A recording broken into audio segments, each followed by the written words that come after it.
You're live.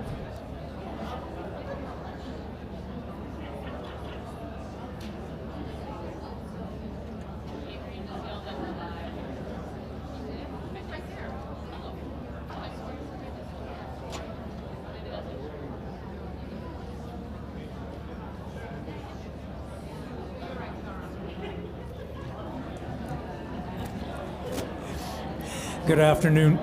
Good afternoon, everyone. Welcome to City Council meeting. Today is Tuesday, February 18th, 2025. It's approximately 1:03 p.m. I'm Mayor Eric Enriquez. Before we start, I want to mention that we have the ASL, American Sign Language interpreters, available in the front.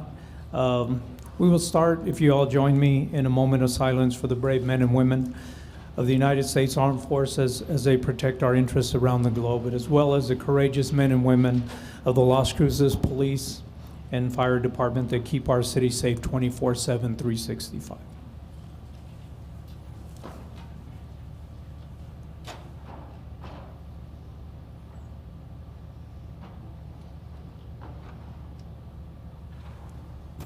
Councilor Coran, if you'll lead us in the pledge.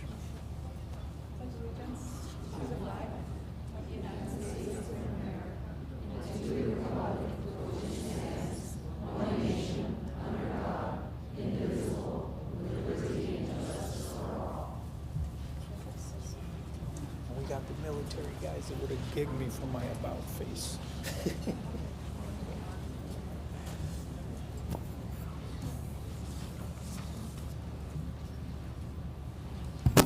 First on the agenda, we'll do some presentations of certifications and proclamations by Councilor Correct.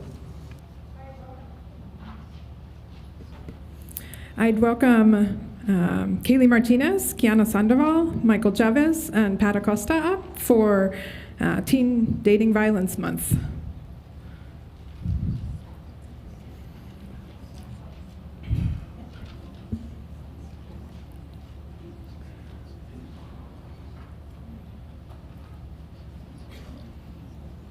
Oh, you come up here. Mr. Chavez might be looking for a job. Okay. Come on. Come on up this way. You guys can stand here and then you'll have to. Yeah. Okay. All right. Thank you. He might be looking for parking. Uh-oh. I hope he knows. I hope he comes up when he enters. Whereas teen dating violence is an issue that commonly affects teenagers between the ages of 12 to 19 nationwide. This issue does not only affect teens who are experiencing this form of abuse, but also their family, friends, and others in their community. And whereas roughly 1.5 million high school boys and girls in the United States admit to being intentionally hit or physically harmed in the last year by someone they are romantically involved with. Only 33% of teens who are in an abusive relationship ever tell anyone about the abuse.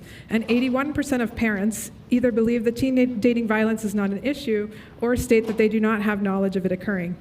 And whereas teens who suffer from dating abuse are subject to long-term consequences such as substance and alcohol use disorders, eating disorders, depression, anxiety, suicidal ideations, and violent behavior.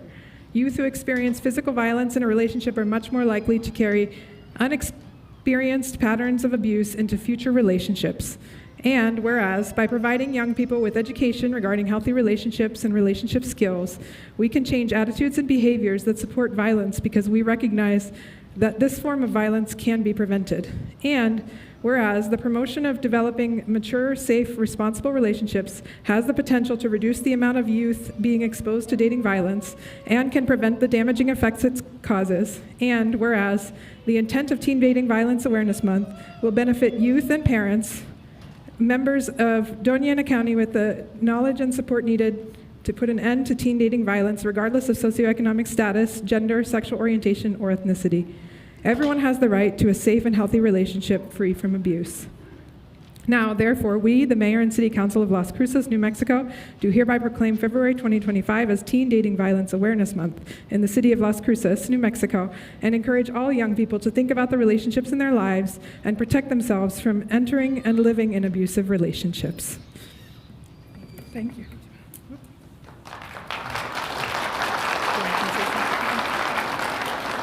Good afternoon, buenas tardes. This couldn't have been possible if it wasn't by the collaborative that we have with the Hatch Schools, Ms. Kaylee and Kiana, who are the Village of Hatch Coalition members, and our program Youth Development and Diversion from Parks and Recreation. You know, domestic violence does not discriminate, and the victims are not just females, males, adults, but we're starting to see and have seen for years that teen dating violence is happening in our schools. I'm a survivor of teen dating violence. This year, we're excited to have our first annual assemblies in the Hatch schools with the goal that in the next 3 years, we'll be traveling to other districts with the goal of confirming and coming together with a conference. It is people like you, people like our mayor, city manager, and definitely Councilor McClure that believes that the constituents have to have freedom of violence. I might add that poverty is another form of violence. We take this with great honor. I would like to see if my colleagues here would like to say some few words. Muchísimas gracias.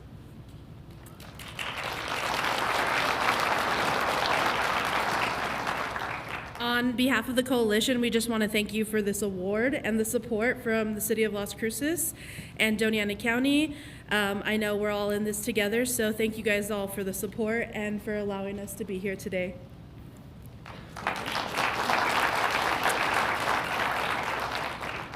We see the need that's imperative to have these conversations, and bringing it to a small community like Hatch and starting these conversations amongst the youth and bringing the red flags, the green flags to the youth and having those conversations started was an imperative thing, and the schools really supported us in Hatch. And like Ms. Pat said, we hope to continue this further and travel throughout the district and the county.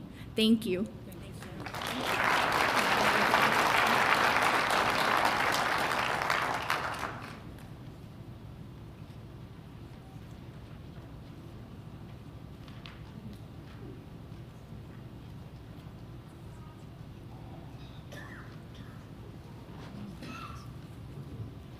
Next up, I'll invite any representatives from El Paso Electric. Oh, all right, come on down.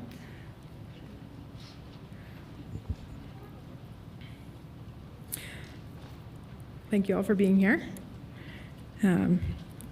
Welcome for National Engineers Week. Whereas February 16th through 22nd, 2025 is recognized as National Engineers Week to honor the engineers in all fields who use their knowledge and skills in innovative ways to fulfill our society's needs and ensure a diverse and well-educated future engineering workforce by increasing understanding of and interest in engineering and technology careers. Whereas El Paso Electric is celebrating all of the engineers in our region that each working to make a difference for our communities that are collaborating to grow a future workforce of successful engineers. And whereas El Paso Electric has a family of more than 1,100 employees, including approximately 123 engineers dedicated to serving the communities where they live and work. And I would say in the city, we have a number of extraordinary engineers as well. As a regional energy provider with the responsibility of providing safe and reliable energy for more than 460,000 customers, El Paso Electric understands the crucial role our engineers play every day in transforming the energy landscape. In partnership with other team members, El Paso Electric engineers are designing the future that will enable electrification, more renewable energy, and a brighter energy future for everyone. And whereas engineers serve as role models and sources of inspiration to students and community to realize the power of their knowledge, and National Engineers Week works to further promote a diverse and well-educated future engineering workforce.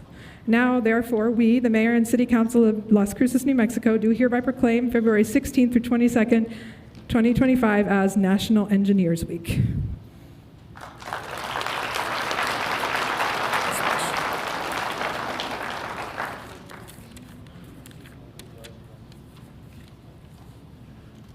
Good afternoon.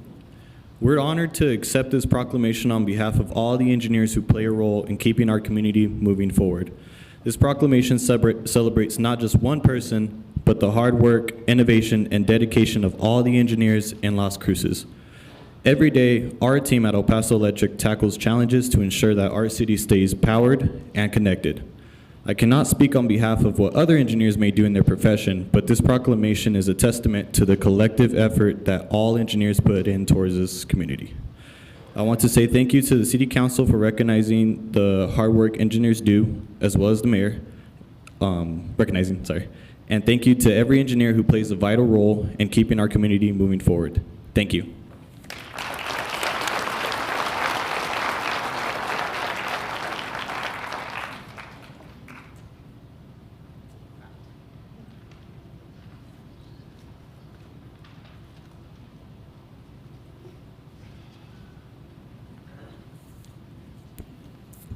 Thank you. Next up, I'd like to welcome folks from our Housing and Neighborhood Services section to come on up for the presentation and discussion of the Audrey Nelson Community Development Achievement Award.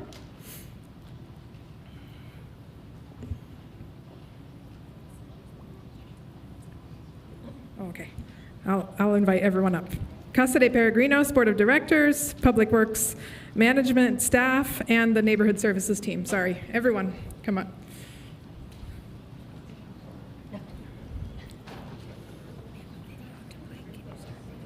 Yes. Good afternoon, everyone. Today I have the honor of recognizing a remarkable partnership that has made a real impact in our community. On February 7th, 2025, the National Community Development Association Winter Conference, the City of Las Cruces was awarded the 2025 Audrey Nelson Community Development Achievement Award for our collaboration with Casa de Peregrinos. Beyond receiving this national recognition, we were also invited to share our success on the CDBG Best Practices panel. Our communications team created a video highlighting this work. Let's take a moment to watch. In Las Cruces, Casa de Peregrinos has been a beacon of hope since its founding in 1979. Starting as a small food pantry, it quickly became a vital resource for families facing food insecurity. For over 40 years, Casa de Peregrinos has embodied its mission to provide emergency food assistance to those in need. From its humble beginnings, the organization has grown alongside the community, responding to the increasing challenges of hunger and poverty with compassion and care. Casa de Peregrinos operates as part of the Community of Hope Campus, a collaborative hub owned by the City of Las Cruces that brings together agencies like El Caldito Soup Kitchen, Amador Health Center, Jardín de los Niños, and the Mesilla Valley Community of Hope. Together, these organizations create a holistic approach to addressing homelessness, hunger, and poverty in Doña Ana County. By 2020, Casa de Peregrinos was distributing more than 4.7 million pounds of food annually, far beyond the capacity of its original 4,000 square foot space. It was clear a new facility was urgently needed. Enter the City of Las Cruces. Through a strong partnership and the strategic use of Community Development Block Grant (CDBG) funds, the city stepped in to support this vital project. With $3.9 million from the New Mexico State Legislature and $3.75 million, including $350,000 in Community Development Block Grant funds, the vision took shape. In 2020, the city acquired a larger property, and in 2022, construction began on what is now a 13,000 square foot facility. Opened in August 2023, this state-of-the-art building has tripled CDP's space, streamlining food distribution and expanding services. It now features everything from drive-up services to shared community spaces and even a demonstration kitchen for nutrition education. Already, the impact is tangible. Compared to last year, Casa de Peregrinos has served 14% more clients and distributed nearly 1 million additional pounds of food. It's more than a facility, it's a lifeline for thousands across Doña Ana County. We have the City of Las Cruces on our back, they're with us. Doña Ana County, they're with us. Support from our legislators, they're with us. This is really a village doing the best that they can to take care of the poor. At the City of Las Cruces Casa de Peregrinos, it's not just about providing food. It's about doing it with heart. Adelante con cariño, moving forward with care. Together, we're building a stronger, more compassionate Las Cruces. Amazing.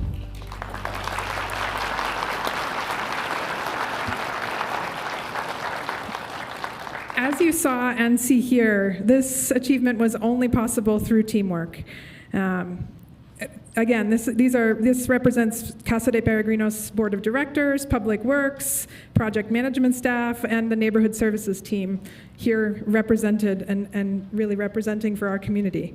I'm proud to present the award that goes like this, and I'm proud to be a part of the City of Las Cruces where this is happening. So thank you all for doing us proud.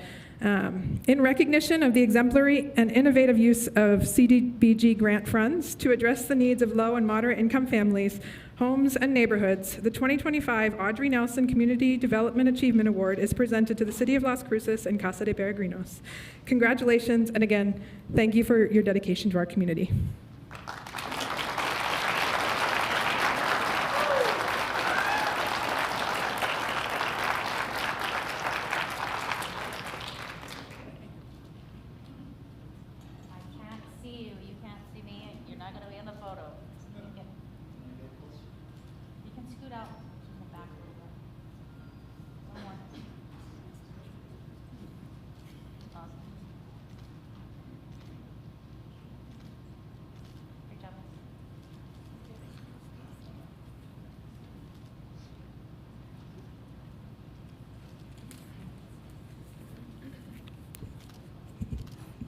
Good afternoon, Mayor, City Council members. I'm Sonia Jamila, Board Chair of Casa de Peregrinos. It is a true honor to stand before you today alongside with our dedicated staff, volunteers, and fellow board member, and of course our Executive Director, Lorenzo Alba. We're here to celebrate the city's recognition with the 2025 Audrey Nelson Award for the expansion of Casa de Peregrinos, a testament to what we can achieve together. We're incredibly grateful to the City of Las Cruces for your instrumental support in making this vital project a reality. The award, recognizing the exemplary use of CDBG funds, underscores the power of strategic partnerships and the strength we find in community connections. It is a shared award, one that belongs to everyone at the Community of Hope, confirming for all of us the importance of programs like this. The impact of your investment is very tangible. At the expanded facility, we now distribute at least an additional 1 million pounds of food, serve 14% more clients, all possible through the expansion from 4,000 to 12,000 square feet. This project has been transformative for our clients. The innovative design of the building enabled us to implement drive-up food distribution, reaching individuals who otherwise might struggle to receive food the traditional way.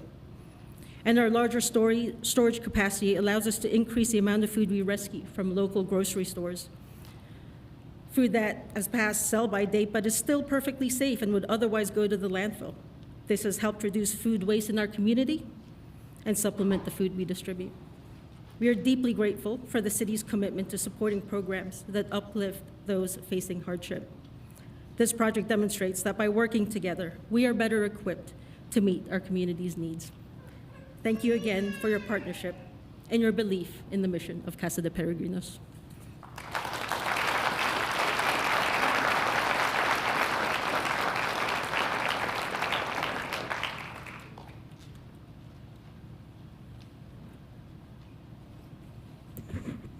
Thank you so much, but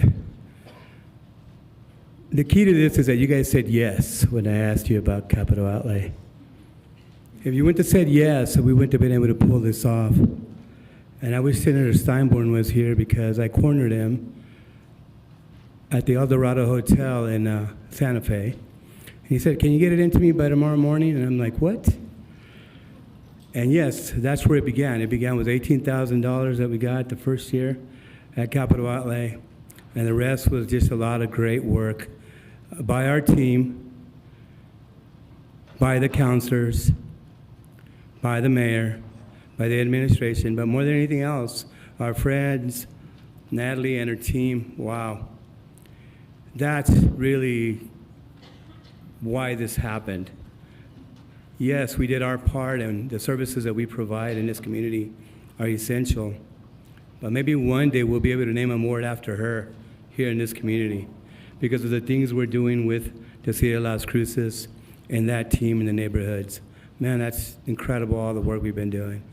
Just take a look around around Las Cruces and look at all the wonderful projects going up that are addressing a very difficult subject to talk about. It's poverty. And that's truly what this is about. So I really want to take time on behalf of the board of directors, our team, our staff, our volunteers, which you've got a couple of them here, but more than anything, the people that we serve, those that are caught between a rock and a hard place of whether or not they're going to have something to feed their families that day. Thank you, and God bless all of you so much.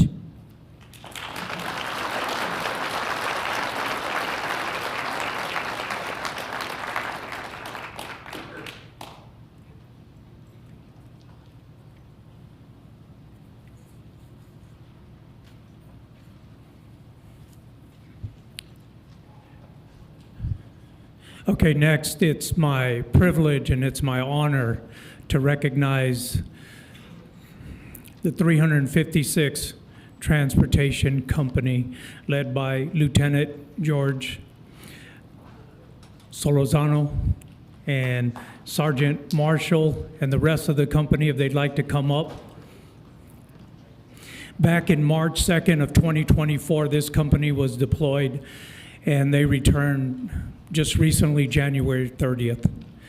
We want to do so much to honor them, excuse me, to honor them and recognize them for their commitment and their dedication to serve our community and our country. And I just want to say thank you for your service. Thank you for all that you've done. There's so much more that we want to do. We will do a proclamation for each individual, and we will present it at their location to each individual on behalf of the mayor and council, just to show our tremendous gratitude for them. But most of all, what I wanted to do today is to have them here so that we could all give them a wholehearted welcome. Welcome back. Thank you for coming back and returning safely to our community.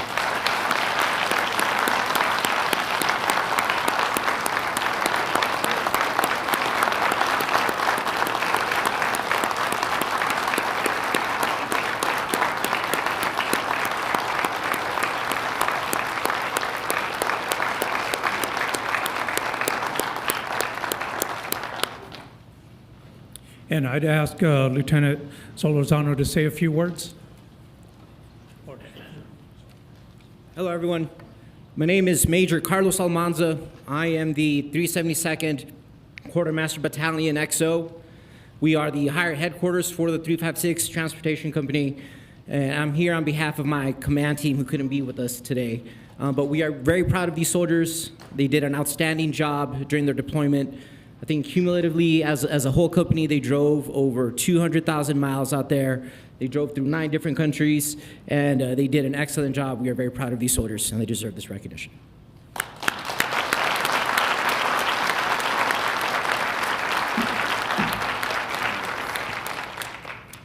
All right, sir, you stole my thunder a little bit there. All right, first off, like they said, First Lieutenant Solo here. I just want to express our heartfelt gratitude for the Lord for ensuring and our safety throughout this entire journey. It's been a challenge for everybody. This unit was originally 75 people that was supposed to go. We ended up combining with a group from Georgia, ended up making over 140 soldiers to be able to complete this composite truck company. Just some achievements that we made while we were over there, like Major Almanza said, we drove over 200,000 miles across different terrains, through the snow, through hills, through tiny little driveways. These soldiers were able to accomplish over 100 missions while doing this. We had 0 fatalities. Everybody came back with us, and it was just an amazing time to be over there. Again, we just want to thank everybody in the local community for your entire support. Without you, these soldiers would have been complacent. They would have been having a hard time with their families. So having their family members be able to hold down the fort for them back here, give them the opportunity to focus on what we needed to do, to be able to help out the Polish nation and all other countries with NATO that we were able to help out with. Again, just want to say thank you for everything, and sir, thank you for everything you've done for us.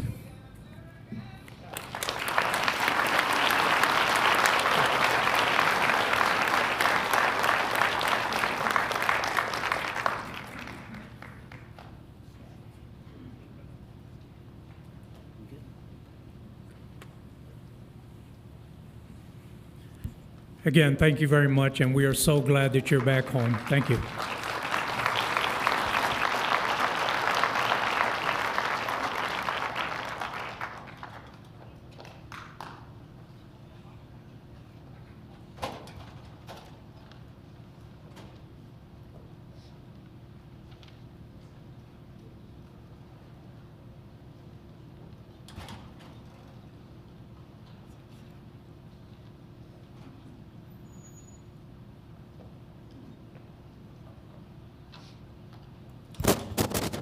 Next on the agenda is Job of the Weeks, and we have Sarah Rainey somewhere.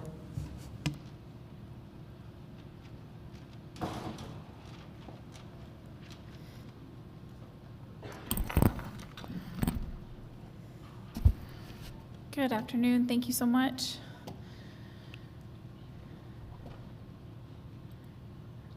Thank you, Mayor and Council. My name is Sarah Rainey. I am the one-stop coordinator for the Southwest region of the American Job Center, New Mexico. For Jobs of the Week, we have a library supervisor, circulation and media desk for the city of Las Cruces. That one starts at $55,000, and the posting closes on the 10th of March. We also have for the city a facilities electrician. That one starts at $21 an hour, and the posting closes on the 10th as well. For White Sands Missile Range, we have a residential maintenance technician. That posting starts at $28,000, and the posting closes on the 1st of March. We have for Kids Quest Academy a childcare teacher between $13 and $16 an hour, depending on experience, and the posting closes on the 14th. A student program coordinator, senior for NMSU, that one starts at $17.85 an hour and closes on the 24th of March. We also have fountains and pottery laborer for Casa Bonita Fountains Pottery. That one is $15 an hour, and the posting closes on the 13th of March.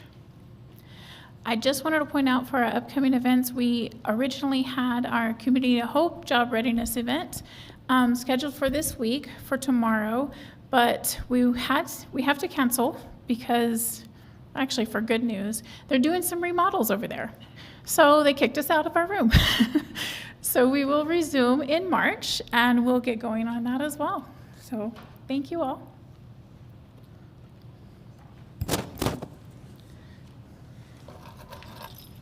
All right, thank you, Sarah. Next is Pets of the Week with Carol.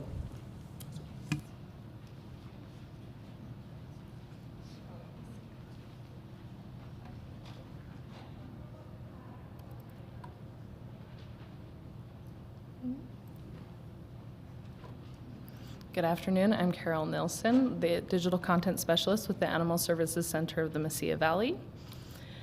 Just as a reminder, our pets that are promoted as Dog and Cat of the Week are available at no cost throughout the week that they are promoted. And if an animal is in a foster home, please contact our center to arrange a meet and greet ahead of time.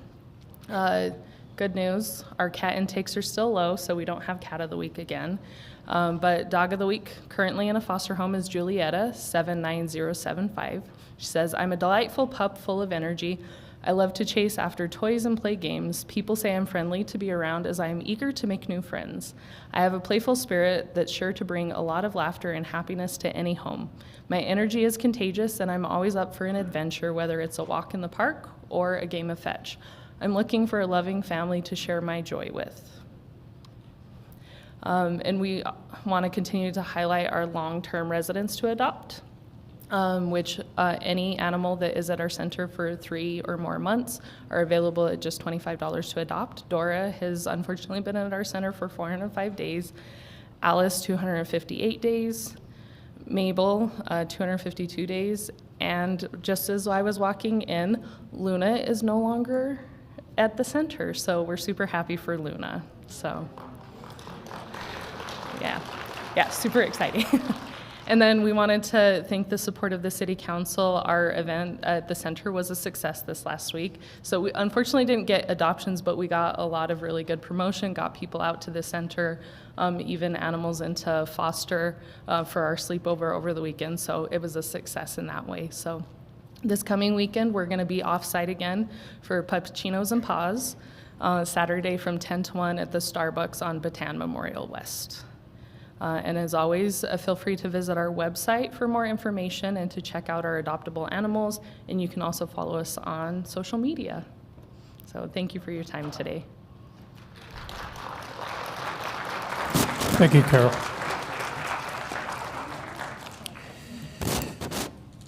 Next is a conflict of interest. Does any member of City Council, City Manager, or any member of the city staff have any known conflict of interest with any item on the agenda? None. None by Graham. Flores. None. None. Next on the agenda is public participation. No pending litigation or items on the non-consent to be spoken at this time.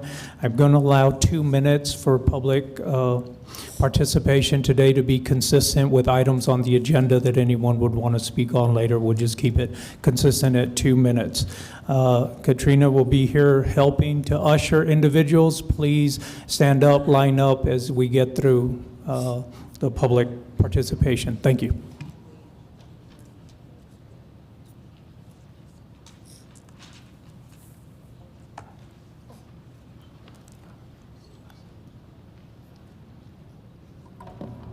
Mr. Mayor, I have to apologize because I thought we were at 3 minutes, so I don't know what to tell you. No, in order to stay consistent for the Okay. whole meeting, 2 minutes. I'll try my best.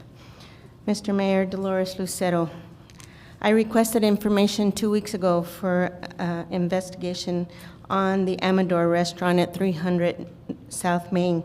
The restaurant is now closed effective January. My review with the help of an accountant is clear that there is no way that business could succeed under that agreement. And of course, like many others in our city, the additional burden of 2020 only made it worse. I don't have enough time in these 3 minutes to refer to the particulars, nor does it really matter anymore. My reason for comments is to bring out this property, which has another similar property on Main Street that the city built and owns. First of all, the city-owned property does not collect property tax. Secondly, the city has no business leasing restaurants or other types of this business. That's for the private sector. Third, the location of the building will be a huge target based on those who do not respect other people's property, so there will be damage. In my review, I can definitely see that the city manager did not handle on the lease and the timing of the closing and probably was just as much surprised as the public was. I was told, although I cannot verify, that the city is putting a committee together to review what to do with the property. Let me make it simple. Prime location, put it up for sale immediately using local realtors who are experts at this career and pay back the budget, which is really the people's money, and get out of owning more property and lease agreements that you have no reason to be involved in, and stick to what a city's priority is, and let me refresh what that is. Number 1 is to provide public safety. Number 2 is to provide quality and affordable utilities. And third, efficient roads and infrastructure. Do not delay, as this won't be long before this property deteriorates, which will only deviate from the selling price and reduce its value. Thank you.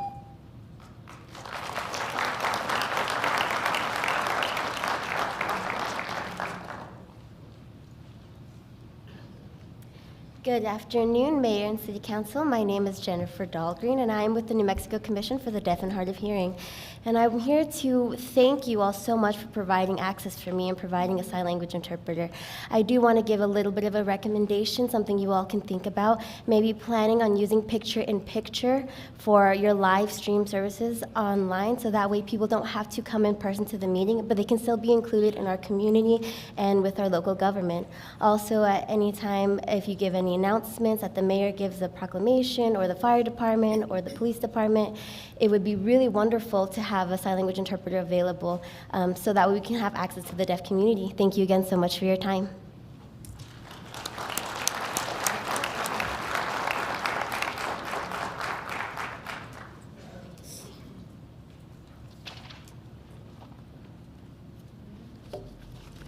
Good afternoon. My name is Lavon Hart, and I'm the director of the Spay and Neuter Action Program, SNAP, as we commonly call it.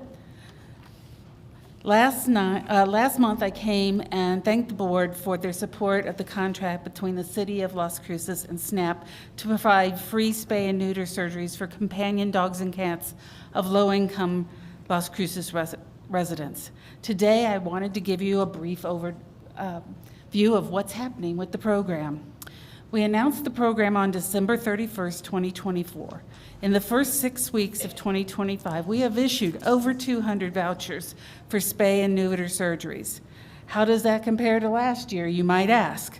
Well, it's a 48% increase in the number of vouchers issued in just those first 6 weeks.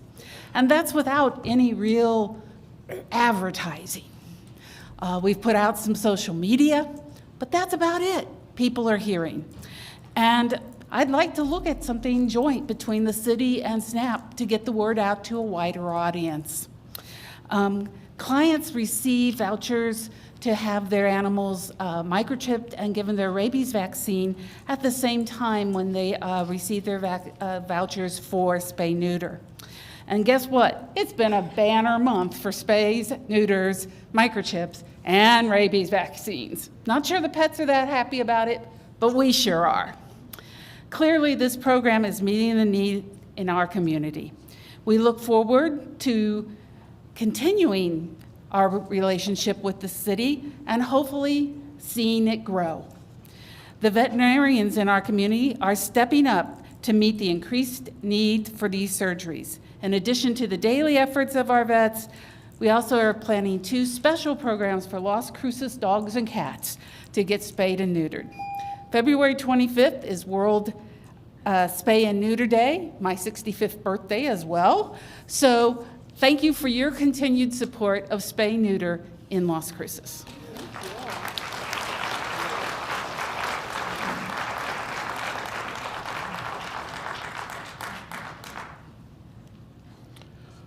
Good morning. My name's Jim Hurst. I have a copy of the agenda today. What's missing is it doesn't have the mayor's moment of silence. No agenda that I can find has the opening moment of silence on it. If it's the appropriate activity for this commission to have a moment of silence, put it on the agenda. If there's an authorizing resolution that authorizes a moment of silence, make that known to us. If it's a good thing to do, say so. If you have the appropriate authority to do it, say so. Put it on the record. Thank you very much.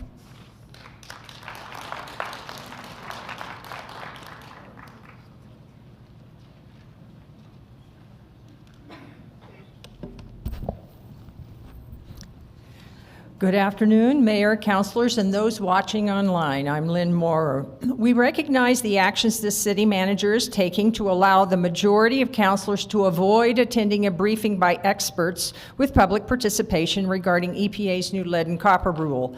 This is despite citizens' repeated requests that it be at a city council meeting that a briefing by experts occurs.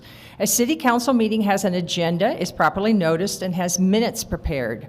All counselors are obligated to attend a city council meeting. By contrast, a majority of counselors may not be present at a so-called town hall that discusses public business, or it would constitute a quorum and violate New Mexico's Open Meetings Act. Take a careful look at Section 10-15-1.b of the Act. This city manager is planning a so-called town hall rather than a city council meeting, which will allow at most only 3 counselors out of the 7 of you to attend and participate. Each counselor and the mayor needs to be educated about and consider this very consequential rule that affects the public health of every citizen of Las Cruces and everyone who drinks its water. All 7 of you need to gather enough facts and impressions to form at least a preliminary idea as to whether the actions being taken by city utilities personnel are adequately protective of public health and compliant with the new rule, and very importantly, whether additional funding is needed. A special city council meeting could be held that allowed 2 or 3 hours of presentation and discussion regarding one subject, the lead and copper rule. This could be similar to the special meeting that was held recently to try to cure your Open Meetings Act violations pertaining to your selection of this city manager. We ask you to rethink this and insist that a city council meeting be the framework for a briefing on the rule, not a so-called town hall. Please stand firm against allowing this city manager to usher you into yet another violation of the Open Meetings Act. Envía la carta en español. Thank you.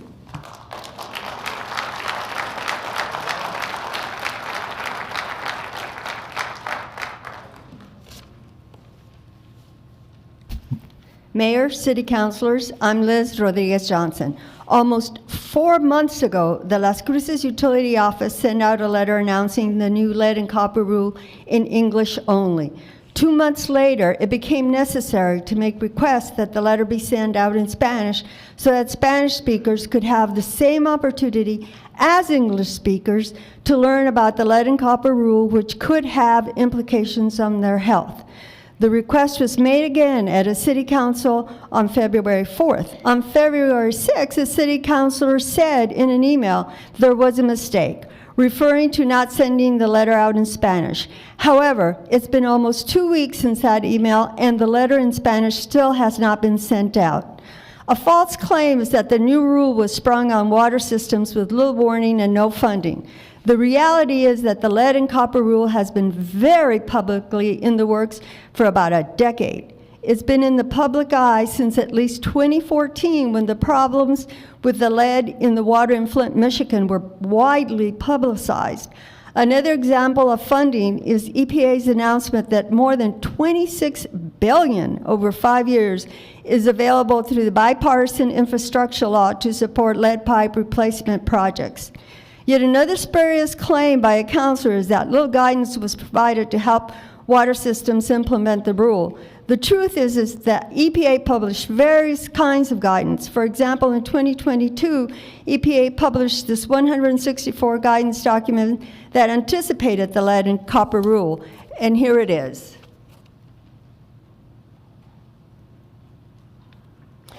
This thorough guidance explains how water systems should comply with the predecessor to the lead and copper rule issued in 21, as well as the October 24 rule. Thank you.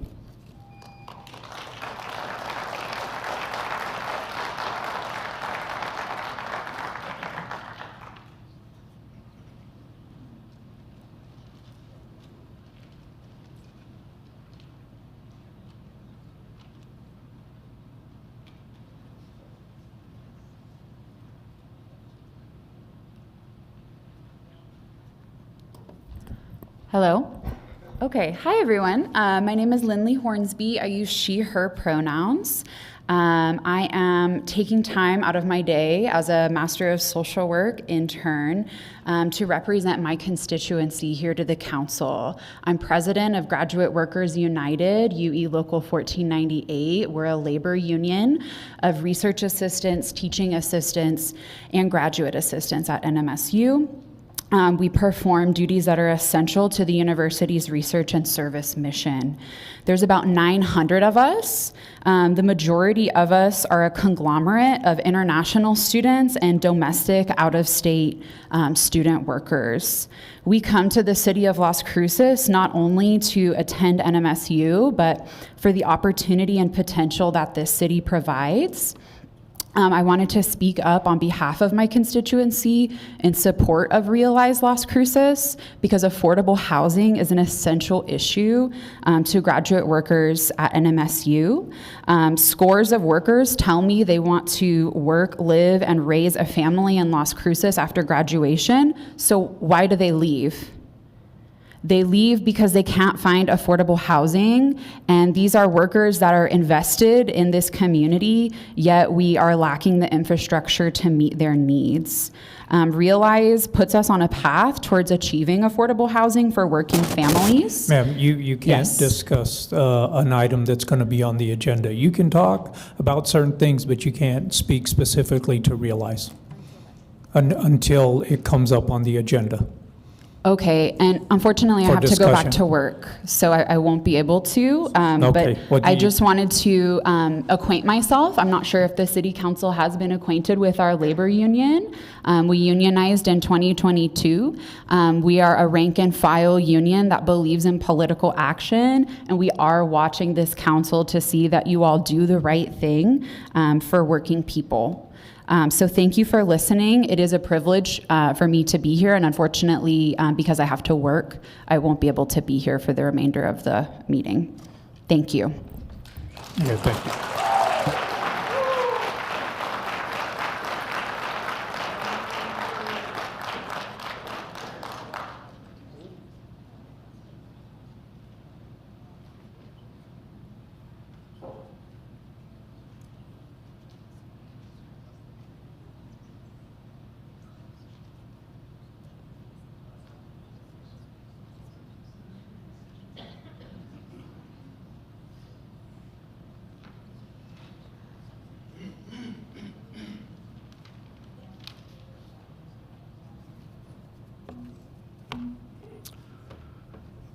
Good afternoon, Mayor and City Council. First, let me address the issue brought up by the young ladies having to do with the lead pipes. Sir, again, state your name for the record. Eddie Thomas. Thank you. First, let me address the issue brought up by the young ladies having to do with the lead pipes. That's serious stuff. I Googled it, and it's bad, especially for developing children. It can cause stunted growth, slow brain development, learning disorders, permanent digestive issues like vomiting, diarrhea, cramps. Currently, there's a renovation project going on in my neighborhood where the utility lines are being replaced. Casas Lindas project between Avenida de Mesilla and Amador. I can't think of a more perfect time to check what the water pipes are actually made of. You got to start somewhere. Why not start in one of the oldest neighborhoods in Las Cruces? Just tell us the truth once you find out, because right now the only person I trust on that dais is Chief Story. Last time I was here, I pointed out the building across the street. Did any of you notice it as you walked out to the parking lot? Of course not. You all park in the back, right?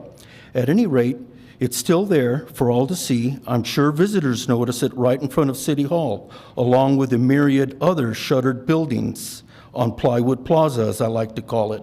I think that speaks to the actual state of the city's financial and economic health.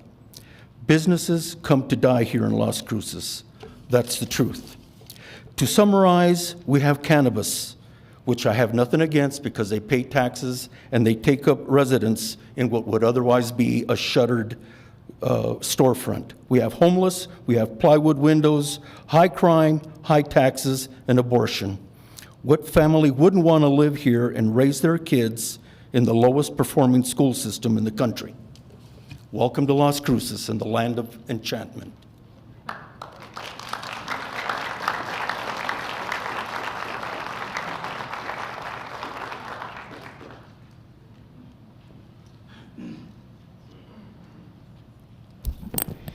I'm William Bierman, and I wasn't planning to speak on this subject, but the last meeting I attended, the ladies also spoke about lead in the water, and I regretted that I didn't stand up and support them then. But I'd like to concur with what they said, and also regarding the subject of water, my tap water is 500 parts per million dissolved solids.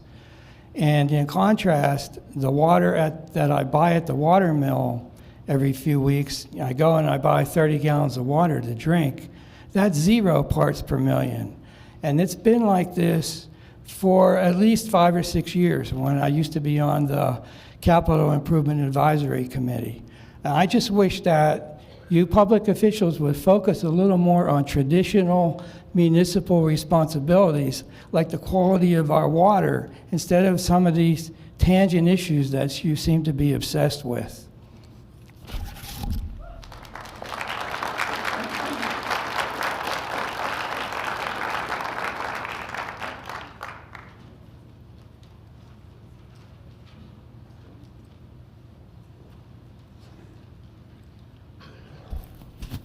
Mayor, Council, Juan Garcia. Elections have consequences in the New Mexico progressive oligarchy.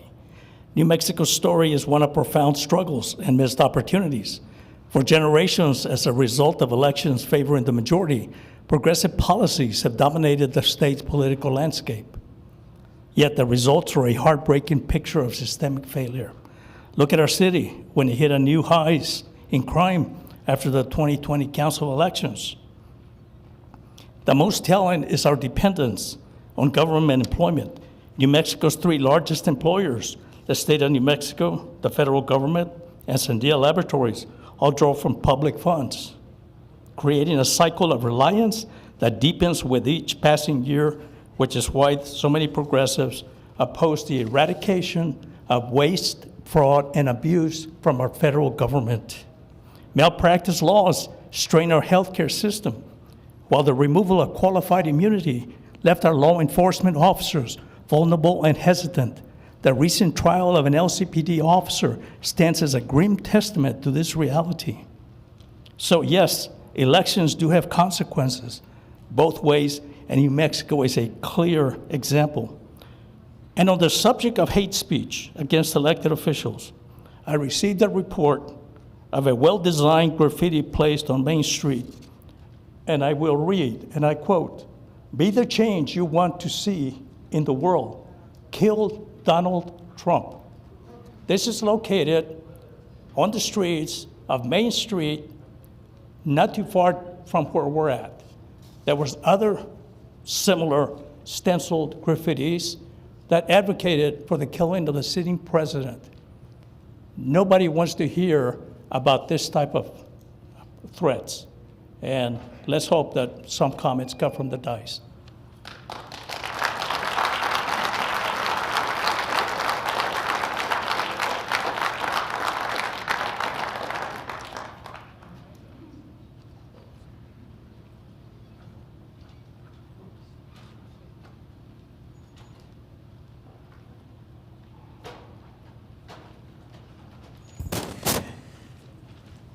Next is the acceptance of agenda. Mayor, I'd like to motion to hear item 7.4 first. Second. Christine? This is on the motion to accept the agenda as presented and to listen to item 7.4 first. Councilor McClure? Yes. Councilor Matisse? Yes. Councilor Graham? Yes. Councilor Cran? Yes. Councilor Flores? Yes. Councilor Bencomo? Yes. Mayor? Yes.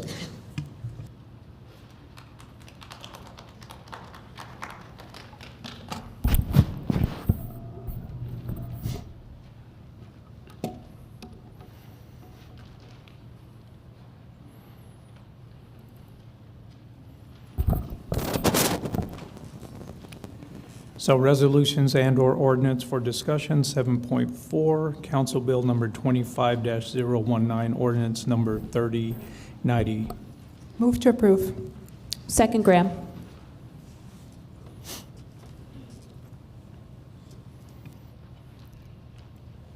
And we'll have Chris Favor and Sarah Gonzalez presenting. Okay. Go ahead, Chris. Good afternoon, Mayor, City Council. Chris Favor with Community Development, for the record. Today we are going to go through the proposed changes to the zoning code known as Realize Las Cruces. I will start off the presentation and recap a few things, touch on a few highlights, and then turn it over to Sarah to get into more of the technical changes that came from the last planning and zoning meeting. So starting off, why Realize Las Cruces? So quickly, the development code regulates land use and development within the city limits. Realize will be amending zoning regulations, the map, subdivision rules, sign regulations, and design standards such as parking, streets, and landscaping. And the key focus is streamlining and simplifying the development procedures to clarify and make things more efficient. And it's important to note that the last time this was done was in the early 2000s. So the goal was to align the land use code with the goals that were set forth in the city's comprehensive plan known as Elevate Las Cruces, to update and align with those policies and actions that were established by staff and by council. And again, updates provide usability with compliance to state regulations and make everything, the code, more familiar and easier to use for both staff and the community who's working through the process. So it's been a while since we started, so I thought I would walk everybody through a timeline of how we got to where we are. We onboarded Freese & Nichols, which is the consultant that helped us do this analysis back in 2021. No, 2021. From 2021 to 22, they spent time with code review and making recommendations.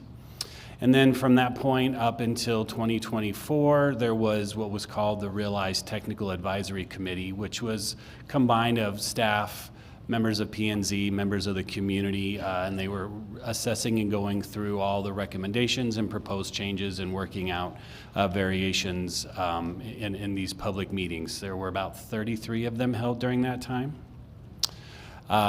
We did receive many comments during that time, both online and via email. You can see the numbers there, but we did have quite the amount of feedback from the public. The timeline as it relates to planning and zoning. So we brought it to a work session in the end of February of this past year. Had some public comment. The commissioners, we had about a 5-hour meeting where we went through each of the chapters and discussed and came up with some recommendations that they would like to make to council. The work session was in October. Their recommendations came at a meeting in November. And a lot of the things that they focused on were zoning, right-of-way, park dedication, and those changes were forwarded on to City Council. Recapping the timeline from a City Council point of view, there were a couple work sessions in early 2023, 2024, and then again, we brought the recommendations from Planning and Zoning to Council on December 9th for a final work session review. Again, there was public input at that time, and a lot of the things that is discussed were similar things that were brought up with the P&Z, zoning, roadway, park dedication, things of that nature. So now I would like to touch on a few different things that sort of highlight the benefits of Realize Las Cruces. And so what this slide has here is, as it relates to funding opportunities related to housing from the state of New Mexico, among the many criteria that they look at, they do look at things related to zoning, and they prioritize these things when it comes to some of their funding opportunities. There's many others that we left off this list, but there's a lot on here that align with what Realize will be changing and making receiving dollars for affordable housing more something that Las Cruces can attain through changes to this code. And some of these other things I'll go through in some other slides.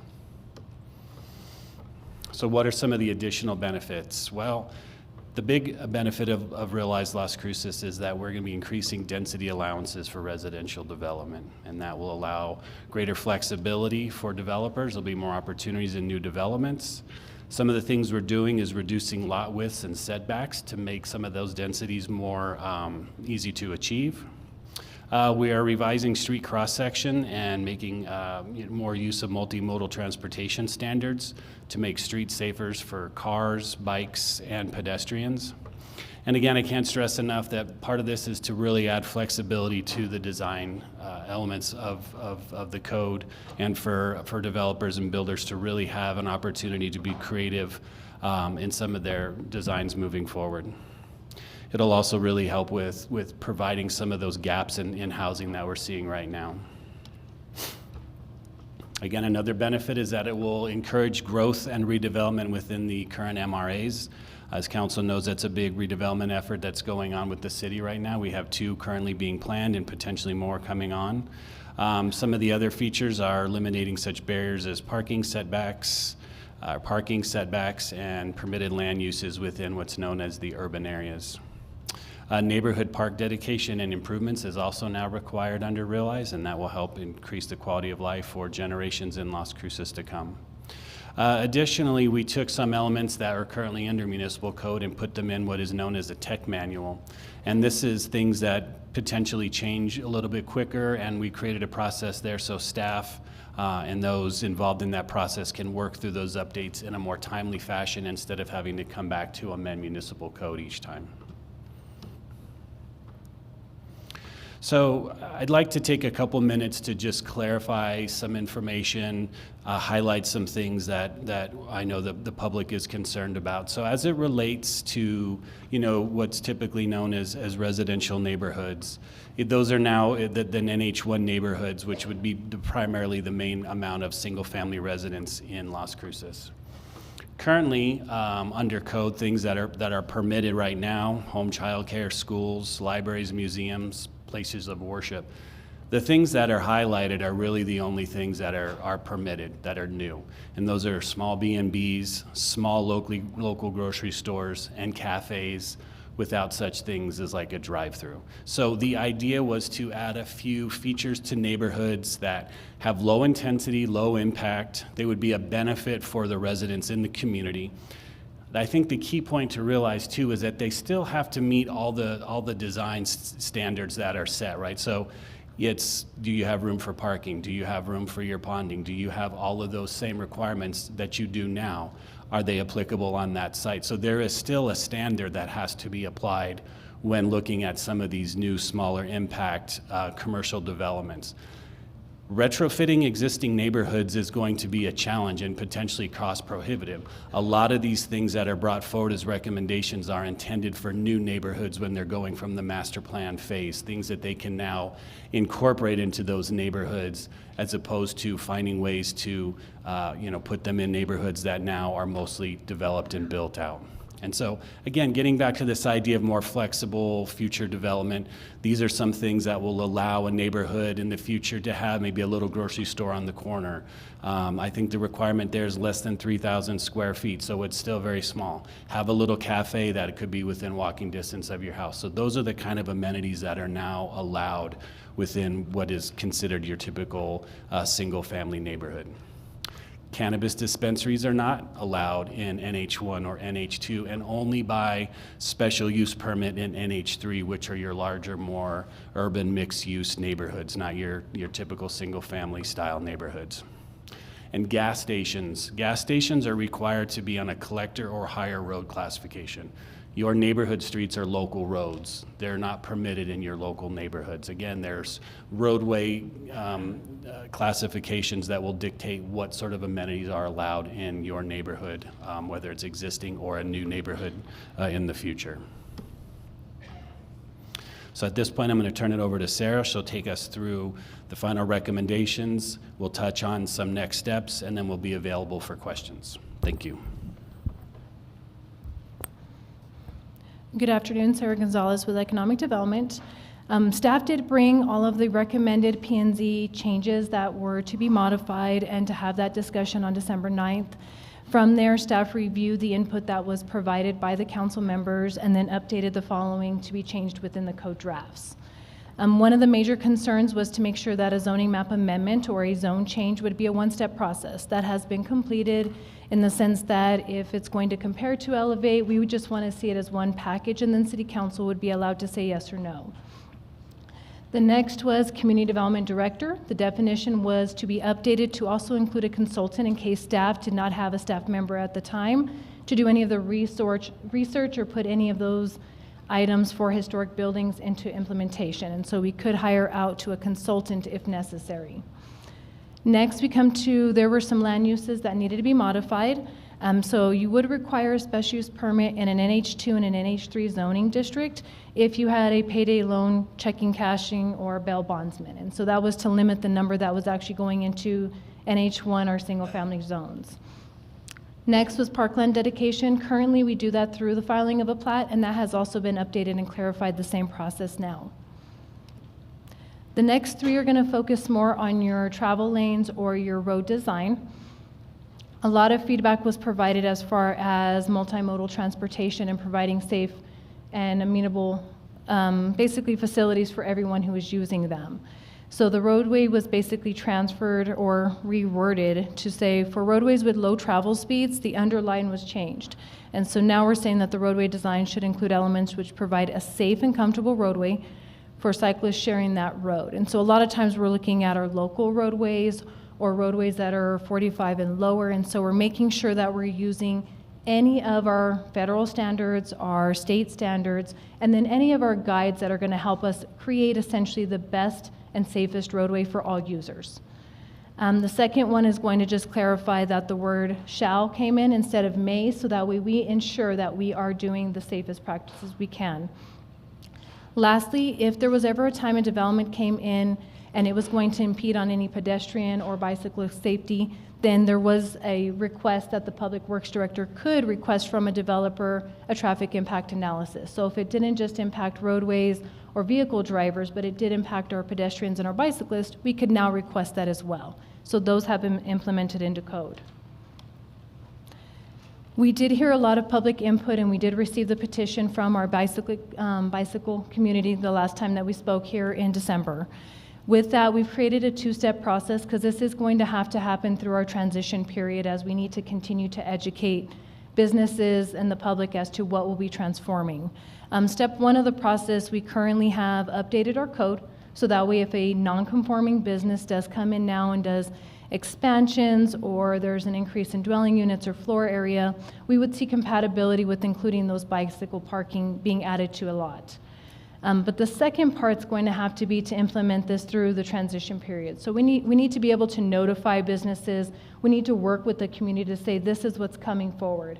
After that transition period, then we'd be coming back to City Council to implement essentially the wording that is provided here for code to say that any existing structure shall come into compliance after that transitional period within 2 years. That gives us a chance to work with all the businesses and the communities to get everybody up to where bicycle parking is now available. To go into what our zoning map is now going to be listed in the zones that are going to be provided, we do have our residential districts, which are NH 1, 2, and 3, and you have urban, suburban, and rural. Urban, suburban, and rural are coming from our comprehensive plan. With this, all it is an increased intensity from each one of those neighborhood districts. So if you're looking from 1 to 3, that's essentially your scale. You're going to increase once you get to your neighborhood 3s. This is going to allow for these low-intensity commercial units to be placed into these residential neighborhoods. We then have CR, which is our commercial zoning districts. Those are going to be your highlighted red areas. You're going to see them essentially on a map. You would see them along Telshore. You're going to see them where the mall is located. Any of our big box stores are going to be commercial. We do have a set that is along essentially Baton Memorial, and that's going to emphasize the big box Kmart stores. That's going to be any of your larger stores that are impacting and do actually generate a little bit more traffic. So they're going to be located on higher density or intensified roadways. We have light industrial, heavy industrial, and so you may see an industrial building coming in, but maybe it's not going to impede on sound, and so that's going to separate the difference. Maybe they're manufacturing something through 3D, or someone else is actually manufacturing using heavy machinery. We have open space 1, which is going to be our recreation and open space. So this could include anything for parks and recreation. So all of those would be labeled the same way, to anything as far as trails, parks, or any other open space that might be limited where there's arroyos. O2 drainage is going to basically be anything that the city may be maintaining or any of the drainage ponds that are built out with any of the developments and sites. One example to reference as far as our existing residential neighborhoods and then moving forward. A lot of our area does represent the NH1 suburban, and so that's going to be the primary light yellow color that's through our map. What this means is our average lot size right now is close to 7,000 square feet. You may have some that are below, you may have some that are increased higher, but our average lot size is 7,000 square feet. If we were to take basically our new code adoption and put it into saying 16 units is what's permitted, and you divide that out, essentially it says you can basically build 2 units on your property. So a 7,000 square foot lot in a residential neighborhood could not build 16 units because they don't have the space for it. The other part to always consider is existing neighborhoods. You still have setback requirements. You may have accessory dwelling units that you do want to place on your property. It's been a lot of the request from neighboring owners and stuff as they want casitas in their backyard. And right now you currently can't do that within our code. Accessory dwelling units, you have pools and you have storage sheds. So once that all encompasses your backyard, it's very difficult to go and say that you can build a 16-unit apartment complex in these existing neighborhoods.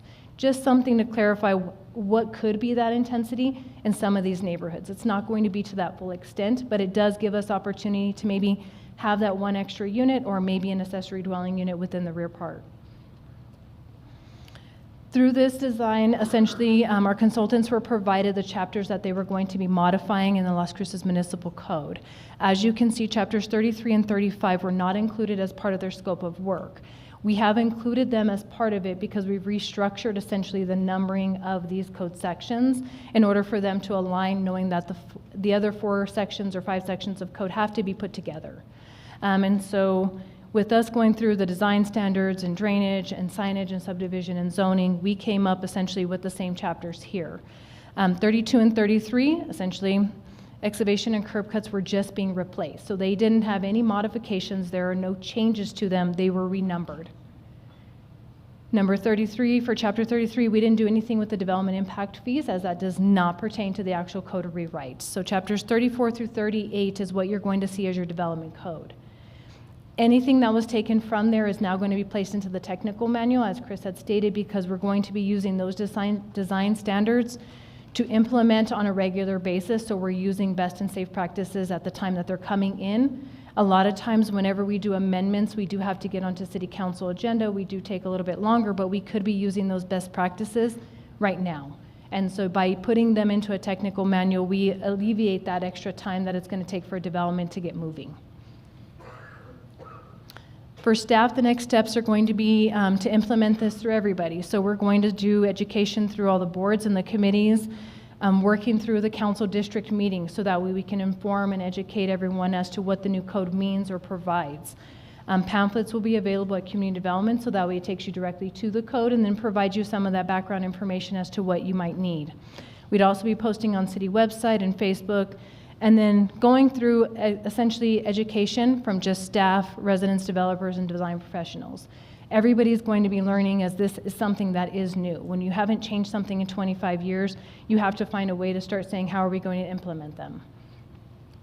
With that, though, always come stipulations where we get things right and we get things wrong, and we all understand that, and that's why we have an 8-month transitional period.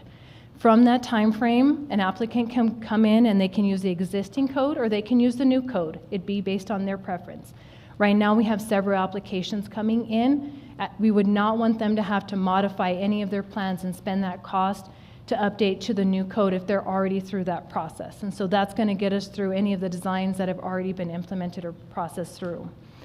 We're going to ensure that zoning is being implemented and monitored. We do have over 43,000 parcels within the city, and so we're asking residents and public and neighbors, as you come across your parcels in your city, please let us know. Is there any conflict? Is there any issues to ensure that we continue to do our zoning map properly? Any of these anticipated changes will be coming back to City Council. Our expectation is after 8 months, we're coming back with any of the changes that we've noticed didn't work or maybe did work, but we need to do some minor modification too. So this will be an ongoing process, at least from now until October of 2025. That, I leave council with their options and then stand for any questions, and as Chris mentioned, we both do. Thank you, Sarah. Thank you, Chris. Council, any questions?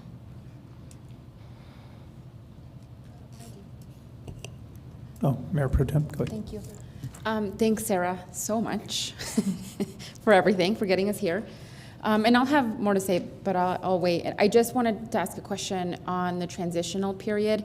This will sort of be filtered on an individual basis from the things you hear, the feedback you hear from the public, the end users essentially, to staff? Will it go through a committee, through P&Z? Like, are you just sort of how are you going to be fielding feedback? Mayor Pro Tem and councilors, the best way that we can essentially tackle everything that we need to get done within those 8 months transitional period would be working with everybody and especially the community. So as developments come in, we're going to have to be documenting and noting what changes aren't working or not. Through each development review, we have development review committee, we have P&Z, but that will ultimately come as part of the review board anyway. And so it's really working with the community members, each one that's coming in and developing a property and saying, ooh, this didn't work, so we need to document it and come back. Or did it work, but it didn't work for every situation, and how could we make it maybe with conditions? And so it's really going to take, I think, our public engagement process to say, please go look at these and see what maybe this doesn't work in a neighborhood or this does work. And so as we continue to work with the public, going through district meetings, I think that's going to be the time that we can capture the most. Thank you, Sarah. Councilor Flores. Thank you, Mayor. And thank you, Ms. Gonzalez. I was able to follow everything you said. But I do have a question. So you did answer one question with Mayor Pro Tem's question about the 8-month period. But will you be having meetings in the areas where this will be implemented or calling for community meetings? I think you did mention that there would be meetings. I think it's difficult to, in order to have people where some of this is going to be implemented, it'd be good to have that sort of stuff, that sort of stuff. Meetings, community meetings, you did mention that, but what does that mean? And when, how? Mayor, Councilor Flores, Chris Favor for the record. So yes, some of this will be kind of building out on the fly. So we know that councilors have district meetings from time to time. We certainly want to be a part of that as you have those meetings. There are definitely local groups within the community that we can get in front of and explain this to. There are groups, like the Home Builders Association that we can get in front of. There may be groups through them that they can put us in contact with. A lot of it is just going to be kind of going and building this process as we identify audiences that we can get with. But we will be sort of tailoring our message to the audience, right? So a conversation we have with someone that would be considered a design professional is not the same conversation we'll have with someone who's just a resident, right? For example, carports. I know carports are a big issue. We are reducing the setback from 25 feet to 5 feet. That's something that every resident's going to want to know. So that'll be something that'll be very critical to the conversations we have as we move forward with residents. So as Sarah mentioned, accessory dwelling units. Now they're available by right. If you meet the setbacks and all the other requirements, you can now have an accessory dwelling unit in your property by right. So those little things that are very applicable to a resident, we want to make sure we're getting in front of those groups. Maybe it means going to like a neighborhood watch meeting or something like that. So it'll be very fluid. It may take us several months or a couple years to get in front of everybody, but the point is it's a good opportunity to kind of reset and engage with the community on levels and just keep that conversation going. And at a minimum, let them know who they can contact if they still have questions. And an accessory unit, can you explain what that is and when it was? What? Huh?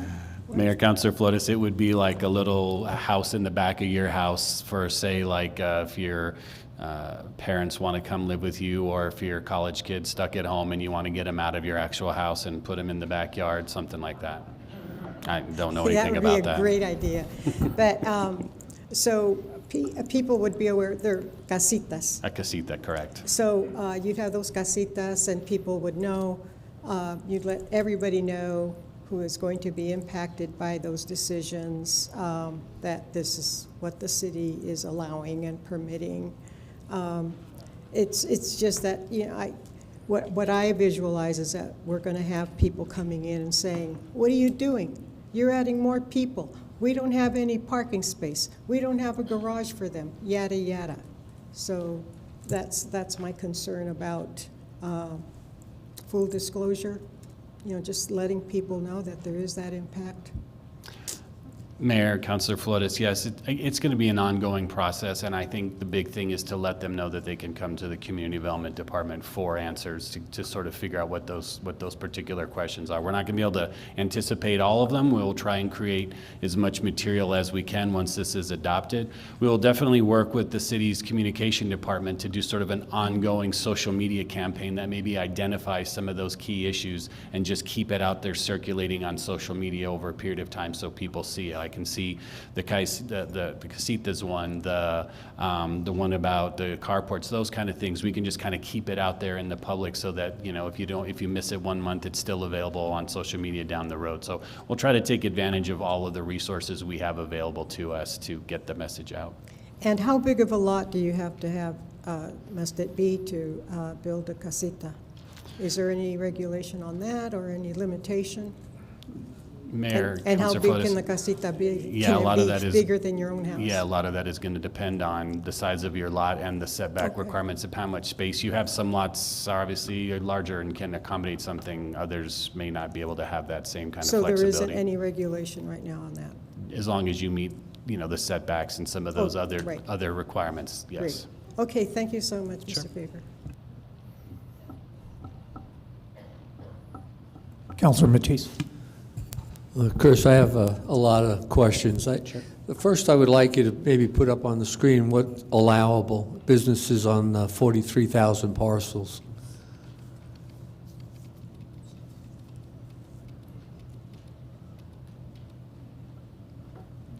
That slide.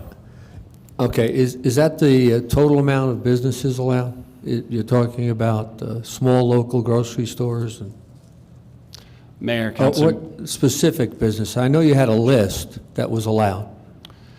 Mayor, Councilor Matisse. So yes, within the code, there's actually a chart that shows what is allowed with special use permit, what is not allowed, and there's a very extensive list. It runs for several pages. But I created this slide because it seemed like the biggest questions were coming around what we commonly know as a single-family neighborhood, and that seems to be where most of the comments and questions come from. So as it relates specifically to what is known now as a single-family neighborhood, the only things that are allowed, that will be allowed, that are not allowed currently are like a small B&B, a small local grocery store, 3,000 square feet or less, or like a small neighborhood cafe, with the exceptions you can't have like a drive-through there. So there's some of those restrictions, but it's not unbridled commercial development that you can have on any residential street, whether you're starting from a brand new development or if it's an existing neighborhood that may have some sort of a vacant lot someplace. Can you tell me, I mean, maybe, I don't know if you have a real estate background, but let's say you've invested in a home for 25, 30 years, and that's your biggest asset that you have when you're 75 or 80 years old, and a small cafe comes in next door. Do you think the value of that home would be the same or reduced or decreased? Or do you have any idea? Mayor, Councilor Matisse, there's other communities that have implemented this. I'm not asking about other communities. I'm asking about this community and what your feeling is on the value of that home. Mayor, Councilor Matisse, so there's other communities that we can use as sort of a benchmark and determine those property values. So we would use that as a guide. If you're asking me personally if I think the value of my home would go up because there was a walkable cafe, I do. So from that standpoint, I do think that there is an interpretation that these do add value to your neighborhood. Remember, this isn't... You're talking about a walkable cafe right next to your home, right next door. Mayor, Councilor Matisse. So again, you have to understand that there's going to be restrictions that probably would not allow that to happen. I don't think the lot size. Okay, no, and that's where I can't vote yes on this because you're talking about probably. We probably will not let that happen, but it could happen. Mayor, Councilor Matisse. Sure.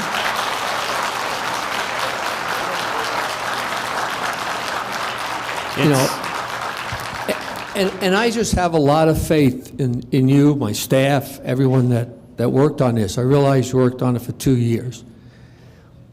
But I believe we could do better. I mean, I believe we could actually maybe have the neighborhood allow a petition. You know, just like all of you could petition to have me recalled. In other words, if we don't make the right decision, anybody could start a petition. Well, you could maybe allow a petition of those neighbors like you do for a speed bump. Because I remember I needed a speed bump in my neighborhood, and I needed to go get, I think it was 75% of the neighbors had to comply to get that speed bump built. Maybe you could put that into the law so that the neighbors have a say if they want that cafe next to Molly's house or Jennifer's house.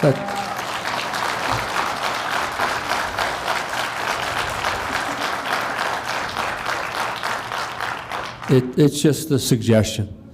Thank you. Anyone else? Okay, Chris, just to kind of recap. So this standard is almost 25 years old. Mayor, that is correct. And so we are upgrading a new development code for the city of Las Cruces, replacing one that was initially 2001. Mayor, that is correct. Okay. A lot of the comments and thoughts are that single-family residents are being removed. Mayor, that's not accurate. What this code does is it allows other options for developers when they're developing new neighborhoods to look at. So for example, expansion on the East Mesa. When you're master planning a new neighborhood, you now have the ability to include single-family homes, multifamily homes, townhomes. Maybe you do want to have a street that has a little grocery store at the end or a cafe at the end. That's what this flexibility is built in to allow. Okay, so it creates a flexibility for growth and development in our community. The other thing is when we talk about a cafe next door to your house or in your backyard and things like that, other than this, there are plenty of safeguards that we have in the city. Is that not correct?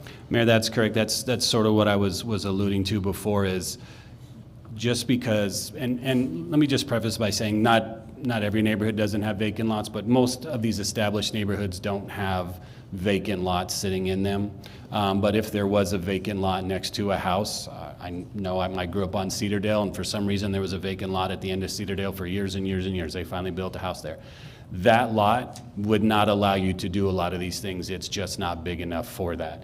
These things are put in the code so that when you're developing a new neighborhood, you could build the lot to accommodate something like this. So if you're doing a cafe, you still have parking requirements you have to meet. You still have ponding requirements you have to meet. There are still setback requirements you have to meet. So I don't want to say it's impossible because that's not a good place to be, but it's very difficult and cost prohibitive if you were going to try and retrofit existing developed neighborhoods to accomplish something like this. That's not saying you can't do it, but the code was intended for new development and really try to encourage that creativity and deal with some of the shortfalls in housing right now. That's correct. Thank you, Chris. That's what we want. We want the flexibility, we want the ability to grow, but then again, we all recognize, and I've lived it personally here in Las Cruces, and I can say, we don't want it in our backyard. It happens sometimes, but there are plenty of safeguards, and those are the things that we want to make sure that community development and our public works, our traffic, everybody's on board, that they understand that these safeguards are to protect our residents, but yet we can still continue to grow. That's what this is all about, correct? That's correct, Mayor.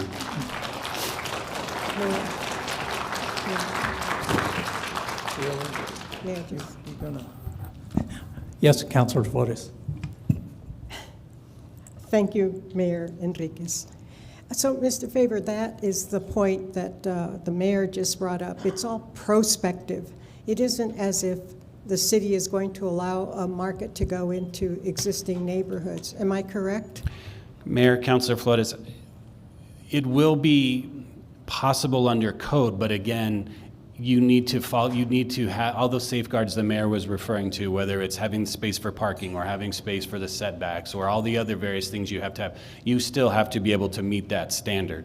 So just having a vacant lot and saying, I want to put a cafe there and code allows me to do it, it's not that simple. And there's safeguards to prevent something like that from happening. And the people who are here today can pretty much anticipate that and prepare for anything the city has to offer. Thank you, Mr. Favor. Thank you, Mayor. Thank you, Councilor Flores. No, it's not happening because we have 43,000 partials available. So it's not growing leaps and bounds. So with that, we'll move to public comments, and we'll start with the left side. Everyone has 2 minutes if you wish. Well, can I see a show of hands who wants to speak to this issue? That's it? Come on. No, that's great. Thank you. Thank you all for being here. And you'll have 2 minutes, but if you can start forming a line, Katrina will start to usher, but if you can start forming a line as you come up so that we can move through this and we can hear all your public comment on this.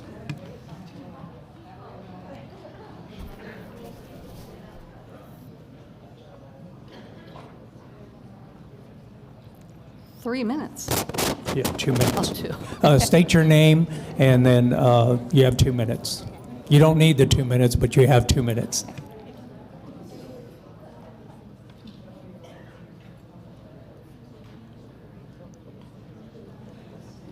Okay, we're gonna start, so I'll need some quiet in the chambers, please. Good afternoon. I'm Beverly Hogan. I live in a single-family residential neighborhood in Las Colinas. We chose this very diverse neighborhood for a reason. Our neighborhood is a mixture of all age groups, races, religions, and cultures. I taught fair housing laws for the Pennsylvania State Real Estate Commission. Our current zoning is not, quote, deeply rooted in class and race issues, unquote, as Mayor Pro Tem Bencomo states. I'm vehemently opposed to you eliminating traditional single-family residential zoning in Las Cruces. You are our elected officials. You're supposed to represent your constituents, not this progressive ideology of, quote, reimagining, unquote, American single-family zoning. I doubt there's a single person other than most of the city council and your spokespeople who are even aware that you planned this major coup for today. Yes, I'm a retired teacher, and what you're doing is a coup. It's an overthrow of traditional single-family zoning that most of your constituents chose when they purchased their single-family home. A neighbor beside us has 7 children. Many of us have grandparents. Having restaurants or cafes and retail stores or apartment complexes makes it very unsafe for them to walk in this neighborhood. The no single-family zoning changes will cause a major drop in property values in existing family homes. Many of our seniors are on fixed incomes and cannot afford to move. If you really want to do something to make housing more affordable, do something about the crime, that we can hopefully attract more small businesses and bring this city around. Change that attitude before you ever consider changing the zoning. Thank you.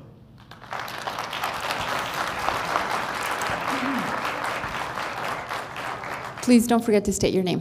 Hi, I'm Kim Schulmeister, and I also read that the husband of another city councilor had said that single-family zoning promotes poverty, addiction, and crime, as well as Mayor Pro Tem Bencomo said that it's deeply rooted in class and race issues. Again, I also have a single-family home, and I, like so many people, lived in poverty when my husband and I were taking care of 3 children, and he was working for Las Cruces Fire for less than $8 an hour while I was going to nursing school. We fought our way out of poverty by the grace of God with our values, our morals, and our hard work, just as everybody can. The root issue of poverty, addiction, and crime, we have to address the poor city and state laws that we have on the books. It is not addressing this. Our police are doing the best that they can to address this, but this is not the Las Cruces that I moved into. I see people in needles in the parks. Our kids cannot safely go to the bathroom in a park.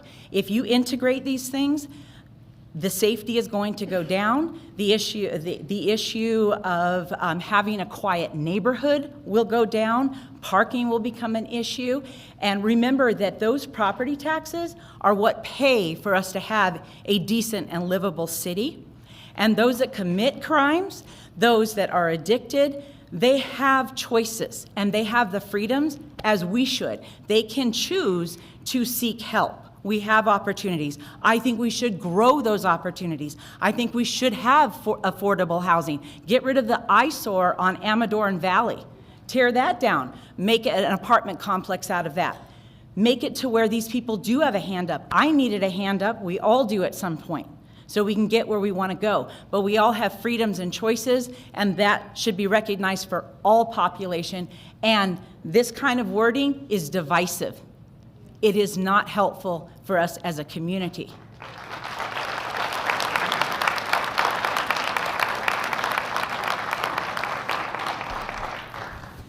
Good afternoon, Mayor, City Council, Chief of Police, Tim Jenkins. I would like to bring to your attention that according to NewMexico.gov, for the last 24 years, Las Cruces has been ranked number 3 within the top 3 in the nation for seniors and retirees moving here to Las Cruces. And from 2022 to 2024, 67.8% of the people moving here to Las Cruces were above the age of 55, moving here to retire. I believe that this is going to seriously impact our seniors nationwide that are seeking to move here. Because if you're a senior, you're looking to move into a single-family, quiet neighborhood and have your own privacy. And I am in full agreement with what Bill Matisse said. I believe that it should be the voice of the people that we vote on this and not this. Thank you very much. Have a good day.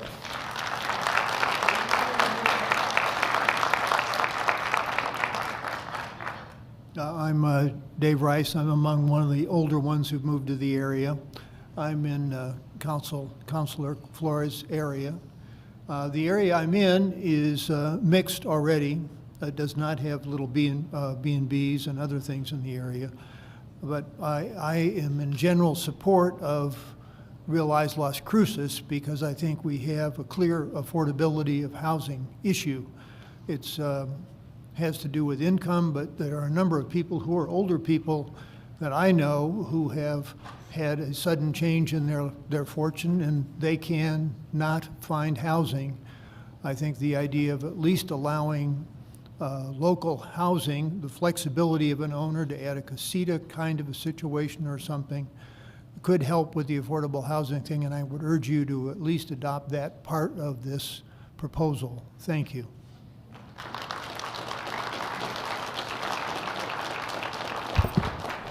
Mayor and Council, my name is Edward Howell. First, this place is really cold. Okay, so the second, just like to throw that in as a taxpayer.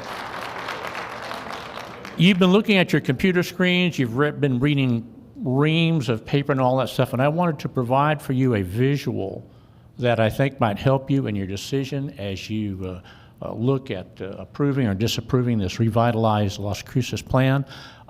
Okay, but I'm gonna have to turn around a little bit here. How many in this room are homeowners in Las Cruces? Raise your hands. Okay, thank you. How many of you are against this plan as it's presented today? Raise your hands. Okay.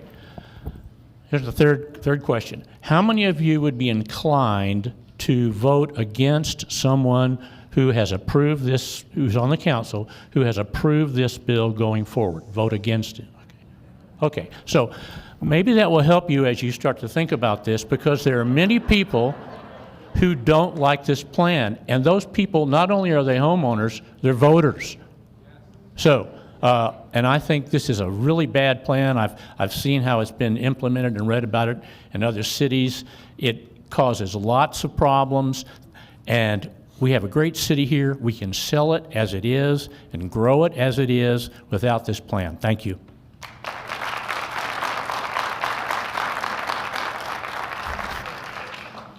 Mayor, City Councilors, I'm Liz Rodriguez Johnson. I urge you to pass Realize Las Cruces.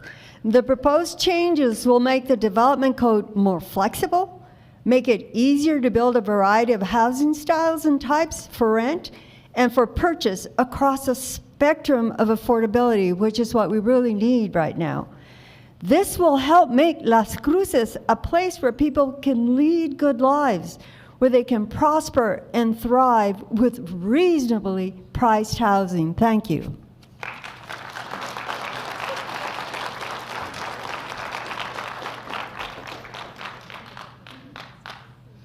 Hello, Mayor and Council.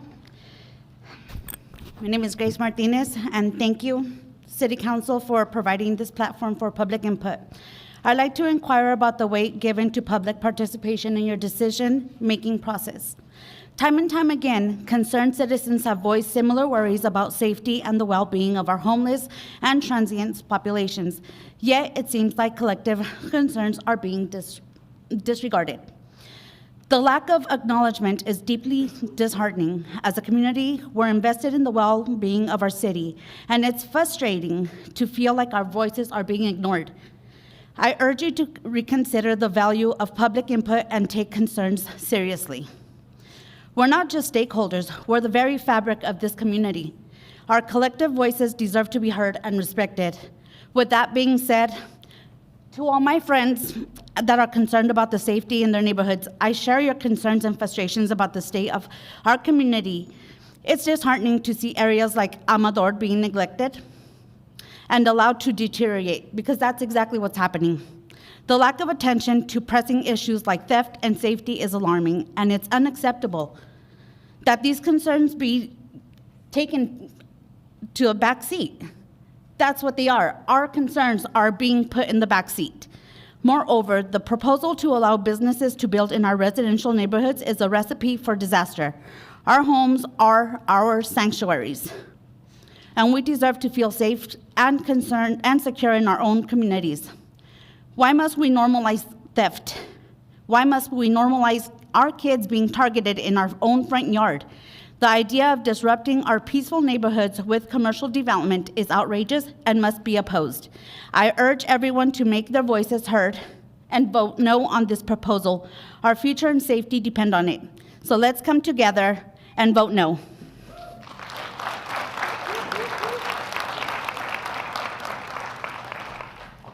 I'm Mary Jo Birch, and I specifically moved back to Las Cruces and bought a house in a neighborhood where I could walk to the grocery store, walk to a clothing store. But now it is unsafe to walk in those areas because the desert is no longer safe. From my house, I used to be able to walk from there to, just across the desert to Albertsons. It's not safe. There are people down there starting fires. They have propane tanks. They're talking to themselves. In addition, why would people come to Las Cruces when we're last in education and first in child poverty? And I suggest that we address those issues first. Thank you.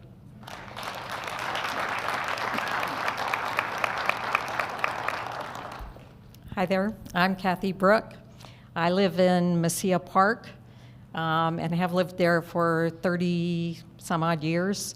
I previously lived in a fourplex in Las Cruces for 8 years, and I lived in a single family dwelling in Las Alturas area, acre lot.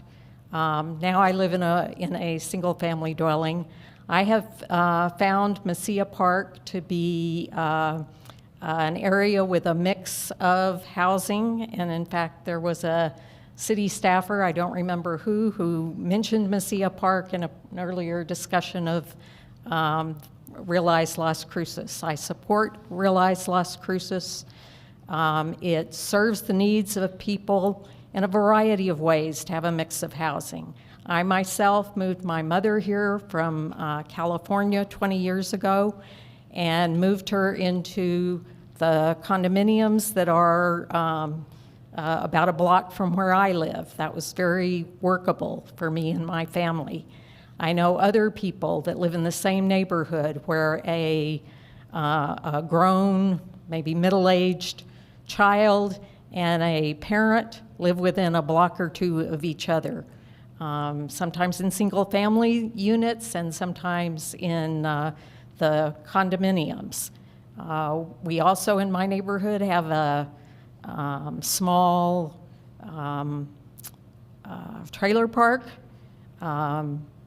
So single-family units, small trailer park, condominiums, apartments. This is all very workable and safe. Thank you.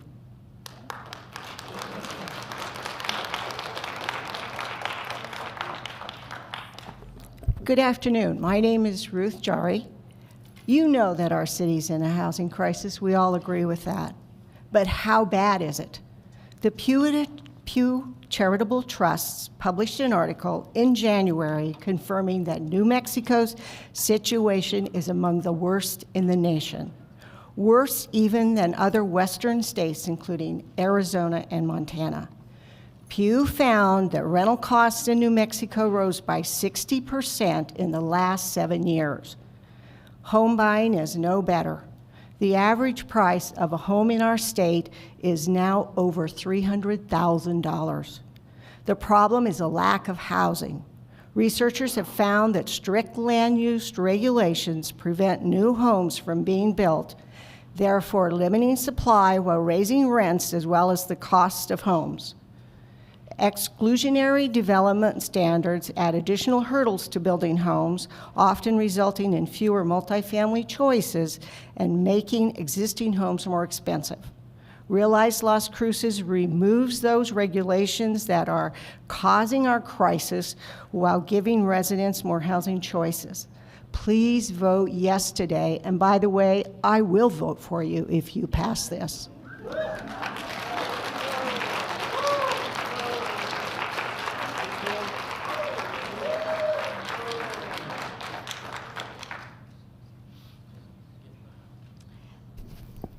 My name is Jane Ash, Honorable Mayor and City Councilors.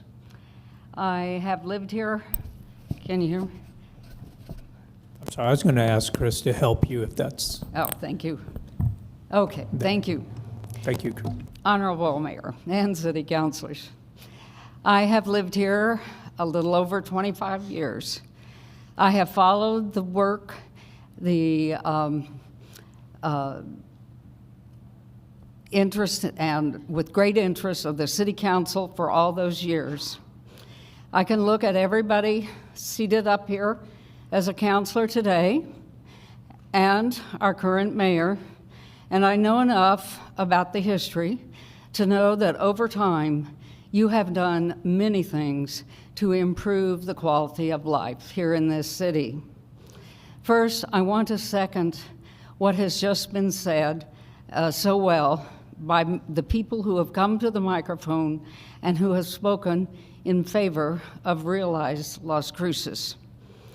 I am asking that today you support this, the approval of these development codes, which I believe are going to increase, not decrease, but increase the quality of life for so many people in our community and to make it a livable, affordable place for everyone.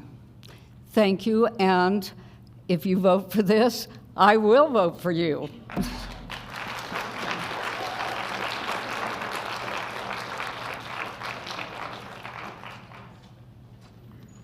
Hi, my name is Nancy Akbari Shamirzadi.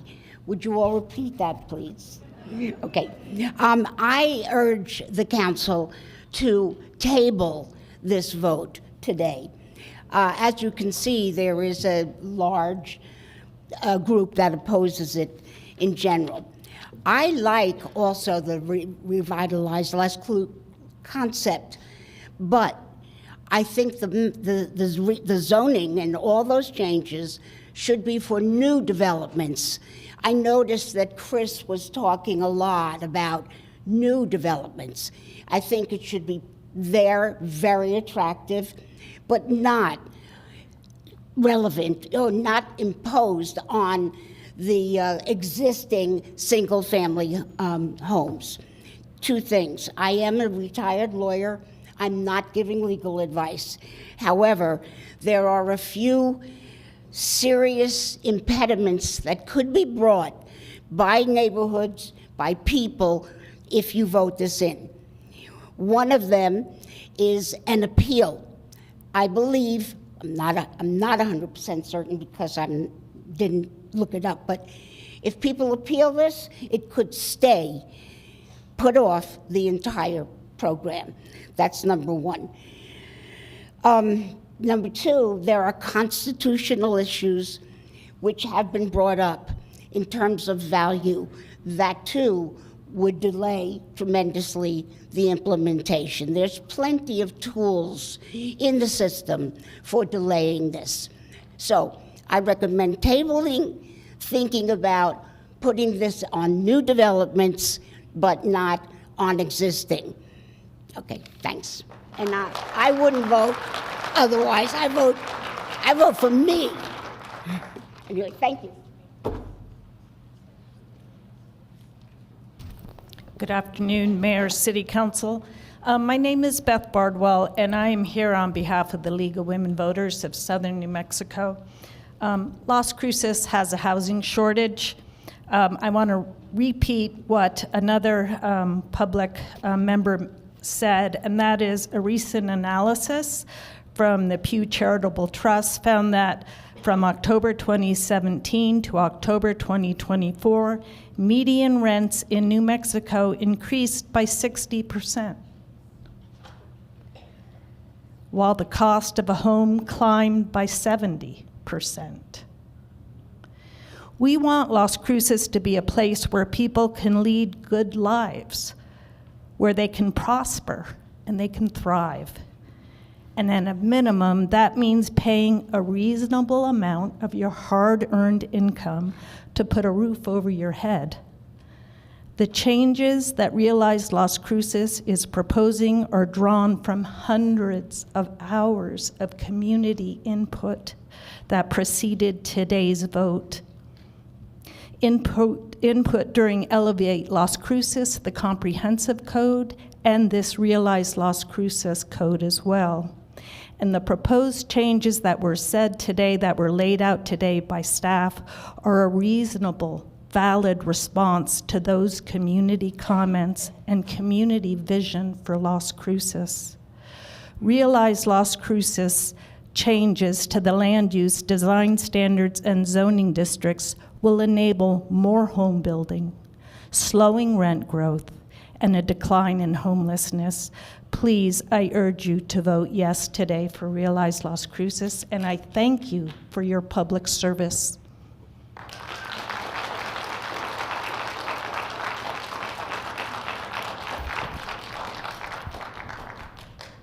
My name's Jim Hurst, and I want to thank the commission for coming this far. I hope you get the ball across the goal line today. And I'm a parent. I have 3 children. I do not live close to them. I wish I did.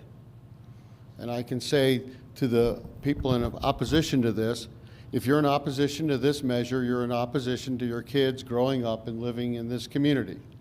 Very few young families can afford to buy a home. They have to rent. If you're concerned about child poverty, if a family is spending half their income on rent, they're not taking proper care of their children. It's just that simple. Good communities have affordable housing. We don't. You either want to make Las Cruces a healthy, growing community, or you don't. If you do, you have to support measures like this. And if you vote for this, I'll only vote for you. I'll knock doors for you. I'll social network for you. I'll do whatever I can. I don't have much money, but I'll do whatever I can to help get you elected. Thank you very much.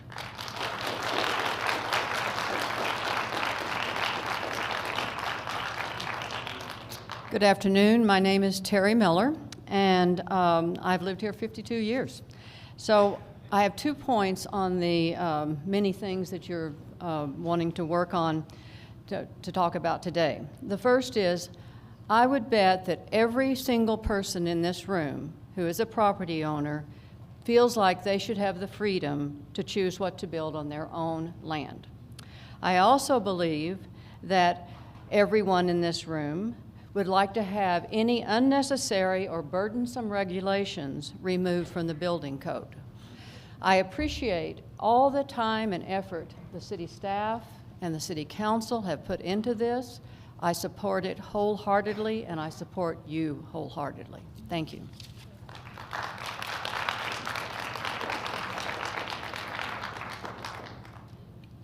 Sorry, I have to put the glasses on because I'm not as young as I once was. Buenas tardes, alcalde y regidores, regidoras. My name is Marisol Diaz, and I am, as Mr. Favor so eloquently said, just a resident. I live in District 3. I would like to share my experience of living in a district where business activities are mixed with residential areas. My comments are specifically about the residual impacts of living right next door to a nonprofit religious institution that operates and has traffic flow similar to a regular business. While the religious institution provides essential services to the community and is often a lifeline for many, the impacts on the neighborhood are not as positive. The church hosts numerous events every year, such as spring parties and festivals, which draw many individuals to the neighborhood. To accommodate the influx of people, the church purchased an empty lot next to our house. Although this lot is zoned residential, it is used as a parking lot, which is not permissible. I did check. Patrons leave trash, play loud music, set off fireworks, and create a tremendous amount of dust. This situation also feels like a violation of our privacy as people peer into our yard and pick on our animals, my chickens included. Last year, they hit our fence, and neither the church nor the patrons took responsibility. They left us to deal with the insurance company and the costly repairs.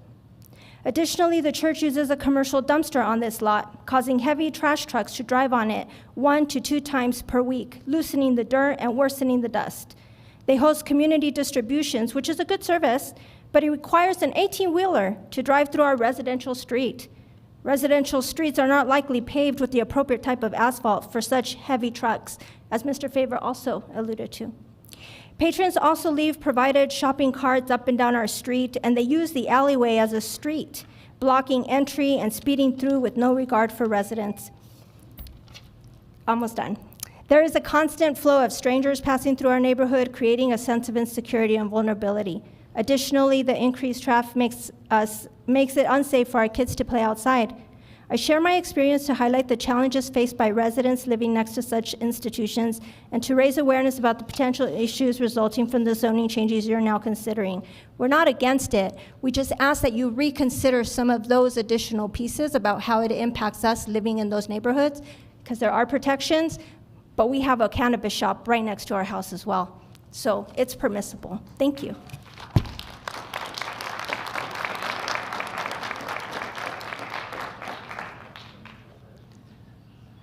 Mayor, council members, my name is Joe Lust, and I've been in a single-family home for 18 years. I like the single-family home life. I am concerned about B&Bs, cafes, and small stores, whatever, coming close to me. However, I do understand the need for a lot of the program of Realize Las Cruces. The one that I am most concerned about, and I think is a totally separate issue, is our single-family home residents that are already established. I just think that we should be grandfathered in aside from Realize Las Cruces. I just don't feel that those of us who have already invested and are looking for this as our forever home or an investment should have to worry about a business coming right next to us. So I'm just saying I see this as a two-part issue. Please just find a way to grandfather in at least the single-family residences that already exist. Thank you.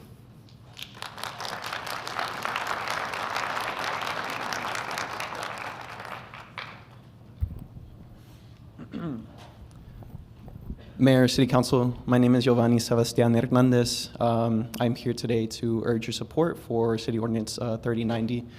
That's all I have to say about that, but I have a question or something for y'all to consider and for the audience to consider as well. I wonder how many of y'all are gonna, after this City Council meeting ends, public comment period ends, how many of y'all are gonna walk over to Mesilla, drive over to Mesilla, go get a coffee, go eat at a restaurant, walk around inside to your neighbors and to your friends who don't live here. I love how walkable it is. I love how accessible it is. That vision is a vision for Las Cruces also. So I hope you acknowledge that irony, city councilors and fellow Las Crucens. Again, I just urge your support for this ordinance. Thank you.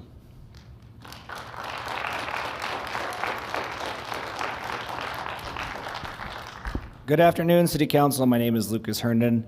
I'm a resident of District 2, which is Councilman Matisse's district. He's going to go to Mesilla because that's where his business is. And it's interesting, too, to hear Councilwoman Matisse and some others talk about property value. A little bit of a history. By the way, I have my degree in history from New Mexico State University because I'm a lifelong resident. I've owned my home for 19 years. The only time I've ever lost value was when big banks in Washington, in New York City, blew up a housing bubble and decreased my house value by half. So if you want to blame somebody, blame banks, not small businesses.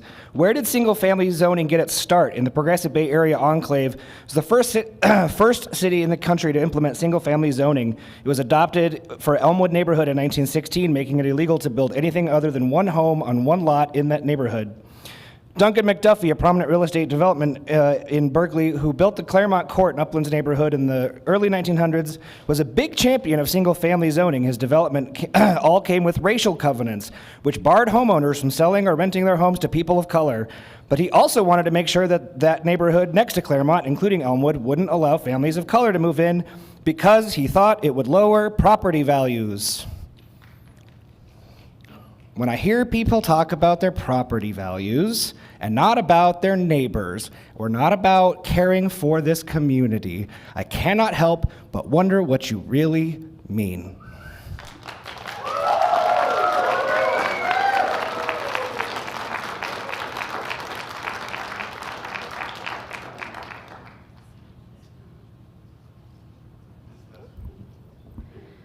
Good afternoon, buenas tardes, Mayor and City Councilors. My name is Marta Saray Guerrero, and I currently live in District 1. And it seems rare and odd to me that I am one of the only people here. It feels like that I was born and raised in Las Cruces. And I've watched this city grow. I've lived in Picacho, I lived up on 70. I've seen the growth and how small business has thrived, how like all kinds of businesses and things have just grown in this city. And I'm very lucky to live in a spot where I can just walk like a couple minutes down the road and I can get to my job. I can get to like different restaurants. I can get to like public spaces and go to these events that Las Cruces has. And to me, I wonder, why don't we, spread that to the rest of Las Cruces? Why is it such a bad thing to people? It boggles my mind. And like, as someone who has ridden the bus for several years, as someone who is going to get a bike really soon, I would love for the streets to be more safe. I would love to have sidewalks in the downtown area, because that goes like for a block and then it stops for a block and then it's again sidewalks. That's so unsafe. And like, if Realize Las Cruces can like help with the sidewalks, if it can help with making transit more accessible, more friendly to people that might need it, I would really appreciate if you guys like helped pass this. I would love to see Las Cruces grow. Las Cruces has changed so much. And I feel like there's so many people here that want to call this place their home, including myself. I have so many friends, I have family here that want to call this place their home. And if Realize Las Cruces can help spread that, if it can help, make people more comfortable, make it more accessible for them to enjoy their lives, I would love to see this happen. Thank you so much.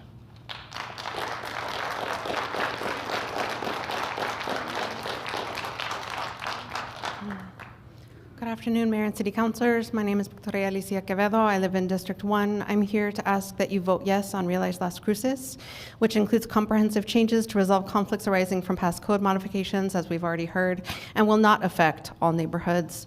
These changes will not only ensure neighborhoods will have less traffic and will have space for children to play, but will also ensure less children are homeless. Not sure how many people opposing this read all 1,291 pages of this ordinance, but I read all of the sections dealing with residential and mixed-use neighborhoods and realized Las Cruces does not get rid of single-family houses. It defines zones within the code as single-family, low-density residential districts. In Section 36, Section 2, describes zoning areas of primarily detached single-family dwelling units to maintain and protect a low-density residential character development.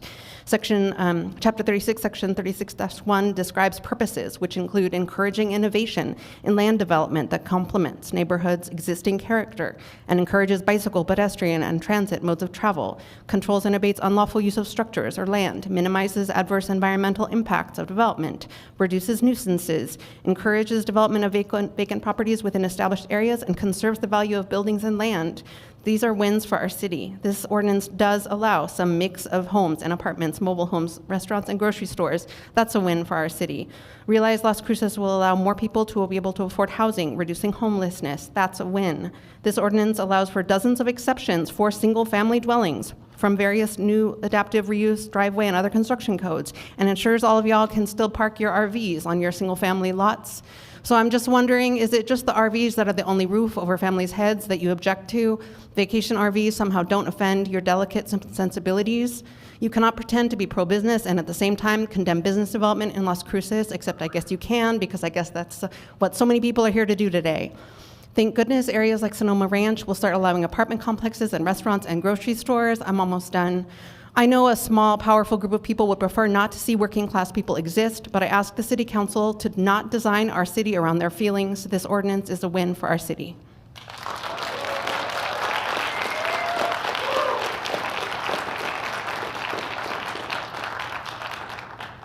Mayor, City Councilors, my name is Nick Cignoli. I live in District 6. I've spoken here a few times about the mountains of data related to housing security and overall physical and mental health outcomes. Obviously, that data hasn't changed, so I won't bore you with it again. So I'll just say that Las Cruces is changing and growing, and it's going to continue to change and grow whether or not we pass Realize Las Cruces. Really, the only thing we can do is to change and grow with it. The way for a growing city as diverse and unique as ours to continue to be successful is to take care of our most vulnerable populations. That's not just low income, that's service workers, college grads, and seniors. If we want to curb crime, if we want to curb substance use, if we want to attract and retain jobs, we do need to get to the root cause. And that is to end those adverse experiences that perpetuate generational trauma. We do that by providing services needed for basic survival, specifically the fundamental right of accessible housing. I ask all the city councilors to proceed with Realize Las Cruces so this city can continue to grow and all of our citizens of our unique and wonderful community can be successful. Thank you.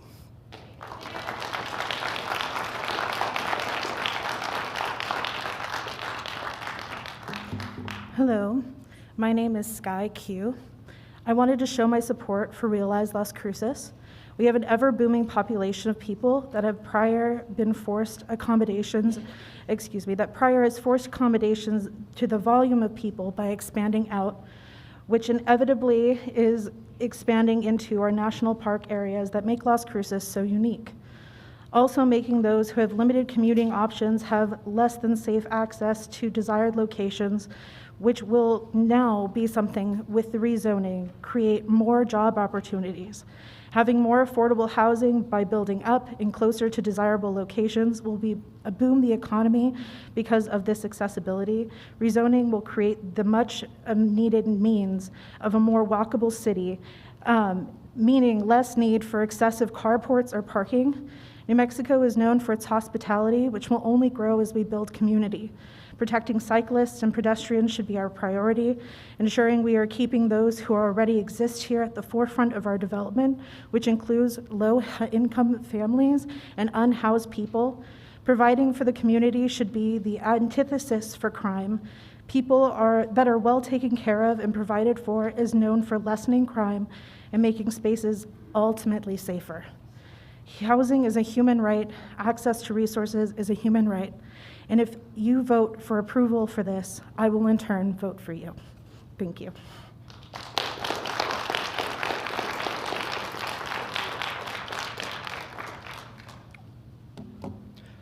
Hello, Council, Mayor. My name is Trent Scribner. For the people taking notes in the audience, taking names, that's Trent. I'm up here today to support Realize Las Cruces. I've lived here my whole life. Like other people have said, I've seen this city grow, I've seen this city change, and this city is changing, is why there's so much backlash here today, is because people are averse to change. It makes sense, I understand. But this is the only way that we can change the city for the better. The way it stands right now, if you want to keep housing unaffordable, one surefire way to do it, to restrict development, is to keep single-family zoning. This we know. I'm less concerned with property values for people who already have homes than I am for people being able to have a roof over their heads at night. And for the people concerned about safety, I understand, and you have my sympathy. My grandfather was killed by a cafe on the corner street. a coffee mug, it was horrible. But it's not a serious concern, safety from having small businesses in your area. It's a myth. It's something meant to keep people scared from progress. And I hope that you guys realize this, and I'll come out and fight for you if you vote for this. Thank you.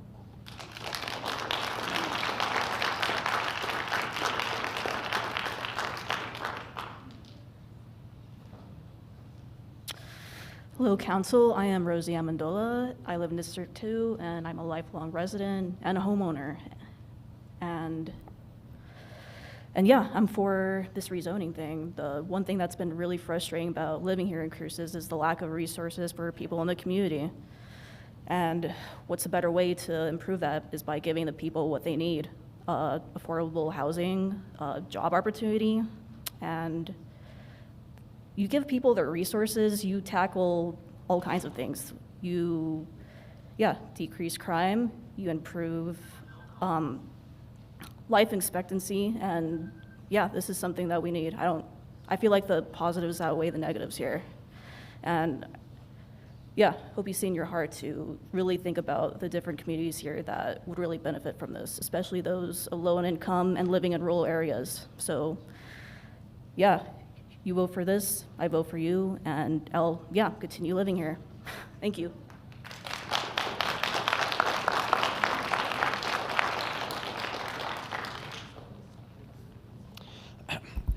Council, Mayor, my name is Claire Neal Wallace. I'm a 15-year resident of Las Cruces, and I just wanted to say I'm here to support Realize Las Cruces because it's good for our city. Being a number 3 retirement destination is cool, that's a good achievement. But there is also other demographics of people who live here in Las Cruces, and the job of the city government is to look after all of the people of the city, not just the retirees. This also is very good for people who do not have cars. Having a small grocery store in a walkable distance is an absolute game changer. We currently only allow on the city buses people to carry 2 bags of groceries. So is 2 bags of groceries with a indeterminate amount of time when you'll have access to a grocery store again enough to feed a family? Usually no, maybe for one day. A bus ride every day to the grocery store is not very feasible for most parents. So we need to think about not just the people who have the means to get here to this meeting today on a Tuesday afternoon when most people are at work, but we also need to think about all the people who do not have the means to get here, who are members of this community and are tax-paying citizens. And they deserve a right to food, a right to a place to live, and a right to community that is not completely inaccessible to them simply for them not having a car. So I hope you all find it within yourselves to make the right decision here and support this common sense policy. Thank you.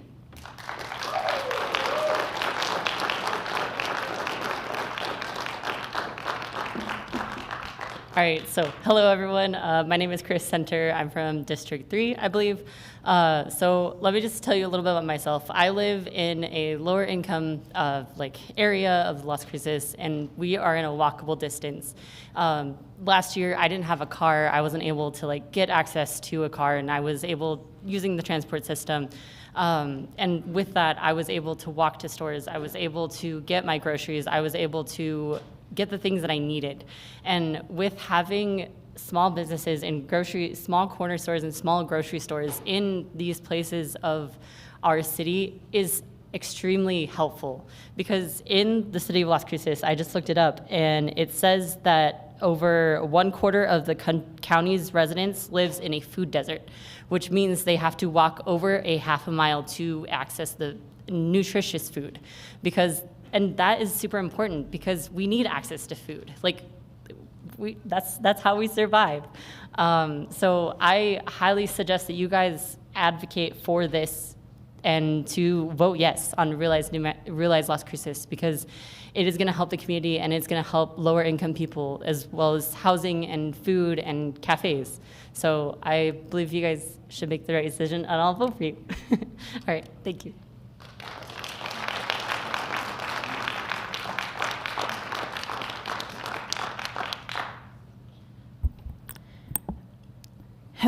Hello and good afternoon. My name is Valeria Barron, and I would like to speak in favor of Realize Las Cruces, specifically for the fact that it is, first of all, it's not going to take away your single family residence home from your hands. It's for newer developments as well as lots that, from my understanding, lots that have been empty and away from people for a long while. And with these local businesses, local parks, it's been historically proven in the past that with providing local businesses, you open up jobs for people who are in desperate need of a place of work.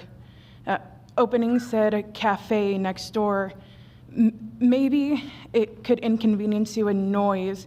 However, it's providing that homeless veteran an opportunity to work and to be able to afford housing. Sure, perhaps the park that they're going to install might attract some leaves on the ground, but it's also going to provide that wife that has several children that she can't take out very often to finally have a place for them to play and to have enrichment. And it's been shown that in studies that places that have enrichment for every member of the community have been shown to have lower crime rates, lower rates of addiction, and lower rates of self-harm and suicide as well. So think of it as more enriching the society that you live in and giving people an opportunity that they were not given beforehand. Thank you.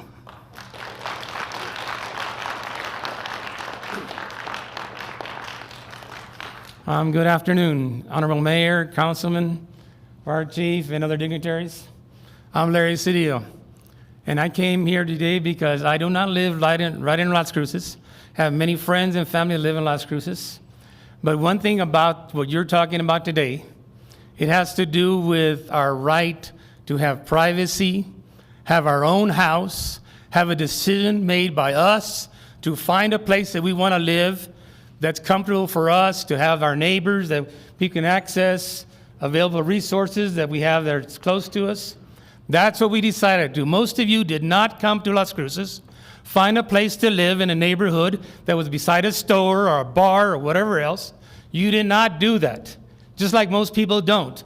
They decide a place that's safe for all of us. I want something for everyone. I want safety. I want protection. Those things are important in our area, especially Las Cruces. We have a majority of problems here that have been brought on by many, many means. There's things that can be solved. It takes time. It takes resources. It takes excusing conscience, not spur-of-the-moment decisions that are not based on fact. I think you need to really consider what you're going to do today, because you don't want to have the effects later on or appeals that come in the future. We have had major lawsuits here in the city and the county for people that do not respect our properties, do not respect our laws. For me, I think we need to really realize what needs to take place here in Las Cruces. We want the best for everyone in this community. That's what we want. We don't want it for a select few. So basically, when you make a decision like that, you're representing everybody in Las Cruces, not just what your ideals or your agenda is. So think about what you're going to be doing, because I'm willing to support you. I plan to do many things to help Las Cruces and the county in the future, and that's what I'm planning to do. Thank you very much.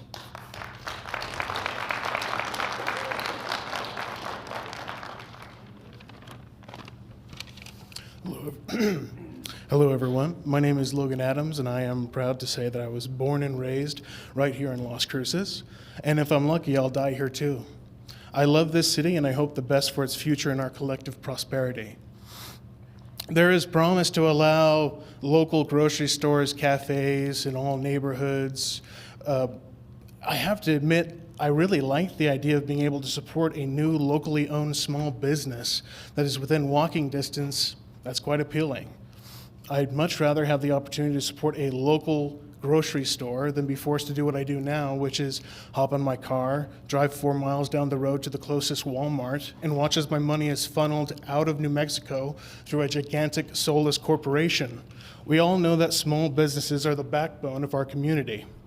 And I, for one, am excited by the idea that we can cut the red tape and open up brand new opportunities for new small businesses to take root and thrive right here in Las Cruces. Now, if you dislike the idea of higher density living, it's understandable that you might look out to the vast and beautiful deserts and think, well, surely we have room still. Well, putting aside an argument that it's probably not the best idea to completely bulldoze and destroy our natural environment around us, and we all appreciate it so much, there's a much simpler problem to consider: higher taxes. The cost for the city to facilitate, install, repair, inspect, plan, and otherwise maintain our infrastructure is already massive. The further outward the city expands, the greater the glut of that bill. And as it goes up, so does the need to raise our taxes. It's either that or the city's ability to keep up with the maintenance nosedives because they can't afford to be everywhere all at once. Fellow Las Crucians, it should not follow us to subsidize uncontrolled outward expansion of our city, especially when there is an alternative to both increase the supply of housing and avoid this potential untenable maintenance cost. We should do what we can to increase housing in our city and facilitate the growth and invest of We should support small businesses that serve and connect our communities. This motion is not the only step to take in this direction, but it is a first, and for these reasons, I support it.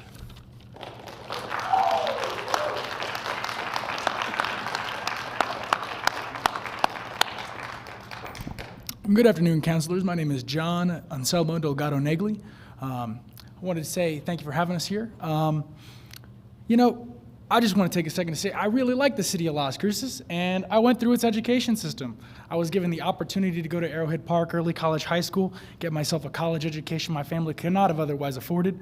I got the opportunity to do junior leadership through this city and learn about the many institutions here, and I really enjoyed that too.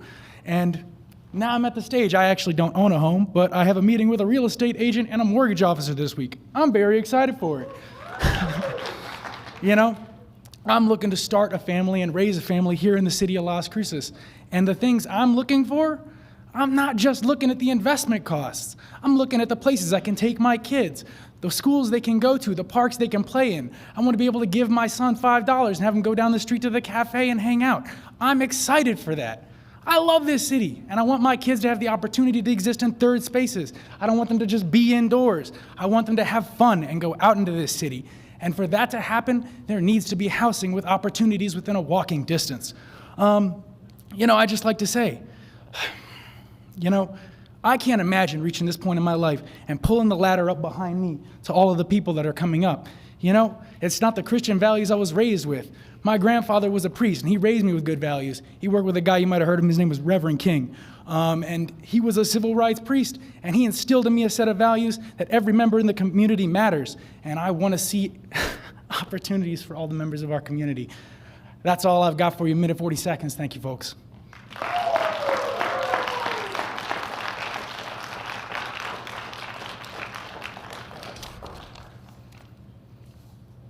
Mayor, Mayor Pro Tem, councilors, we've seen a lot of word salad and disingenuous theories put out here, misidentifying the problem. Can you state your name again? My name is Laura Reynolds. Misidentifying the problem. We don't have a housing shortage. We have a housing affordability problem. What's wrong with Councilor Matisse owning a business in his neighborhood and visiting it? Isn't that what this is all about? Yet he's criticized. I mean, word salad. I am a local real estate broker, productive, active, and successful for over 20 years now. Not in the ivory tower where my brokers can't reach me. I'm out in the trenches listing and selling real estate like others, and I see the problem. Prices are determined by the market, not by what you want them to be or what I wish they were. I've watched Las Cruces go from a thriving and gorgeous community to destruction resembling a third world country. All of my grown daughters and their husbands have left for better opportunities elsewhere after struggling for years because there were none here for them. This would greatly impact neighborhoods. If you don't think a commercial property next to a residential property devalues it, then talk to an expert who knows and quit listening to these people who are throwing out theories that don't make sense and are not true. Do you want a strip club next door to you, your grandkids? Do you want a liquor store next to a church? Laugh all you want. Laugh all you want. I'm speaking true facts. They can come and tear down the house next to you and build whatever they want. This should be limited to new neighborhoods and developers who can make those decisions themselves. Okay, thank you.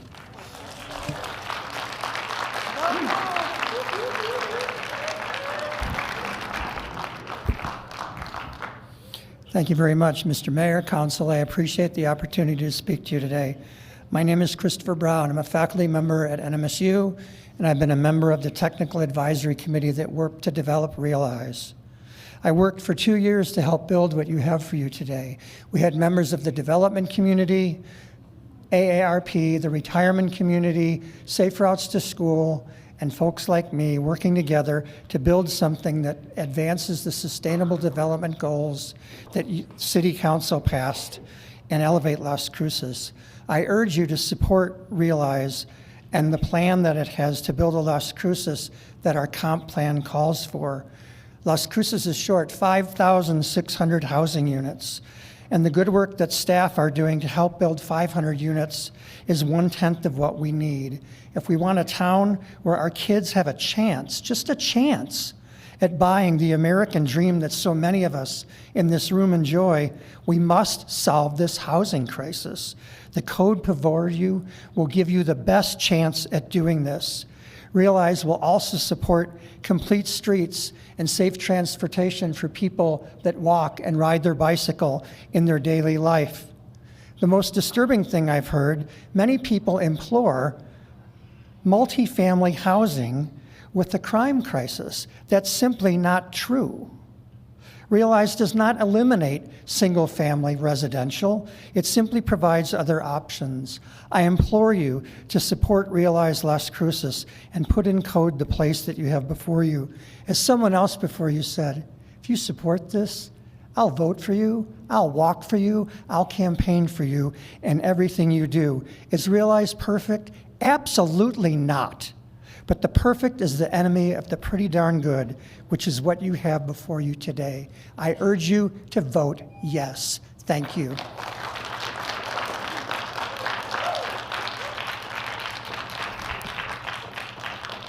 Hi, Mayor, councilors. My name is John Holtzman, and I want to thank the City Council and especially staff for your efforts on Realize Las Cruces, and I urge you to pass it. I've participated in this process in several ways, including submitting some written comments, making some comments to planning and zoning, emailing staff, talking with some of you. I didn't actually get what I wanted, but that's okay. I felt that I was listened to. I recognize you're juggling a lot of different and conflicting input, which is sometimes expressed in a hostile and perhaps less than constructive way. Overall, I think Realize Las Cruces does a good job at recognizing issues that face our community and trying to address them at a root level that is equitable. I think we're at a point in our community where we have to be willing to be open-minded about change and to consider what we need to do to address our issues. And I think that Realize lays out the policies and especially the flexibility to do so. I respect the process and look forward to working with you in the future to make adjustments and improvements as needed. I thank you and staff again for your efforts on Realize Las Cruces and hope that you'll support it. Thank you.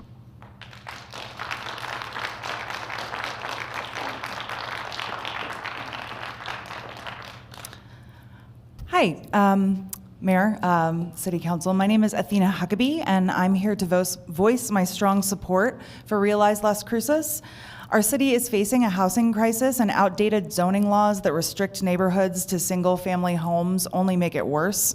By allowing for a mix of housing types like duplexes, townhomes, and accessory dwelling units, of which I have one, we create more affordable options, support local businesses, and build a more inclusive community. My colleague and friend that was sitting with me that had to leave due to time owns a mixed-use property in Asheville, North Carolina, which is very lucrative for her. She and her son both own real estate in Las Cruces and are at this point unwilling to invest in more real estate because of these restrictive zoning laws. The alternative to not passing this is more unchecked suburban sprawl, soulless, car-dependent development that isolates people, drains city resources.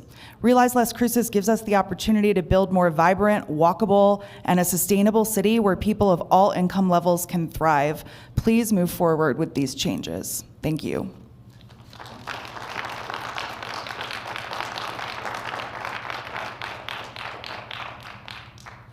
Hi, I'm Dana Hopkins. I'm a resident here in Las Cruces. I'm a native New Mexican, although I am recently returned to New Mexico. And I wasn't going to speak because I saw so many people my age speaking, but we are not a monolith. We do not all agree. Not everyone here is a homeowner. I'm not. And for many of the people behind me, I'm going to remind you that you are one medical crisis away from not being a homeowner. We are a city of many, many kinds of people and many ages of people. It breaks my heart to see that we are ignoring the voices of our younger folks, our more marginalized folks. And I truly believe that what we're looking at here, and I have to say it sounds like people haven't actually read it or listened to this presentation. What we are looking at here is reasonable. It is imperfect like all things are, but it improves Las Cruces for everyone. It improves it for people like me. It improves it for my neighbors behind me. And it improves it for all these neighbors of all ages and walks of life and people who cannot afford a home at all. There's not a bad thing about it. The things that people are afraid of are not the things that are going to happen. And change happens. It's 2025. It is not 2001. And what worked then doesn't work now. Thank you for your time. I hope you all will vote for it.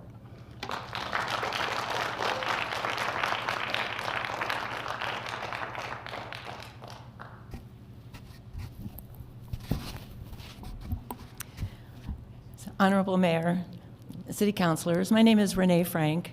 I'm a long-term citizen of Las Cruces and surrounding areas.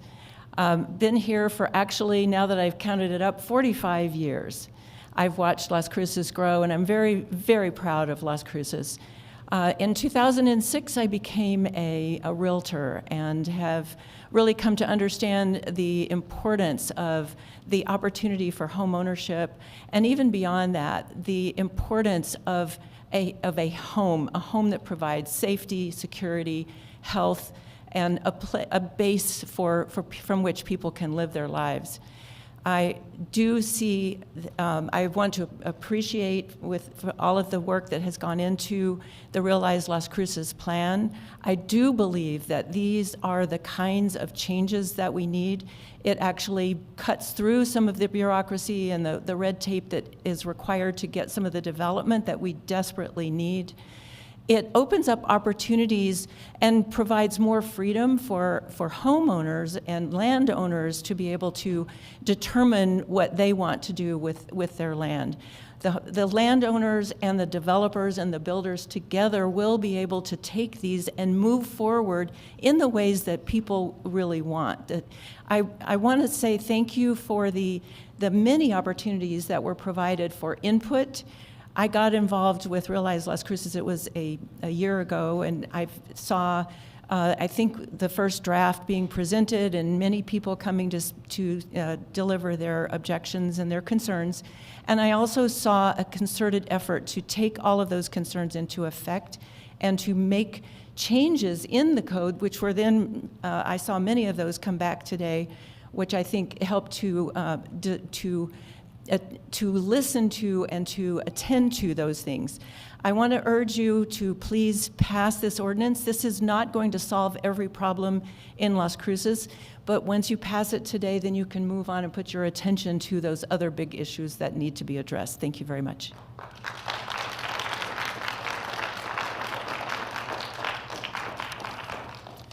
Good afternoon, Mr. Mayor, City Council. I want to thank Councilman Matisse for replying to the email that I sent yesterday regarding this issue. I've emailed and called Ma'am, we need your name, please. Paula Groves. I've emailed and called all of you many times over the years about issues. I've been involved in this effort. I've lodged public comment, and the only response I've ever gotten was last night from Councilor Matisse, so thank you for that. I would like to urge you to table this motion or to vote no. I'm not in favor of many of the changes proposed under the Realize Las Cruces plan because these do impact existing neighborhoods. And so if you read the 1,000 pages, if you listen to the staff presentation, which said it probably wouldn't affect you, probably isn't good enough for me. I am a third generation Las Crucean. I have raised 2 now adult children here, and I believe that these changes will be detrimental to existing properties, allowing large apartment complexes and retail stores within our existing single-family neighborhoods increases noise, light pollution, traffic, and impacts safety for families with young children or elderly residents. These proposed changes will fundamentally change the standard of living in our city, which will impact the quality of life and potentially the tax base. And I, on purpose, am not talking about property values or these other things because I'm much more concerned about the quality of life in this city where 4 generations of my family have lived. We have current zoning regulations that allow citizens to live in these varied neighborhoods. So I would urge you to table this and change the zoning for new development only. Thank you so much.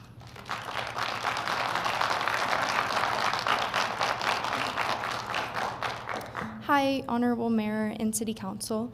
My name is Julia Yancey. I have lived in Las Cruces for about 4 years now. I moved when I was just 14, so I'm pretty young.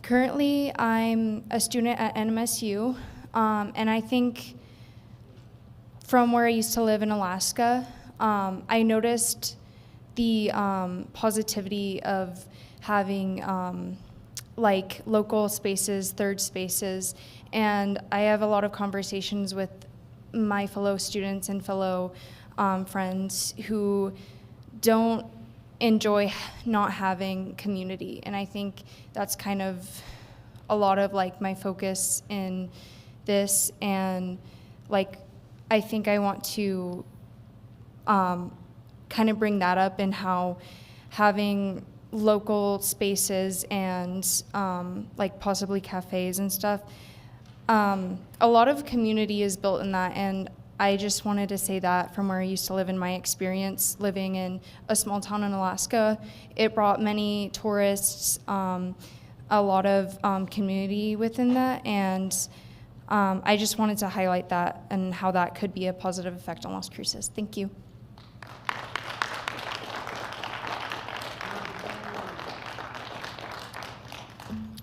Mayor, City Council, my name is Sylvia Yancey and I live in District 2.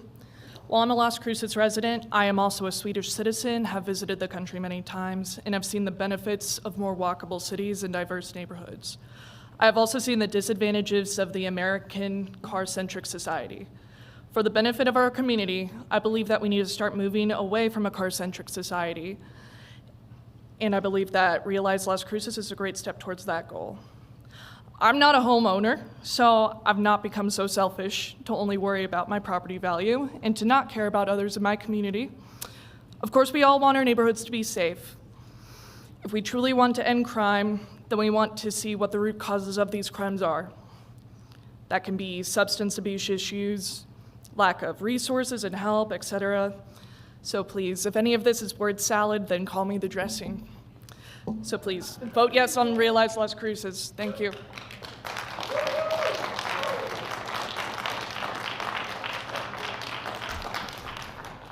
Good afternoon, Mayor and Council. My name is Sylvia Ulloa, and I love Las Cruces. I want this beautiful community to grow and to thrive. One of our councilors here believes that we shouldn't take a vote for change on the possibility that something bad may happen, instead of voting for something so that something good could happen. We deserve a community with thriving small businesses, with walkable neighborhoods, and with easy access to public transit. My nephew left Las Cruces because he didn't want to have to own a car. My niece left because there was nothing to do here and because there was no interesting neighborhoods. Not everybody wants to live in a single-family house. Even those vaunted retirees that we keep trying to, I guess, bring here over our own residents, they're selling their big houses and they're moving into, they're downsizing. So when we say that only single-family houses are allowed, what we're saying is to our kids, go live in Denver, go live in Phoenix, go live in Austin, and when you're ready to get married and have 2 kids and buy a house, then you can come back. So you just keep renting and throwing your money away on that until you have the money to buy a single-family house in Las Cruces.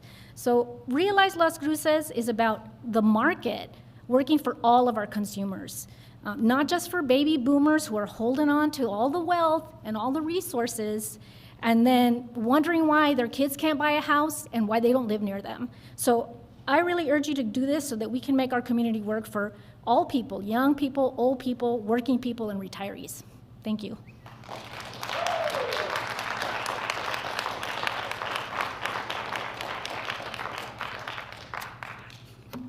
Hello, good afternoon, everybody. My name is Gloria Molina, and I'm here to support Realize Las Cruces. I was born and raised here, and I've seen the many changes, and not for the good, but it really does have a potential to make a great impact on people that need it, low-income people.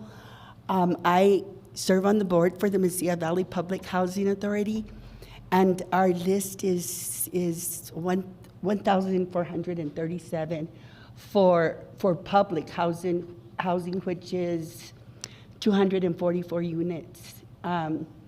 I really believe that this will help, and I know I've heard a lot of things. I've been here all afternoon. That was a long wait. My daughter also went to Austin. My kids are grown up, but I have grandchildren and great-grandchildren that I hope will someday be homeowners. I went to college. I chose a low-paying early childhood education degree, and I've never made more than $24,000 a year. And I'm okay with that. I've done a lot, and I'm proud of what I've done. I am a big advocate for low-income people because I grew up in the housing project on Mulberry and Ash, and I live there again. I moved there when I was 6 years old, and I live there again. And it's not anybody's childhood dream to say, oh, I'm going to go back to live in housing. No, but I'm in a position where I can help people and advocate for them now. And so with that, I'm running out of time, but please support. And also, I'm going to ditto what everybody says. I'll go all the way for you, and I'll support you if you back us up on this. Thank you. Look, I didn't even read any of my notes.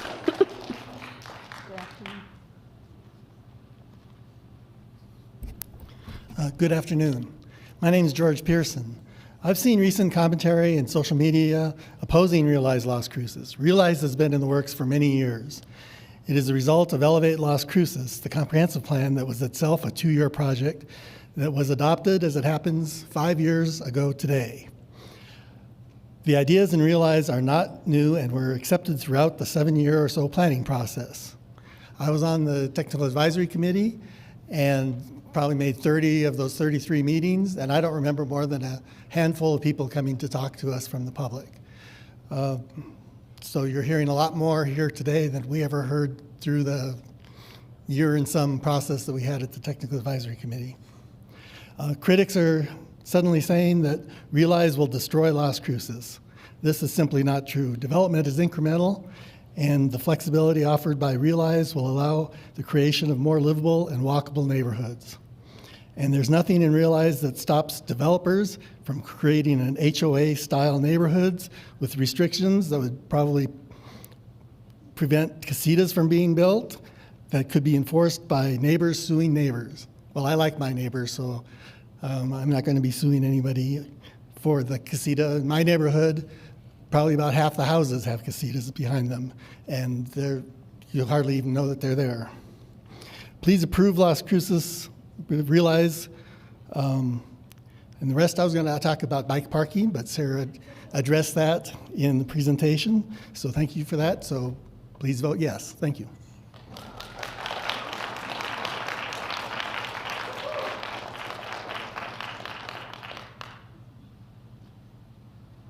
Good afternoon, everyone.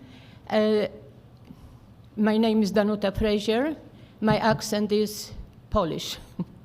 So what I want to observation when I hear all the yes and against, my question will be, and I didn't hear the numbers, how many units of the affordable housing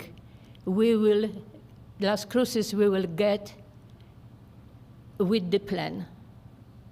Compare the cost and everything, and so minimum, how many units? I am not asking about the number I just didn't hear and bother me. Now, is the alternative to it? Obviously should be. And then when we compare the cost, the number, all the infrastructure, sorry, that will convince me. The other things is about the affordable housing and how much you think the rent or the housing will cost people who need those very much to the other alternative. Because sometimes everybody say we need affordable housing. We need. Now, but when we came, maybe a very short background, I came to United States on the visa which President Reagan let the people who were oppressed in solidarity time, you know. I lived in New York for a while, then I lived about altogether 30 plus years. I lived most of the time in Orlando. We came here and we love this, and we see this city not supposed to, is, my opinion, is a tourist place.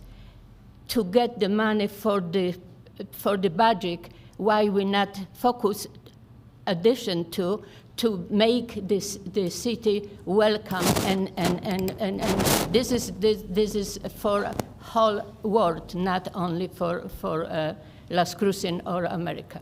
That is only my question was, the economic first. Thank you. Thank you.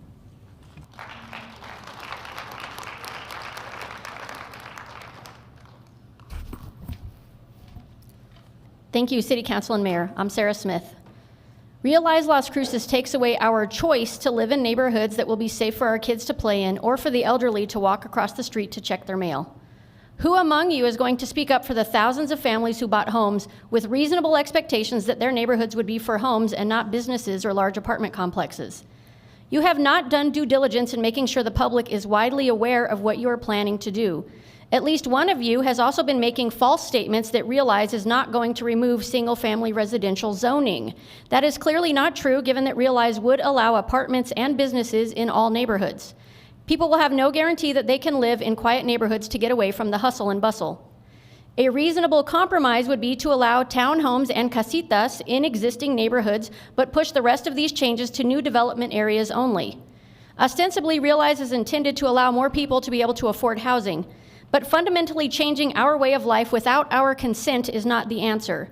Instead, you should be working harder to reduce development fees, deal with the crime situation, and retain and attract job opportunities. Several builders and developers have spoken at council with concerns that Realize is going to increase development costs. They have also repeatedly told council that theft of building materials at construction sites is increasing the price for homeowners. Numerous businesses have failed or chosen to go elsewhere because of the crime and the blight. Please stand up for your constituents by voting no. This proposal is like a sledgehammer when we need a more nuanced situation. City staff indicated that the goal is to allow flexibility for new development. Then why not revise this proposal to allow apartments and businesses in new development and not existing neighborhoods? Thank you.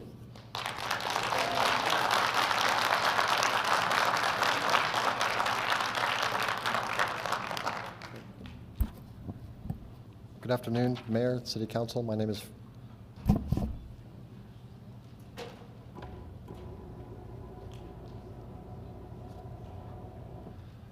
Mayor, City Council. My name is Fred Miller, and I want to see you vote in favor of mixed-use neighborhoods. In support of that, I want to read a paragraph from Hillbilly Elegy by J.D. Vance. So I think that any successful policy program would recognize what my old high school's teachers see every day, that the real problem for so many of these kids is what happens or doesn't happen at home. For example, we'd recognize that Section 8 vouchers ought to be administered in a way that doesn't segregate the poor into little enclaves. As Brian Campbell, another Middletown teacher, told me, when you have a large base of Section 8 parents and kids supported by fewer middle-class taxpayers, it's an upside-down triangle. There are fewer emotional and financial resources when the only people in a neighborhood are low income. You just can't lump them together because then you have a bigger pool of hopelessness. On the other hand, he said, put the lower income kids with those who have a different lifestyle model, and the lower income kids start to rise up. Yet, when Middletown recently tried to limit the number of Section 8 vouchers offered within certain neighborhoods, the federal government balked. Better, I suppose, to keep those kids cut off from the middle class.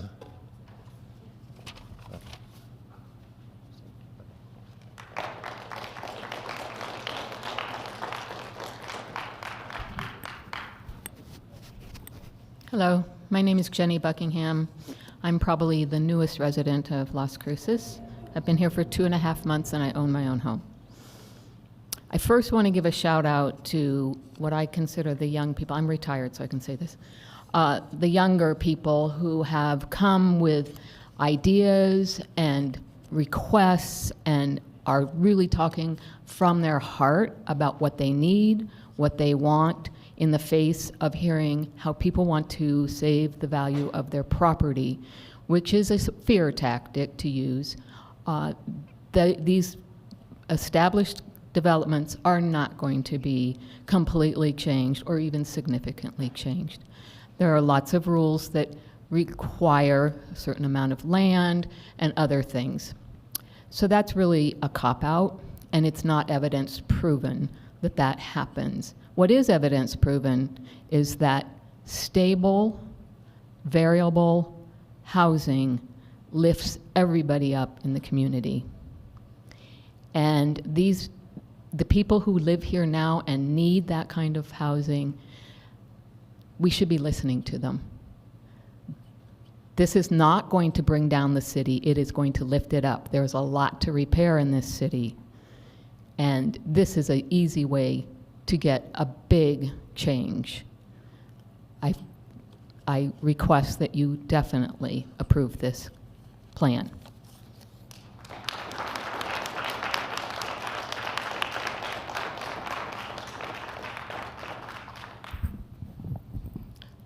Good afternoon, everybody.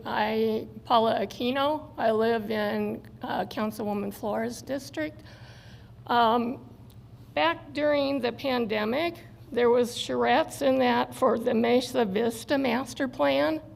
I don't know how many here actually remember that, but that was a mixed-use housing development with apartments, a lot of apartments, and little town square where you could have stores and housing above it and that. And I thought that plan had been approved back then. So I don't know what happened to that, but that's exactly what you guys are talking about today with that kind of a neighborhood.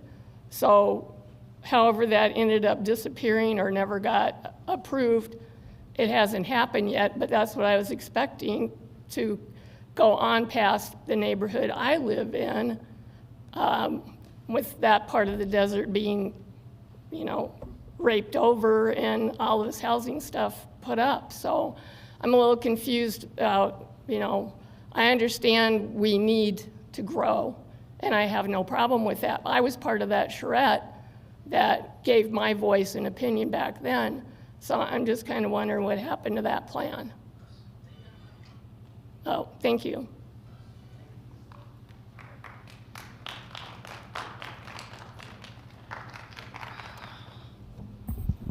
Joe Ruprecht, longtime resident. I ran home in the midst of the start of the comments because I wanted to come back with my copy of Realize. This is what Realize looks like without the technical manual attached to it. This is just Realize.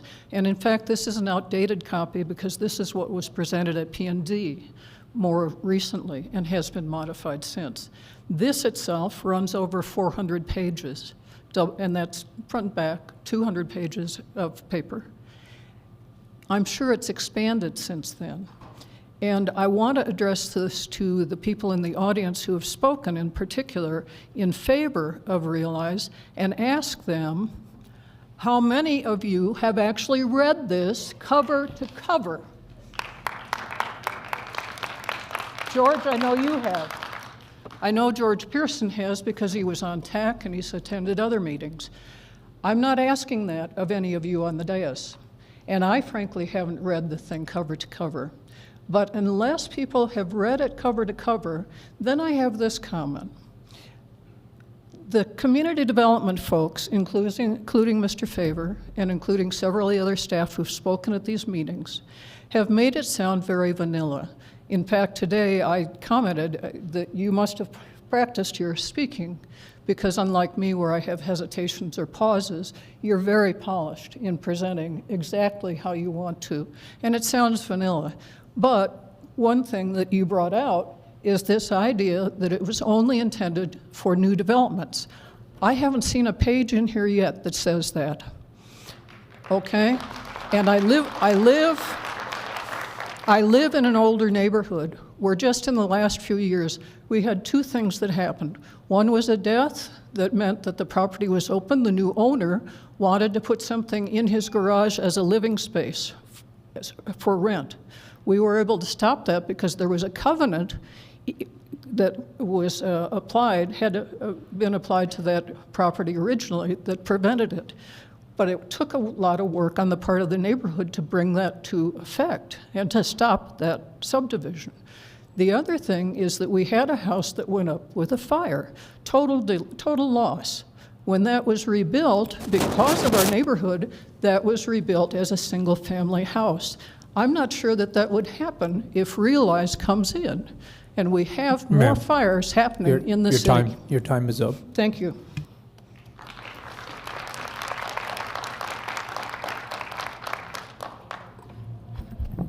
Dolores Lucero. 2001, of course we should update the zoning code. There's no doubt about that. But let me tell the people in this room, it's already decided. The mayor never, in the 20 years that I've been involved in politics, any mayor at this dais has never put something on the agenda that's gonna fail. Ever. And only maybe once or twice in the 8 years that I served. The mayor doesn't do that. He already knows what the vote is. It might be a 4-3, but it's just gotta be 4 to win. So it doesn't happen in these chambers. I also am a gambling woman. I will lay money down that someone organized all this group of people to be here today to show you that they care about their community. Well, nobody cares as much as I do, and a whole bunch of other people in this community. I'm gonna give my age. I'm 71 years old, and I've lived in this community, and my family has been here for 400 years. I do not recognize Las Cruces. I do not live in the community that I've always loved. I do not have the services that I should have at this age because I can't get good medical care. How dare someone stand there and say, I live in Sonoma Ranch, I worked hard for my home, I care about people in this community, I have helped people that have needed care, and I'm upset, obviously. How dare you say that I don't care about this community because I own a nice home? There's an empty lot on my street. If a mobile home ends up there, I'm gonna be real pissed. And let me tell you, if something else shows up on my neighborhood, 2 nights ago, guess what, Mr. Mayor? 3rd time in a row, hoodlums on my street checking doors. I don't live in a bad neighborhood. I live in a neighborhood of Las Cruces, and none of you care where I live.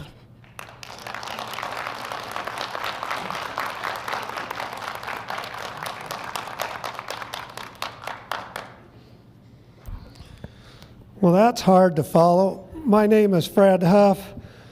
And boy, have I gotten an education today. I've heard all of this talk about affordable housing. And it suddenly dawned on me, what is affordable housing? Who owns it?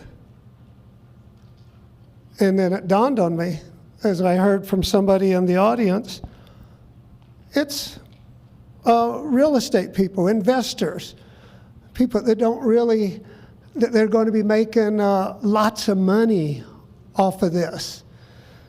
Well, let's look at some supposed affordable housing that's supposedly taking place here in Las Cruces, a place called Amador Crossing. My understanding is, from what I've heard, and I can be corrected somewhere along the way, that that's about a $15 million project for 50 units. It doesn't take much of a mathematician to see that that's $300,000 per unit. I could never afford that. If I was having to pay rent, typically rent's about 1% of the cost. That's $3,000 a month. That doesn't sound affordable to me. The other thing that really I think a lot of people miss is if you're renting, they can raise your rent anytime they want. And I've seen a lot of people recently on Facebook and stuff where people are getting evicted because suddenly their rent is raised. As a homeowner, I don't have to worry about that. So what is affordable housing as opposed to home ownership? And if that really is a probability, as Mr. Favor said, why wasn't it grandfathered in? Thank you.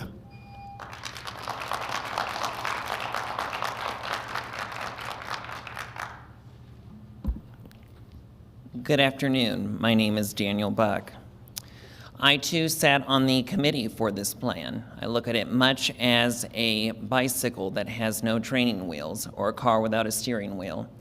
It puts our city into urban sprawl and expedites with unplanned trajectory the aftermath of tearing down existing single-family homes in areas which have been called selfish for people investing family money to form a life in which they took and created. I live in the historic district. I live in an area where you do not need a special use permit to put businesses because Mesquite is already zoned commercial. You can own any type of business. For years, my neighborhood has been traded for pennies by politicians and torn to the ground, with only a small percent of the original dwellings still existing. It has not had any economic rebirth. We have an Albertsons not far down the road on El Paseo. There has been nothing that has come to spite economic growth in the area. Nothing has come that has risen people out of poverty in our neighborhood. I once lived on the West Mesa. I can tell you, I would be very upset if somebody tore down an existing home next to a home that cost over $500,000 to put a random business which sunk the property value and then made me write a check at closing to make up for the loss of such an investment. I think there is a loss of trust in the council. I think there's a loss of trust in the public officials. I think we have a concern that there is backdoor deals being done. I've had some very disturbing things said to me by people up on this dais before. There has not been a focus on losing the Amador downtown Main Street. How many years could we have launched a pilot program that has never gotten off its feet? Board after board, investment after investment, nothing has come to really create a lifestyle. You can go to El Paso and visit Montecillo, a strategic plan development. I happen to be from Naples, Florida, where places, and I will be finished in just a moment before you cut me off. Coconut Grove in Florida is a strategic plan area where multifamily housing is closest to the commercial district. That includes stores, restaurants, and groceries. And in the Outer Banks is condominiums and then single-family homes where people are more likely to have a vehicle. I highly doubt a 3,000 square foot grocery will be put into a single-family home by a private individual and benefit anyone, including the homeless veteran inside of our community. Thank you.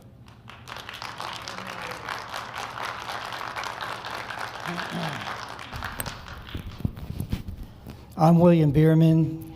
I had to tear up my prepared statement because of time restrictions and because I feel the need to rebut some of the things that have been said here.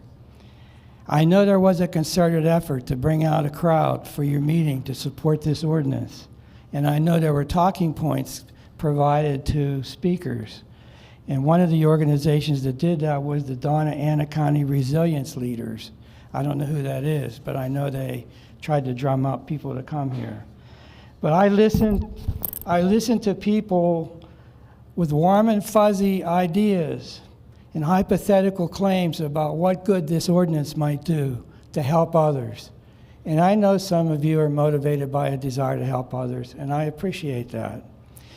But aside from these hypothetical ideas about how this might help people, I'd like to present you with some stark reality, or rather present the audience with some stark reality, because you already know about the hazardous waste, the biohazard business that the City Department of Community Development has been allowing to operate 1 block from my house in a single-family residential neighborhood, even with single-family residential zoning.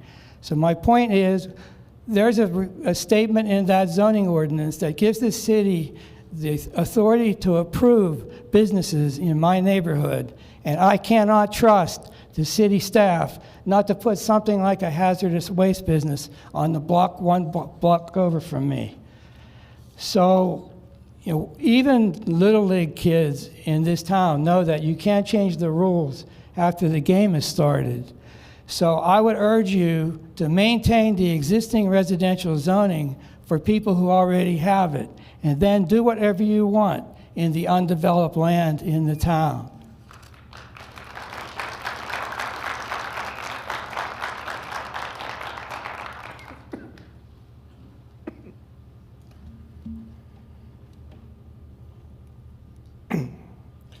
Hello, my name is Ray Solar, and I'd like to talk to you about your plan.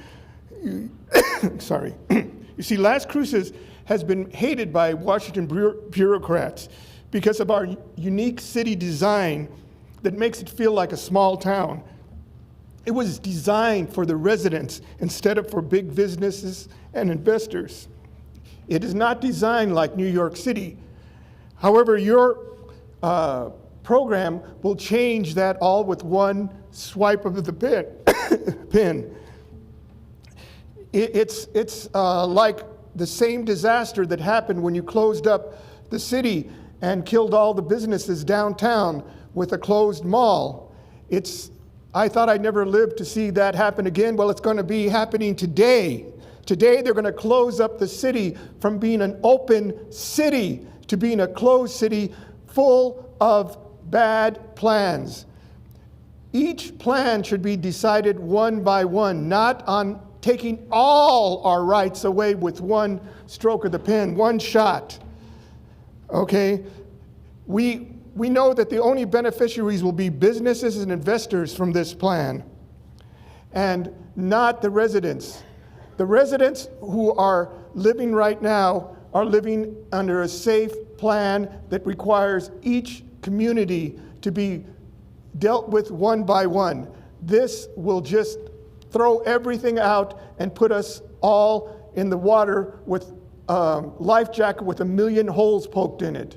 It made me more airy, and that's that feel-good feeling, but it is disastrous, and it is life. It won't save your life, and it won't save our community. Please do not destroy this community. Deal with it one by one, project by project.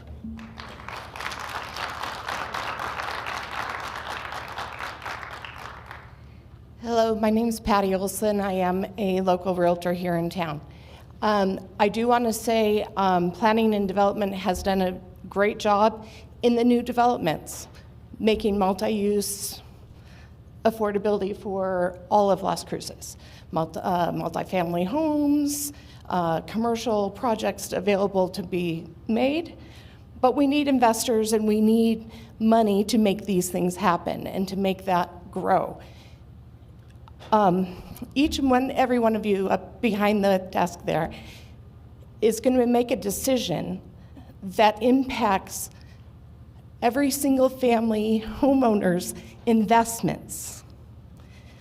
Do any of you want to sell your home today at the prior 21 price to make homes affordable? I'll sell it. I bet each and every one of you want to protect your home value.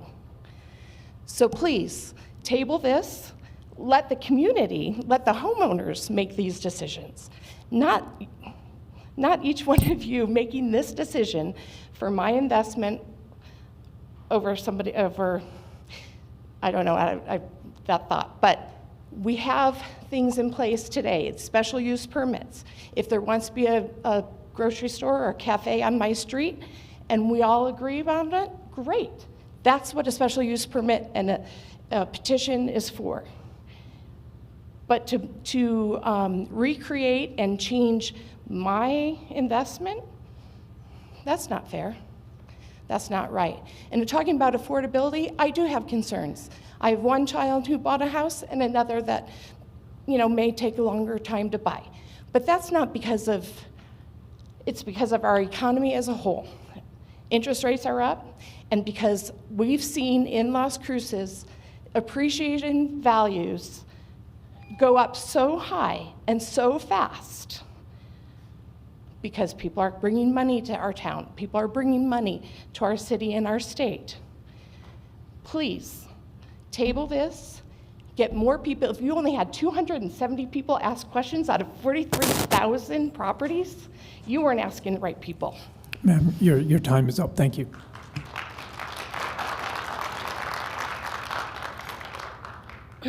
Good afternoon. My name is Maria Angelica Varela, and I don't have a speech. I didn't read the book, and I don't have a lot of information about this project, but I am in favor with the little that I've heard today.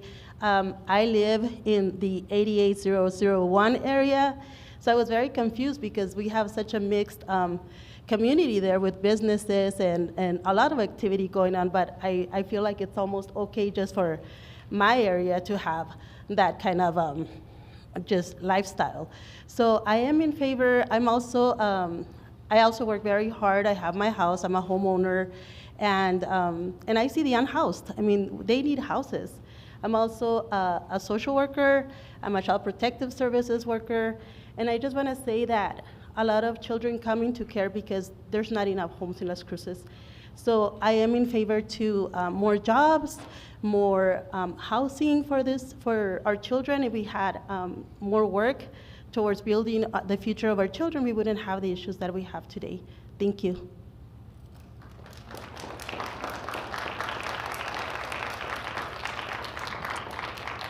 Hi, my name is Marianne Luvano, and I am the proud owner of Glitz School of Cosmetology. And 13 years ago, I actually bought my very first property here in Las Cruces from Mr. Matisse. I am eternally grateful for the city of Las Cruces. If people want to work here, you can make money, but you have to give it all you have to be able to make it.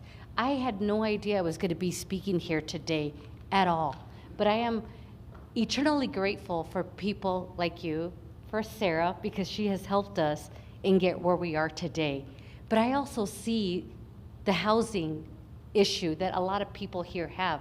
I, as a homeowner, would not want, by no means am I saying that a mobile home park is any less, but the value, let's just be real, the value, it matters, right? Nobody would want that next to their home.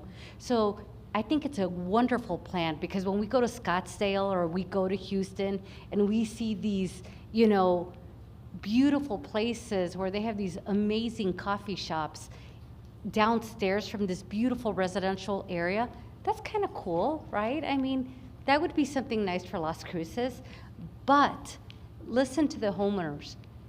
Maybe just tweak one or two little things with that plan.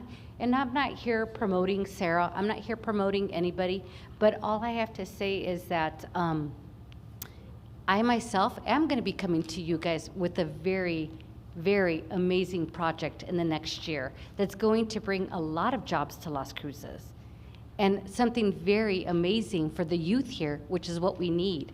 So I'm all for this. Just maybe one or two tweaks, and I think a lot of people will be happy. Maybe just listen to a lot of the homeowners here. But again, thank you for you guys, and thank you for everything that you've done for the city. Thank you.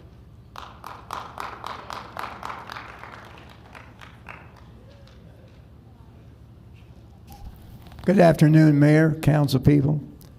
My name is Charles Wendler, and many years ago I attended several meetings over at the county building similar to this plan that you have, and did a little bit of research at that time and found out that it was a result of Agenda 21 from the United Nations, the driving force at that time. And you're all members, I suppose, still of the Metropolitan Planning Organization, which is part of that movement. So people need to understand where this is coming from. I don't think it's coming from the real people here in Las Cruces. Okay, it's an outside force, unfortunately. Some other things, I've been in the chambers here when I've heard business people here in town crying out to you for help, the safety and security of their small businesses. And our heart goes out to those folks and the police who are inundated with all kinds of calls for help. So is this going to really help things? And then I hear about it's over 1,000 pages or so. It kind of reminds me of one of those things. You got to pass it before you can know what's in it. That's not logical reasoning, folks. Please, common sense. Leave it alone. I vote no on this resoundingly. It doesn't make sense. God bless you.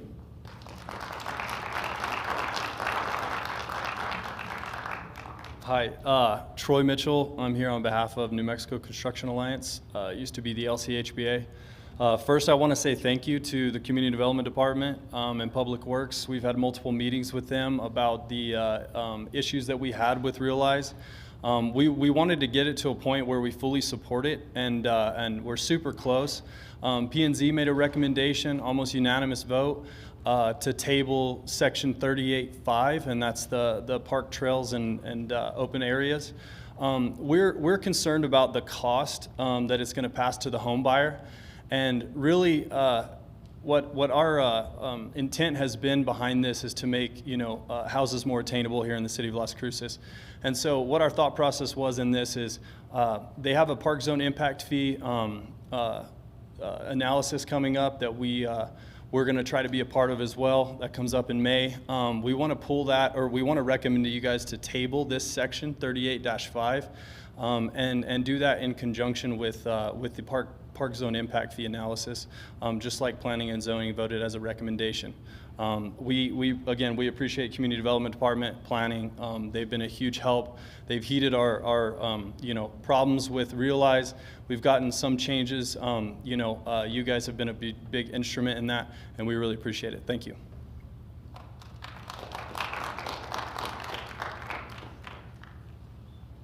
Hello, my name's Kathleen Montgomery, and I live in a single-family housing area.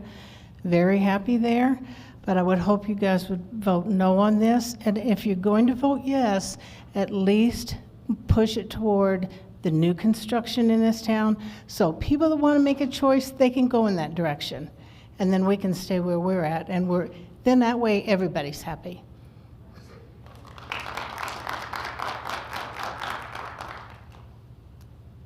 Hello, my name is Pam Sundin, and after listening to many people and going to meetings, it seems that Realize Las Cruces is not the best plan.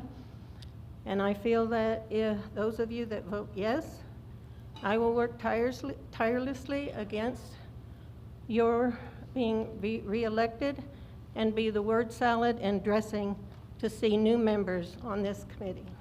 Thank you.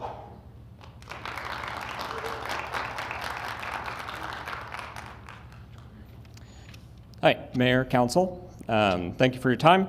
My name is Michael Harris. I have lived in Las Cruces my entire life, which is not young anymore. And I'm here today to express support for this ordinance. I think it is a great step forward for the city.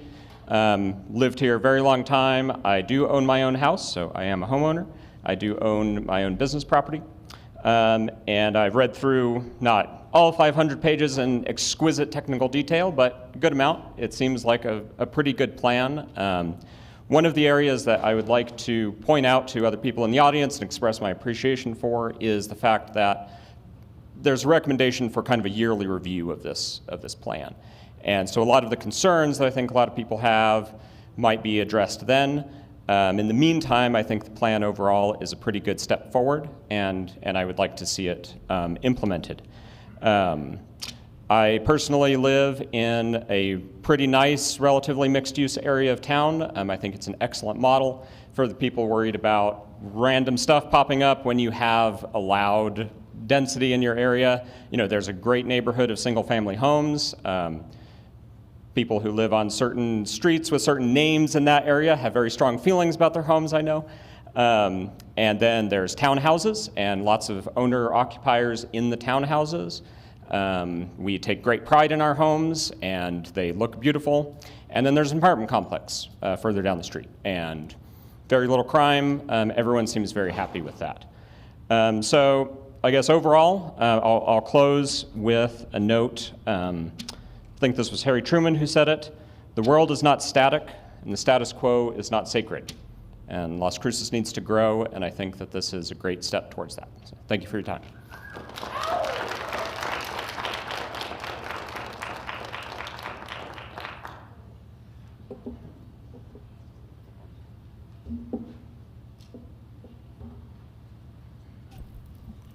Hello, my name is Jennifer Seifer, and I am, if I'm charitable, I would say table it.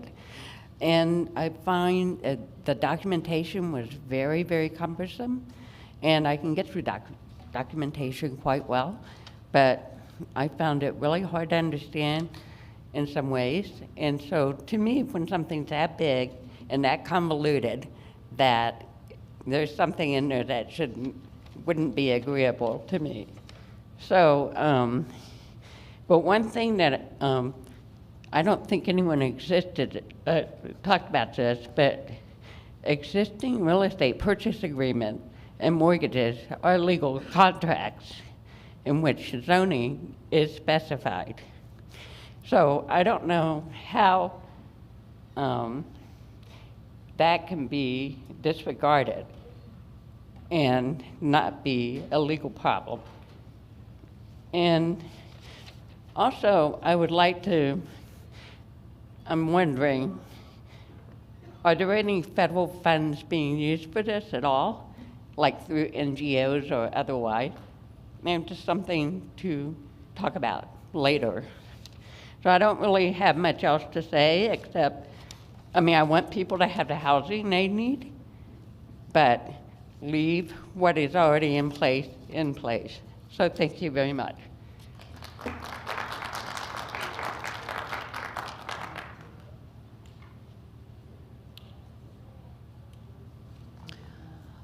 Good afternoon, Mayor, Mayor Pro Tem, councilors, other city officials, and my fellow citizens. My name is Randy Himmelgren. I have attended several meetings regarding the zoning changes and have been favorably impressed with the knowledge and pleasant demeanor of all the contractors and city employees involved. I grew up in an R1 neighborhood with a small grocery and a Phillips 66, 1/2 block away, and felt quite safe. For those with concerns about property values, Zillow lists that house at $950,000 right now. Please note that I checked, and I cannot find any homes built in this century for sale within a mile of a grocery store. I hear other Las Cruces citizens concerned that they will live their privilege to nice, quiet neighborhoods. I live on a cul-de-sac in a residential planned urban development neighborhood of about 30 homes, 1 block from a middle school and 1/2 block from a church. I expect that most people would call it a nice, quiet neighborhood and safe for the kids using the basketball court. My neighbor has a pet chicken. The most dangerous traffic is at about 3:45 on weekday afternoons when people picking up children park seemingly as they please, blocking USPS and FedEx deliveries as well as those of us who live there. I am not asking for an elimination of this traffic issue because I reasonably expected it when I purchased the house. Reasonably, I expect that several empty lots on Roadrunner may well be developed into something more dense than single-family residences. I think it is reasonable to expect all neighborhoods to increase in density, especially accessory dwelling units, as people move to wherever they want to live and as economic conditions require more of us to care for aging family and boomerang kids. In summary, I have no dread regarding the new code and urge you all to vote in favor of it.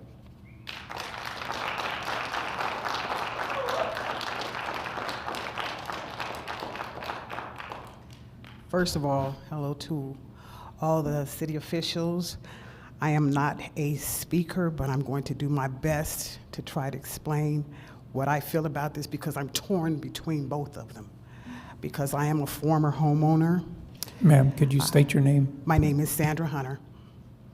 Okay, and I am a former homeowner, but I am now living in affordable housing. Okay, I believe that's important. My anger is that housing now has become so outrageous now that it's even there's more senior citizens who are now living in affordable housing now, but it's constantly going up. And you're gonna constantly have these problems with people being out homeless and things of that nature. Now, a lot of you, and I sat here for a while and I've heard both sides of the story, and I understand about the fears of needing to have your own home and things of that nature. I got that, and I got the understanding that you all are afraid of where your children are going to be and who's going to live next door, but everyone living next door is not all bad. If we fix what's broken with the system, and the system says that if we have all these things that we're not taking care of, and I'm talking about the city officials, the mentally unstable, the drugs that are running up in here, if we don't fix any of those things, we're gonna continue to have more of a problem with having to build more units to house more people. I believe in low income. It's important because not everyone can afford these things. But I'm just simply saying that I understand what you all are saying. I really do. I do. But I also understand we do need affordable housing. We do need low income, and we need help in those areas. But stop being afraid that the people next door, if they move in, or the restaurants that are moved next door, whatever the case may be, they're all not bad. Not if we have policing, like we do back in the back there, if we have those back there, and I applaud you all, trust me.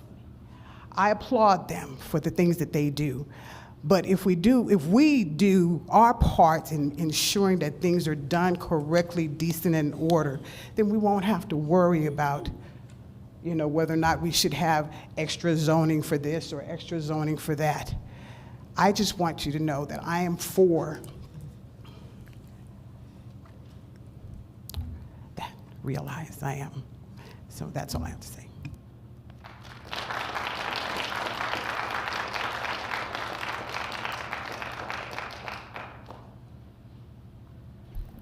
Hello, my name is Debbie McCurdy. I kept waiting to get in line, but the line kept growing, and now I realize I'm going to be the last person speaking. There's nobody else behind me. Real quick, I've listened to everything. I feel like there's pros and cons on both sides of the division. There's a lot that I could get behind. There's a few things that I can't get behind. As a new homeowner in a single-family residence. I agree with the other people that have come forward and said, let's table this. You guys have had a chance to hear from a lot of different members of the community, and I think there's things that you could do to eliminate some of the things that won't work and add some things that will work, so that we can bring the community into an agreement. And then when you vote, you can get a unanimous yes, and we'll all be in favor of it. One of the things I heard was what this gentleman recommended. Let's include a clause where there's going to be a petition. So if there's any new business that wants to come into a neighborhood, established or new, there can be a petition where all the local residents in the area get to weigh in and decide whether they want that business there or not. There's a lot of businesses on the list that are viable and worth having. I also think it should be restricted to the new development, and 5 years from now, let's readdress this and see all the pros and cons, and then 5 years from now, there might be all new faces up here, and they're going to want to implement another plan just like this, and we're all going to have to go through all this again. So this is not necessarily etched in stone, but we need agreement, and we don't have it right now. But you guys could make agreement if you would just listen to the suggestions that have been presented today and amend this plan so that we can all agree on it. Thank you. Oh, I'm not last. Mayor, City Council, Conrad Ottenhoff. We're already experiencing an invasion of many new residents, Las Cruces residents from out of state, from many states. So we're already growing quite rapidly. All I can point out is a great prescription for overburdening the city services, providing a nest for crime, and continued snarls of traffic here in Las Cruces is to pack more and more people into an existing area. Thank you.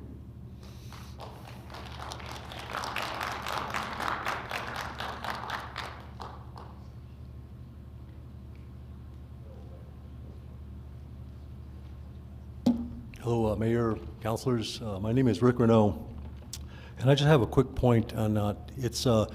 I would recommend, I'll compromise and recommend, instead of voting no, tabling it, to bring in the good suggestions, such as the former mayor made. Let the residents have a say in what goes on. I talked to a Realtor, she was Hispanic, and she said, no, they should just keep it the same, leave the single-family neighborhoods. Is she a racist? You know, and I think the reasons given for this 1,000-page plan, it's 25 years old, we've got to update it. Why? How many letters did you all get in the last 2 years from citizens saying, my single-family neighborhood is racist, we've got to do something? You know, I'd like to hear one example of racism of single-family neighborhoods in Las Cruces. Just one. You know, you have a staff of, what, 50? You guys have any examples of single-family neighborhoods rooted in racism in Las Cruces? This is ridiculous. So I would vote, I'll compromise. Why don't we table this and make it right? And the other thing I was going to say, I got 34 seconds. You haven't fixed Desert Hope Apartments. You know, I hear this, we'll fix it as we go along. It's got 1,000 pages. Why would you have to fix it as you go along with 1,000 pages? So anyway, I would vote to table it. Thank you.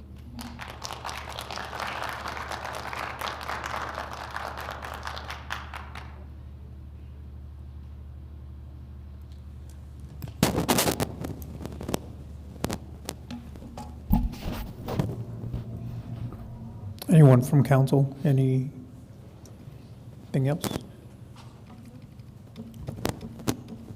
Okay, Christine. This is on the motion to approve ordinance 3090. Councilor McClure? Yes. Councilor Matisse? No. Councilor Graham? Yes. Councilor Cran? Yes. Councilor Flores? Yes. Councilor Bencomo? Yes. Mayor? Yes. Motion passes.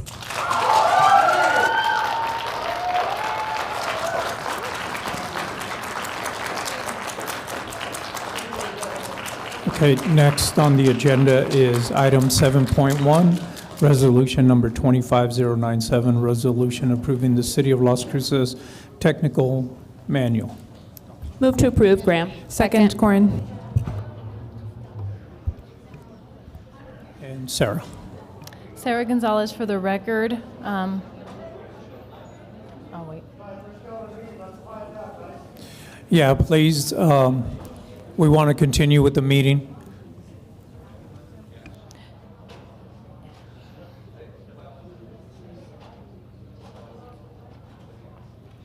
Good. Okay, before council is going to be the resolution to adopt or approve the technical manual that will be associated with the Las Cruces Municipal Code update. The purpose of the technical manual is to take the design standards directly out of the development code and essentially put them into a smaller manual that can be updated on a regular basis. This is going to facilitate essentially better updates in a timely fashion, because right now we can take them to the Development Review Committee every 2 weeks. And so as we potentially see new things coming in, we can continue to move forward on our process and development. It's still going to provide a flexibility of use with multiple resources, and so as we additionally adopt state standards and regulations, we can continue to adopt new tools that will essentially be able to help with development and move forward as well. It's going to support the industry standard and community priorities, meaning whatever's going to be maybe for that neighborhood or what's going to be better for a certain district or what's existing within those areas. Once again, the Development Review Committee will be the responsibility party that will be maintaining and updating. So anytime we see an update, there will be a public process, it gets posted, and then it goes through so that way everybody's familiar and can stay up to date with the newest practices that we're going to be implementing. These are going to apply to our drainage systems, erosion control, our street and roadway designs, low-impact development, fence and wall designs, and slope protection. So these are all of the technical aspects that come out that require maybe some type of engineering calculations to determine, is this flow going to be okay and does a drainage system hold, or is it going to be where you have a fence or wall, is it retaining, is it going to maintain? So all of these standards can change on a regular basis, so we're going to be using every resource that we have available and then best guides and tools. Those include using AASHTO. NACTO is discussed several times as far as bicyclist and pedestrian safety. We use ITE because that's also going to give us essentially when we're doing traffic studies or standards as far as intersection design. You have Federal Highway Administration, which is going to help along Baton Memorial, any of our NMDOT right-of-ways, and then any other related organizations as well as references. With this, these are council options. I would like to explain how these will work essentially because if you vote yes, this will approve the resolution as this is going to be complementary to the Las Cruces Municipal Code adoption, so chapters 34 through 38. Voting no and voting to table would not be an option as we do have to have something ancillary going with the code. Otherwise, the code is going to defer to no document presented. And so it would be you can either vote yes or vote to amend if you want to make any changes to that technical manual. Mayor Pro Tem. Thank you, Sarah. Just honestly, it's really similar question as before. So obviously there's that 8-month period for entirety of realized, right? The technical manual isn't really like that, right? Like it'll really be in perpetuity that you'll be sort of taking feedback and potentially making changes as the end users are really utilizing the pieces, correct? Or correct me if I'm wrong. Mayor Pro Tem, that would be correct. Essentially, this is going to actually be able to be amended quicker, so that way we can actually start seeing those changes implemented right away. We do not have to wait for that 8-month transition period, but we can identify if, oh, this practice isn't working, we need to modify that, work with the developers and get onto our next agenda. And that's why I say this could be something that's on a bi-weekly basis, so that way we're accomplishing the goal. Thank you very much.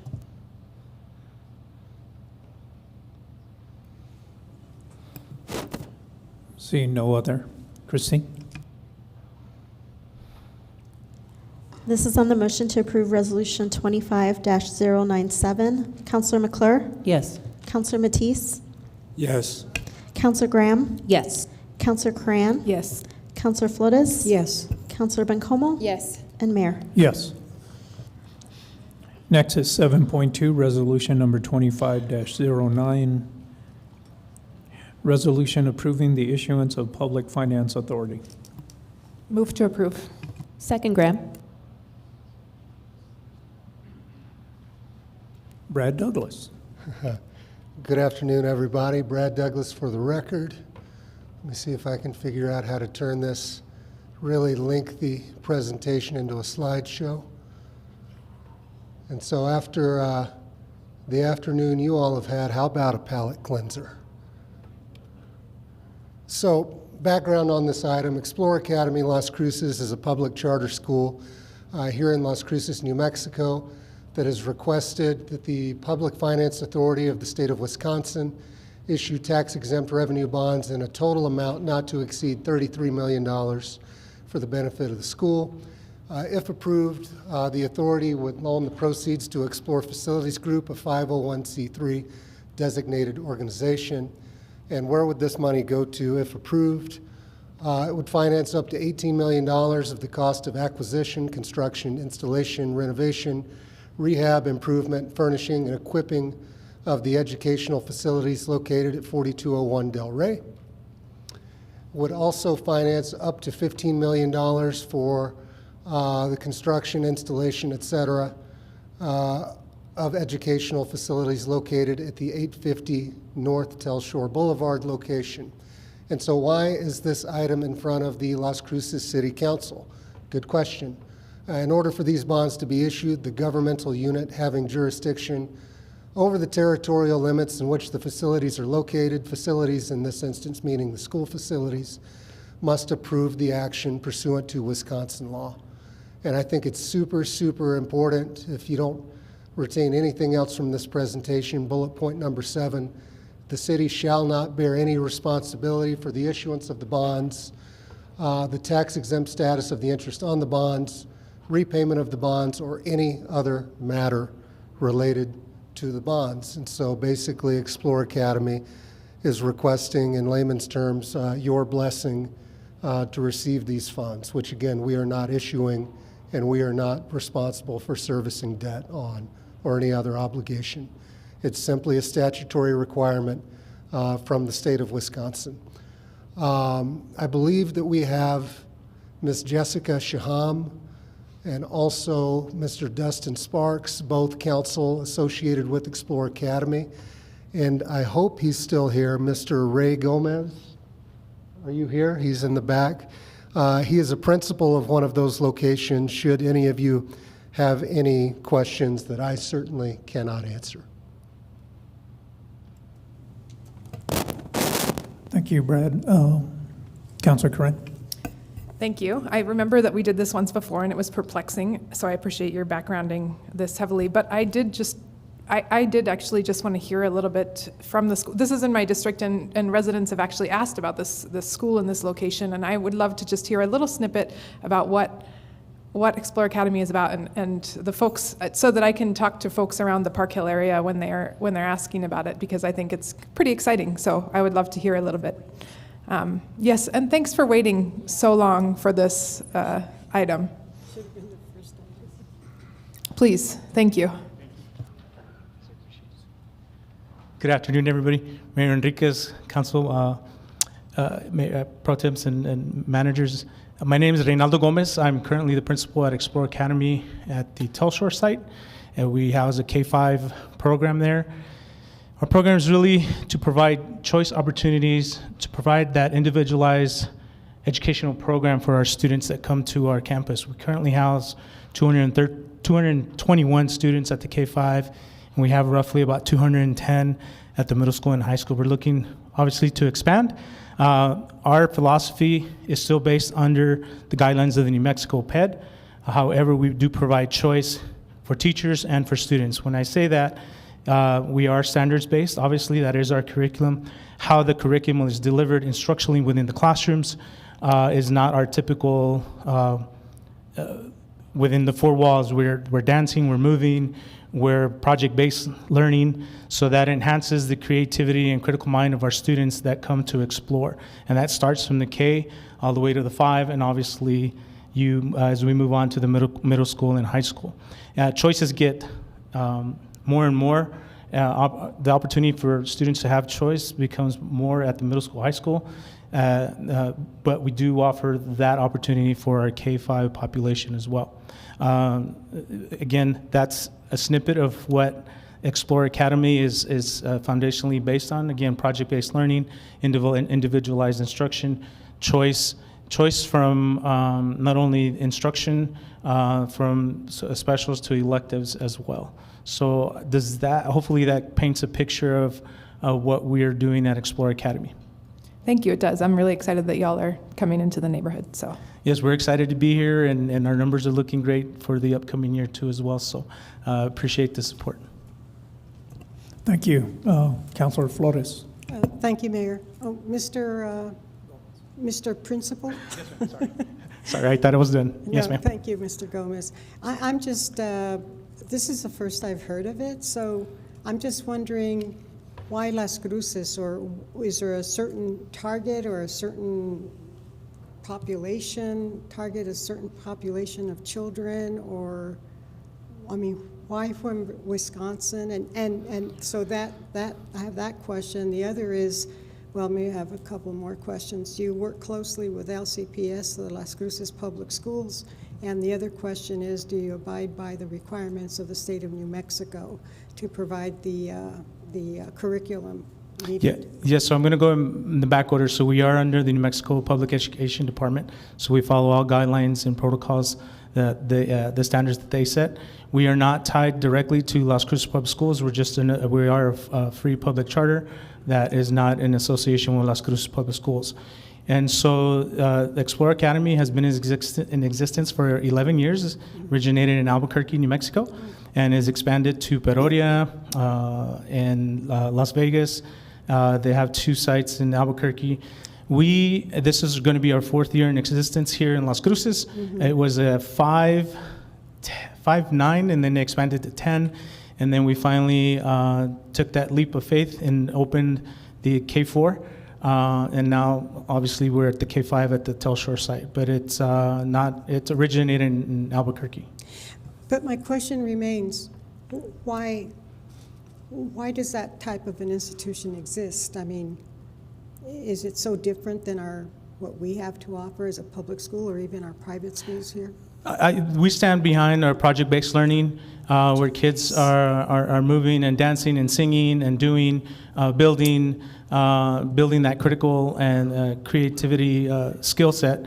I mean, every institution, even the private sector here or the other charters, have their own philosophies in regards to how they deliver that instruction. But we are project-based, and we service any student or any parent is wanting something different in the setting of a classroom and public education.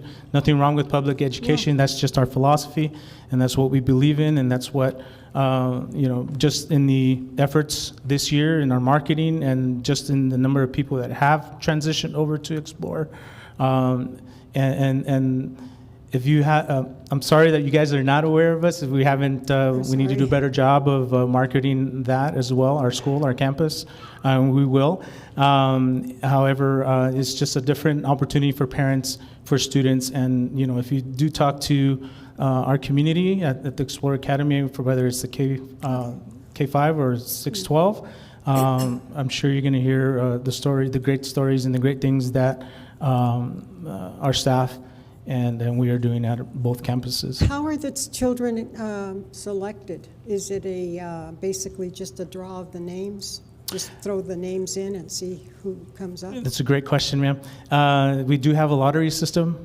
So this year we were able to retain or keep all of our students that are currently on campus.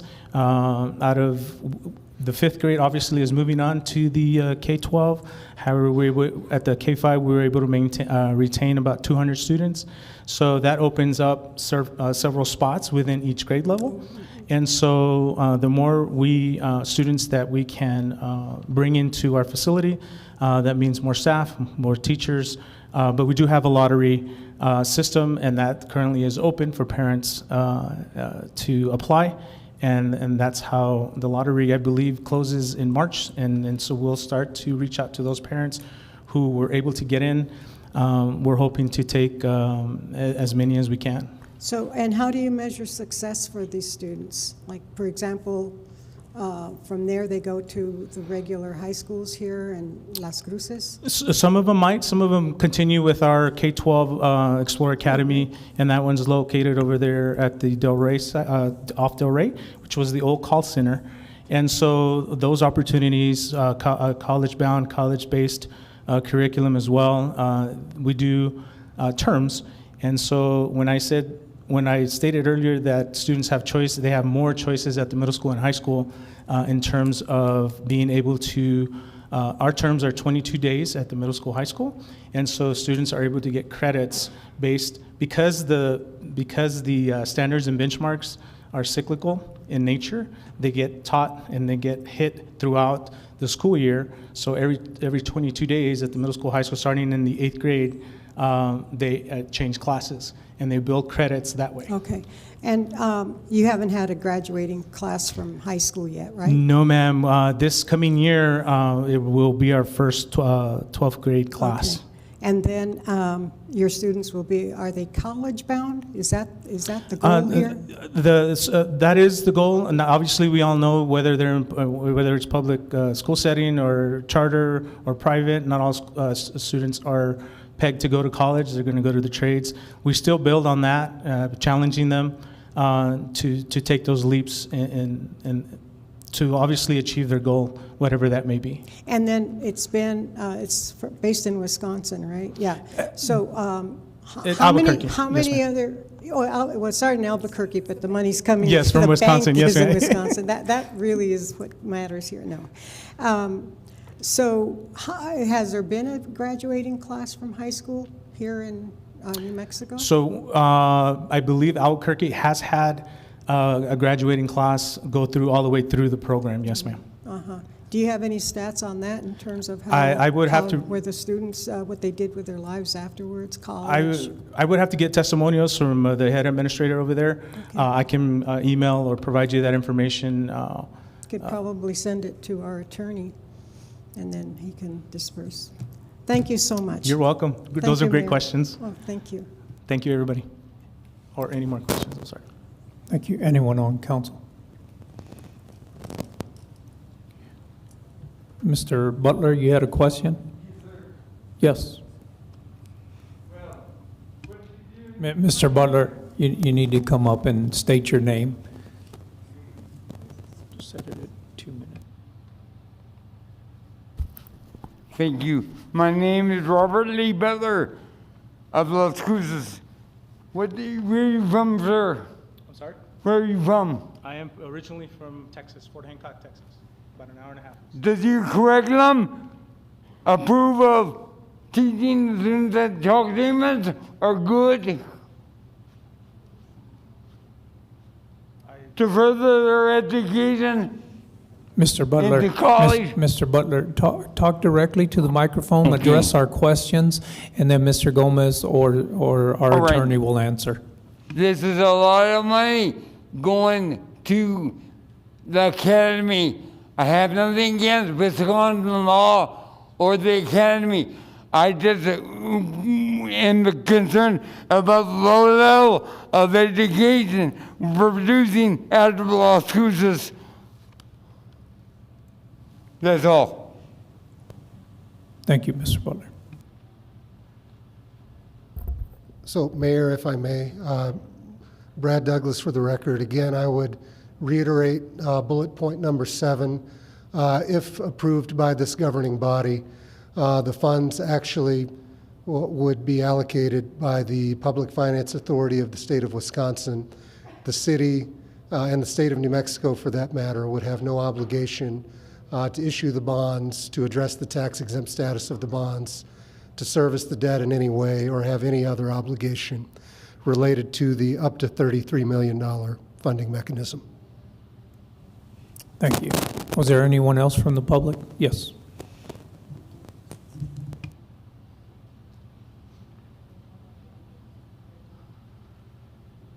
Joe Ruprecht, Mayor, City Manager, and Councilors. I love Wisconsin. I grew up spending some great time in Lake Geneva. My sister still lives near Lake Geneva. And I just have a comment. T. Grace Atkinson years ago said, follow the money. I want to ask you to follow not just where the money is going, but where is it coming from? Why is Wisconsin underwriting this? Was there even an attempt to have it financed through New Mexico so that some New Mexico entities would make money off of this investment in what seems to be an honorable and reasonable school? Where's the New Mexico money? Where's the attempt to get it, rather than putting that money in the pockets of people in Wisconsin? That's it.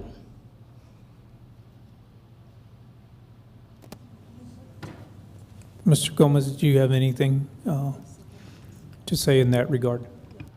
Mayor, I would just defer to our legal, and that I can't answer that question for them. Okay, thank you.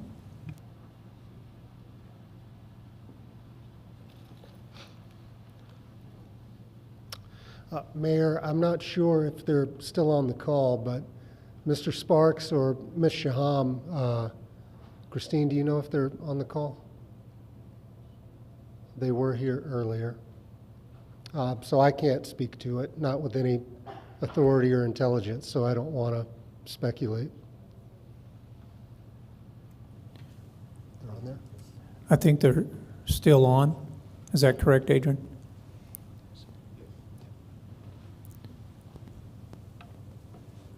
Yeah, maybe you can repeat that question for him, Mr. Douglas. Sure. Mr. Sparks or Ms. Shaham, if you can hear me, there was a general question with regard to the origin of the funds. Oh, I see, Jessica. We can't hear you.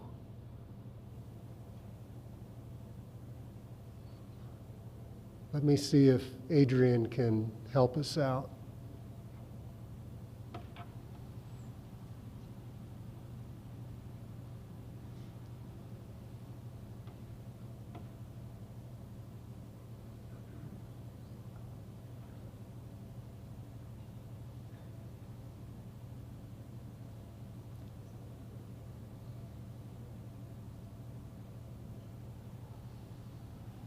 Can you see my response in the chat? We can hear you now.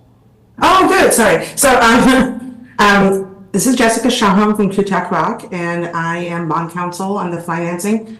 I do a lot of financings for charter schools, including in New Mexico. The PFA in Wisconsin is a conduit issuer specializing in bringing conduit bonds to the market. The money for the project actually will not come from the state of Wisconsin. It's just a conduit for the public markets. Those will be sold to Wall Street investors who receive a tax exemption on those bonds. So that is the mechanism for charter school financings throughout the country, really. Some states have set up their own issuance authority for these types of deals. New Mexico has not. So, but Wisconsin and a few other states have like a national footprint, and they can issue bonds anywhere in the country, and that makes the process more streamlined and more and cheaper for the school. Does that answer the question? Yes, ma'am. Thank you.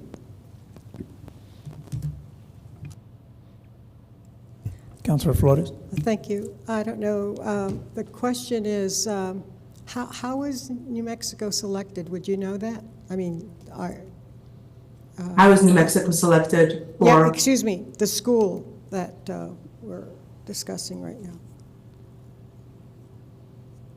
The school. How are the schools selected by that generous? The schools apply to the authority for the issuance of bonds when they have a project that they want to fund.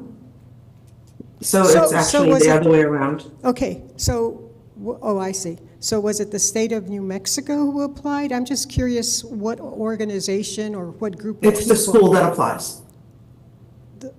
The school will be ultimately responsible for the payment of these bonds, and they're the ones that apply. So the school wants to buy its property instead of leasing it, so they need to raise funds for that. So the way schools access the capital markets is through these bonds. And so they choose the issuer they want, and they chose PFA, and they apply to PFA. There's underwriting criteria for the bond. You know, they have to be a certain amount. They have to be repaid within a certain amount of time. There's a maximum interest rate that can apply to these kind of bonds. So if the school's like, yeah, we're going to live with your criteria, then they, after this process, which is the public hearing process that we're doing now, after this process, PFA would do its own approval of the bonds. The school itself would approve the issuance of the bonds.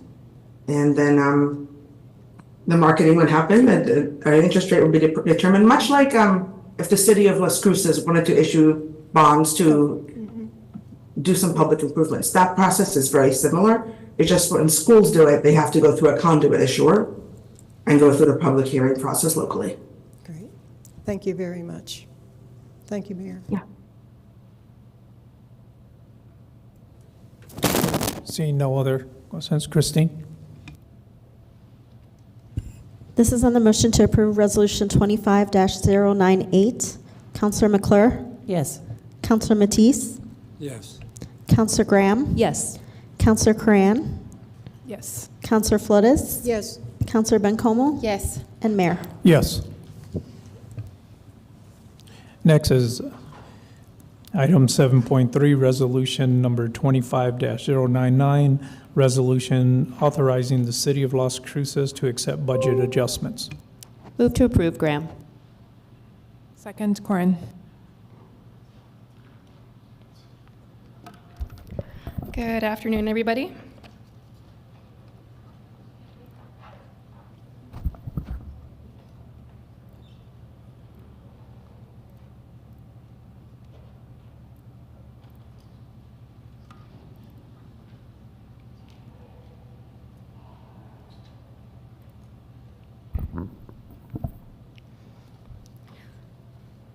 Good afternoon, Mayor, City Council, staff, and public. My name is Vanessa Perez, and I'm one of your budget analysts. And I'm here today to bring forth a resolution to accept various budget adjustments. Before we dive into the overview of the adjustments, I just want to share a few key reminders. These adjustments presented here today will primarily focus on updating the available balances within our existing budget. The following slides will provide only a summary of the requested adjustments, but if you would like more detailed information, please refer to your packets. On screen, you'll see the first set of general fund highlights. Quality of Life requested a $50,000 increase to cover senior meal expenditures, and this is due to an increase in overall attendance and food prices. Human Resources is requesting about $8,500, and this is to cover professional interpretation services for the remainder of fiscal year 25. The Fire Department is requesting to increase their budget by $1 million, and this is to cover American Medical Response, or AMR for short, as they did not bill a fiscal year 24 invoice on time, so we were not able to accrue that invoice to fiscal year 24. This means that this will be paid out of fiscal year 25 funds, and they need that additional coverage so that they can cover that, that invoice. The City Manager's Office is requesting a transfer of $40,000 to our Transit Department, and this is to fund bus hub improvements. The adjustments on your screen total about $1.1 million, and this is just related to those on screen. I have a couple of more general fund adjustment highlights coming up. The Police Department is requesting $124,500, and this is to supplement the payment of an outdoor shooting range. The City Manager's Office is requesting $321,500 to fund the roof replacement project for Jardín de los Niños, which is a nonprofit organization with an early childhood education program. Lastly, City Manager's Office is requesting $125,000, and this is to continue hiring temporary employees through Manpower. The expenditures on your screen total $571,000.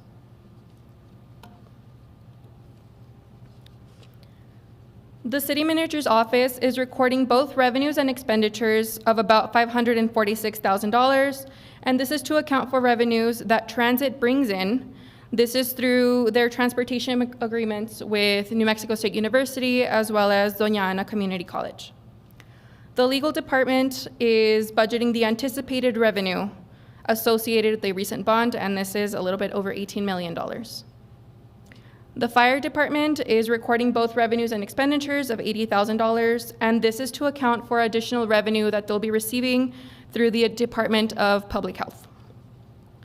Airport has requested $33,000 in additional funding, and this is to cover a grant match as well as general operational expenditures. Airport is also receiving a transfer of $150,000, and this is coming from Visit Las Cruces.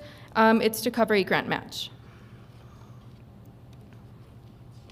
Utilities has requested the following adjustments: about $60,000 to update a salary allocation of an existing employee, $275,000 to purchase a mobile exhaust filter, and this is to prevent exhaust fumes from entering their building. $36,000 to purchase 40 commercial refuse containers, and this is due to an increasing volume of waste being generated by our community. They're also requesting $494,000, and this is for a water rate review.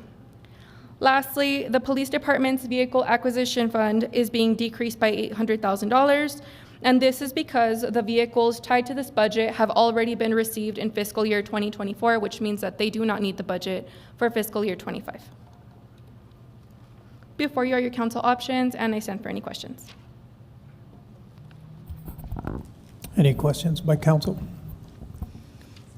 Okay. Mayor, Go ahead. I'm Mayor Pro- sorry. I think it's just, can we just talk a little bit about the fire? Yes. That's seriously concerning, not on our fire department's end, obviously, but that's just, I'm wondering if you, or interim chief can speak a little bit more to that, because I just find that seriously concerning. So I'll provide it, what I know, and then I'll defer to Thank Sean you. Yes, thank you. We received some revenue from the AMR services, and we're supposed to reimburse this to Doña Ana County. Doña Ana County did not bill us on time for us to be able to pay that $1 million invoice. So we had budgeted for that invoice in fiscal year 24, but since they didn't charge us on time, we had to pay this, or we're having to pay this out of fiscal year 2025 funds. So basically that expenditure that was not spent in fiscal year 24 is just rolling over into fiscal year 25. I'll also defer to interim chief for any other input. Mayor, City Council. Interim Chief Sean Heck for the record. Yeah, the contract that was generated back in March of 2024 with AMR, we're still in the process of going through the liquidated damage portion of that. And the contract was established with parameters for response time criteria. And if they didn't hit those response time criteria, then they were going to be assessed liquidated damages. Right now, we met just on February 4th, which was supposed to be the finalization of just trying to get the first quarter done, which would have been March through May. We still have not successfully finished that. We ran into a roadblock in that meeting. And so the goal here is to try to get that done as soon as possible. But what you're saying is absolutely correct, is the money was held for that payment to be done for that $3 million contract that they received, the $1 million that we received for that, or $1 million of our part of the county's part of that. Just, it hasn't been paid yet, and we're just trying to get that finished.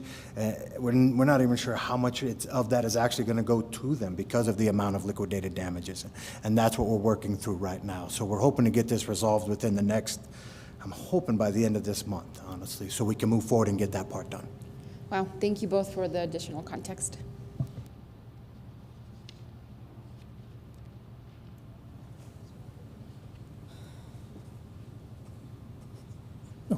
No one else? No. Ready for a vote. Okay. Chrissy? This is on the motion to approve Resolution 25-099. Counselor McClure? Yes. Counselor Matisse? Yes. Counselor Graham? Yes. Counselor Cran? Yes. Counselor Flores? Yes. Counselor Bencomo? Yes. Mayor? Yes. That was a fast vote. Are we ready to go home? Thank you. All right, thank you. Next is board appointments. And we have one that is to be read into the record, appointment of Counselor Cassie McClure to the New Mexico Municipal League Board of Directors. And the other, I need a motion, and a second is required to appoint Aaron Boyd to the Mesilla Valley Housing Authority Board. Move to approve, and also congrats to Councilor McClure, although I know at least we're Yes. on the next one. But move to approve Aaron Boyd. Second. This is on the motion to appoint Aaron Boyd to the Mesilla Valley Public Housing Authority Board. Counselor McClure? Yes. Counselor Matisse? Yes. Counselor Graham? Yes. Counselor Cran? Yes. Counselor Flores? Yes. Counselor Bencomo? Yes. Mayor? Yes. Next is notice of proposed ordinances. There are none. So next is City Council Member Board reports and comments. Cassie McClure. Thank you, Mayor. Doozy of a day, huh? I'm glad for the couple of y'all that are still sticking around. I appreciate you, and I appreciate the ones who came and left. I was anticipating a lot of commentary, but it was good and it was civil, and I appreciate that on all behalf. I wanted to thank staff specifically for taking the time on this one. There was just so much back and forth, and with an acknowledgement that this is a living document. This is what I'm telling a lot of people too, because we're a growing and evolving city. And I'm really excited about it, because I just want to kind of remind people too that when we talk about the American dream, which is a lot of emails that I got, was it doesn't look the same for everyone. And to me, a lot of that means that we care for our community. Maybe not as much as we care for our property values. It is what it is. It's also interesting to me how quickly misinformation can spread. So I think a lot of people came in with some bits of clarity out of this, and we're hoping to spread that information more as we go forward. So thank you very much. Councilor Grant. Thank you. I wanted to acknowledge the amazing turnout for the Fallen Officer Memorial Walk Run over the weekend. It was amazing to see. I know CAO Bencomo was there, who was actually running. I, in fact, was walking. Mayor, I know you attended. Akani. That's just who I saw, and I was happy that there were so many people that it was hard to know who all was there. And also, shout out to the crew from Truck One that morning for coming out with the Garrison flag on no sleep, because they were just back to back to back to back. So really appreciated having them out. Also want to reiterate Councilor McClure's my sincere thanks to staff, and to, I know we had some members of the Realized TAC here earlier, but thank you. This is the first thing that I've actually seen through. This was Realized was one of the first things I heard about when I first came on in January 22. And it's finally here. It's happened. The wheels have turned, and I got to actually see something sort of from start to finish. And then finally, also going to comment on the comments. It was really great to see so many people come out, and what struck me was that I think about the emails that I received as well, and so many people said, everyone I know thinks this, whether it was for, whether it was against. And I think that's probably true, because how often do we challenge ourselves to talk to or listen to somebody who does not have the same opinion? And as uncomfortable and frustrating as that can be, I'm happy that there was an opportunity for some community members to experience that today in chambers. And I hope that everyone listened with open minds, even when someone wasn't agreeing with you, because it's just a small sample of how diverse our community is in age, in background, in history, in work. So yeah, talk to people you don't agree with. Thanks. Thank you, Councilor Graham. I want to follow up on something that we got via email today, or via a message today from a family that had a crisis in District 5, and they really identified a number of members of LCPD and LCFD that really supported them through that. So I just want to sort of say that here, and I follow up with those folks as well. But Sergeant Melendez, Officer Adler, Officer Rodriguez, Battalion Chief Haver, Lieutenant Nikki Palma, Eric Miller, Isaac Marine, Ariana Reyes, Juan Joseph Duarte,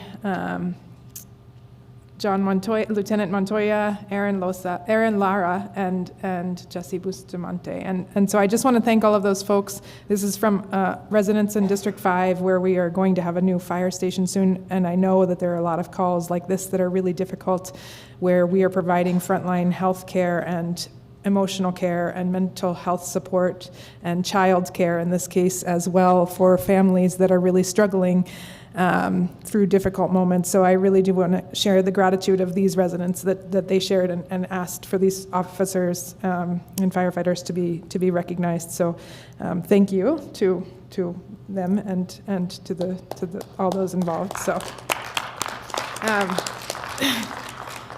I also want to give a shout out to the Animal Services Center. They did a really cool, the event this weekend was very fun, and a lot of folks came through and saw different animals, and it was really a great event. I really appreciate their hustling to get dogs homes, in particular, since there aren't any cats right now.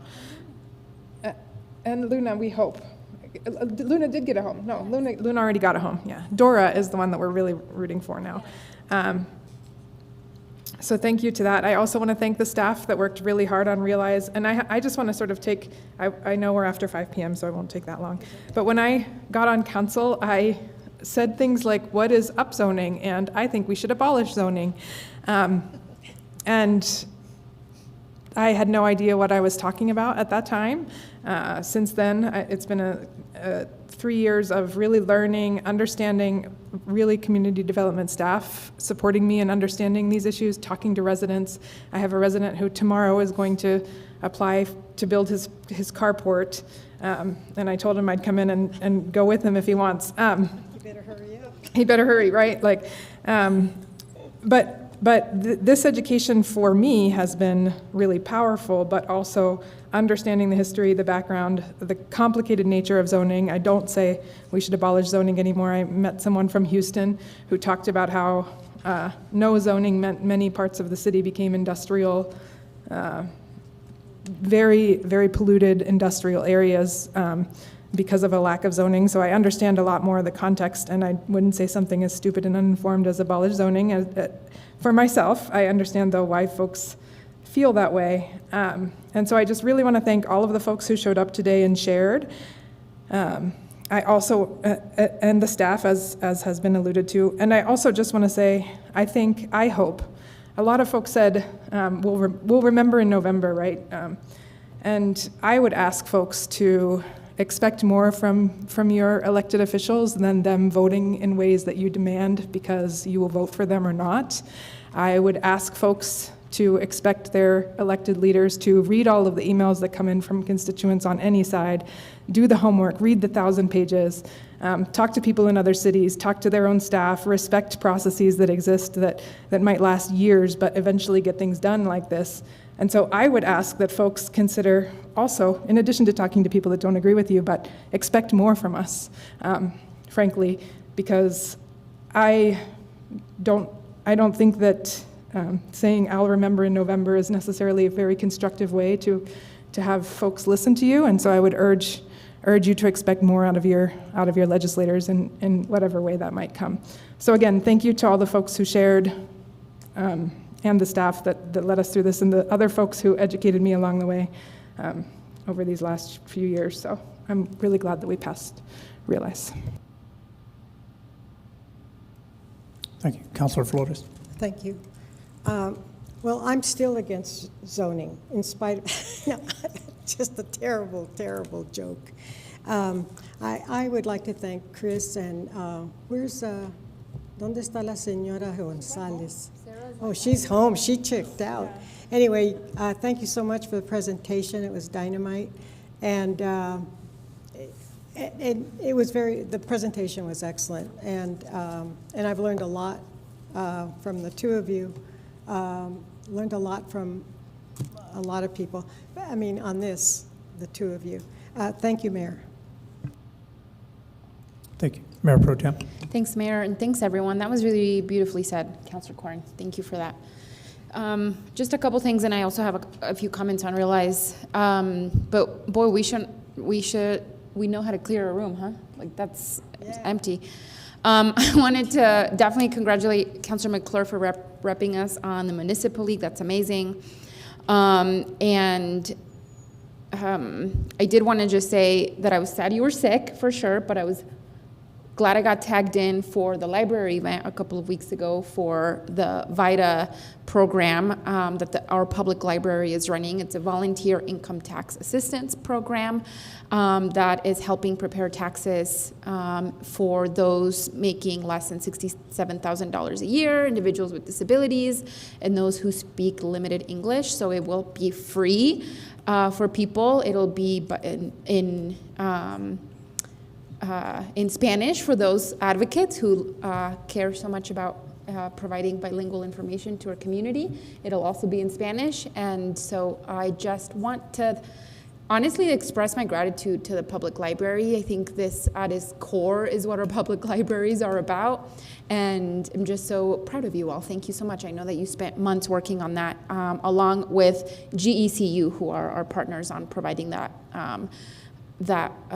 service that we should all be telling people, because as we know, tax season can be very anxiety producing for so many folks.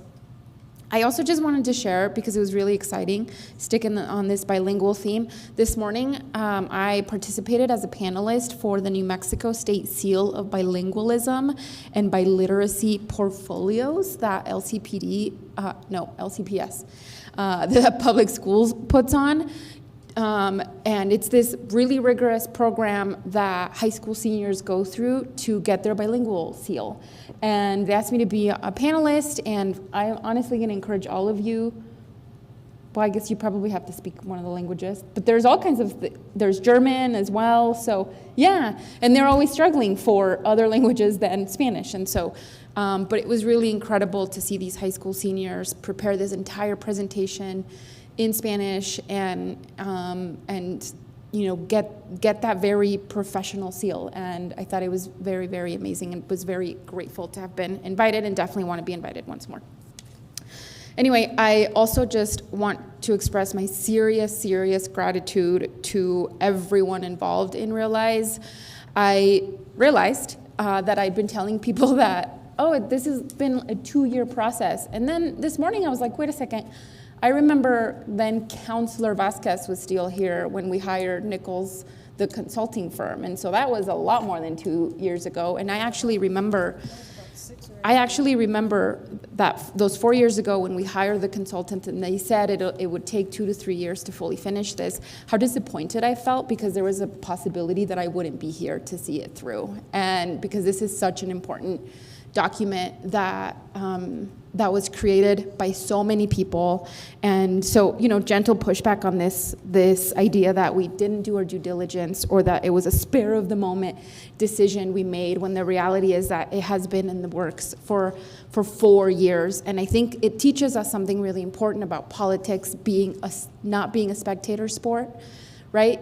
Your local government, you have to be you have to search for information about how to get involved, about how to participate, so that you're not mad afterwards saying, well, I didn't know about it. That's your responsibility, to participate in your local government, to seek out the information, to seek out the opportunities, to provide feedback. And so I think for me, and I want to leave this on a positive note, but I have to say this, because this is going to stick with me for a really long time. I got an email today that said that they were not in favor of forced integration. And I think how quickly disinformation turns into propaganda. And it's very dangerous how that kind of deceitful information gets passed on in our community. And I spoke about this a little bit at our utilities board meeting last week, about how it is really incumbent upon us to have tough conversations with people, and to really try to interrupt disinformation when it's breast, because I think it can be really dangerous, especially for something that is so powerful like this. And I will say this last thing, because I know everyone wants to go home, that Realize is the talk of the town in Santa Fe, that people in Santa Fe, legislators, the governor's housing staff, they're all talking about, have you guys heard about that very cool thing Las Cruces is doing? It is innovative, it is bold, and states across the country, cities across the country, including cities like Houston, are working on revitalizing their zoning code and making it more inclusive of these kinds of diverse and thriving neighborhoods. So we're on the right path. I fully believe that. And thank you, staff, especially Chris and Sarah, but all the staff, the consultants, the advisory committee, the home builders, all the advocacy organizations, and all the members of the public that participated. Thank you very much, and thank you all. Thank you, Mayor Pro Tem. And again, I just want to echo the thanks to the staff. It's been a long process. We've hired a consultant. We've had over 33 public meetings. They've addressed it with the cultural, they've addressed it with the home builders, with the developers, everything to make Realize what it is today. It's an opportunity to have flexibility in our community, And I also echo the same about Houston has no zoning. I know personally of another municipality in New Mexico that has no zoning, and it's very difficult to protect your residents, your businesses, your community when you don't have zoning, and you have to have those safeguards in places. So we do have the safeguards in place, and I again thank the staff for all their work from community development, public works, parks and rec, fire department, police, everybody that had input into this. And I thank our residents for coming out and sharing their input, because it's not about the votes. It's about doing our job. It's about doing our job for this community, and that's what we've done today. And we do have the 8-month grace period, and we do have a year that we can come back and reevaluate and see what's working, what's not working, so that it's a betterment for our growth and development of our community. So I'm very excited and happy, and I thank you all for being a part of this. I do also want to echo what Councilor Graham said about the memorial run that took place Sunday. Thank you to DC Orenda, Chief Story, but a special shout out to Officer Adrian De La Garza that put it all together. A lot of times we take things for granted. We take a lot of things for granted. And I know our police department responds to over 150,000 calls a year. And to show that kind of support for them, I thank them for their service, and I encourage everybody to say thank you to our police department. I know there's a catchphrase that one of my former police academy buddies used to say all the time when he first started the police department, and he was working graveyard. And yeah, he was getting tired of graveyard, but he would tell me, he goes, "Did you sleep good last night?" And then he'd say, "You're welcome." So I do thank you, officers, for all that you do to keep our community safe. And with that, I'll turn it over to our city manager.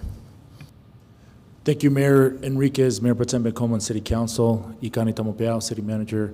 And I appreciate Councilor Graham sharing about what a great event this past weekend on the run, and Mayor about that. I do want to correct that CAO Bencomo was the only one running. Mayor was walking, and don't want to rat on you, and I was hobbling.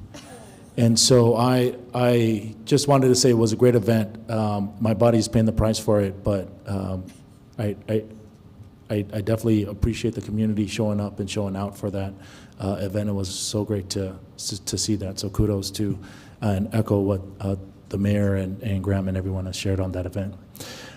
Also, in the to the tribute of staff, as well, echoing those who have shared, kudos to Realize. I would be remiss if I didn't share my appreciation, sincere gratitude to the Realize team. It has went through started with the previous administration with a different, with some on the dais looking different as well.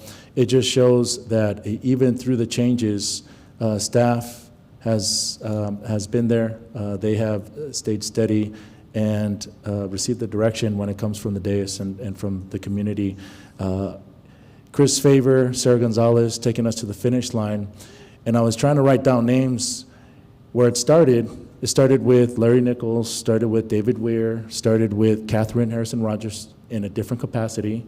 And then Catherine Harrison Rogers came back in the park capacity as well. So kudos to her and Stephen Bingham helping out with that. Also, David Cedillo and Tony Trevino being on TAC, giving assistance from that as well. There's a lot of public works, a lot of street traffic analysis and traffic impacts that are huge for developers. They were there to find compromise, to help out with tech manual assistance. So there is so many names that I just don't have the time to share, but I just want to say to all of the supporting staff helping with Realize, thank you.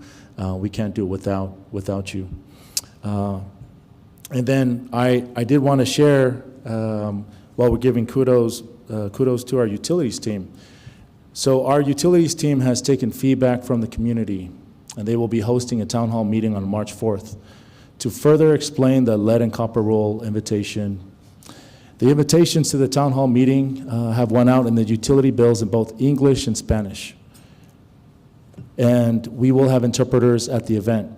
We will also have subject matter experts. We will have those from NMED in the state there. We've confirmed that. And we look forward to sharing information with our community. I do want to clarify that at any time, and the elected officials know, they are, and Mayor Pro Tem and Council can at any time request an item be held at City Council, and so that's something that will never be taken away. At any time, that direction can be given, and that'll happen when they'd like to. I would say that this lead and copper direction coming down from the EPA, this will take several years.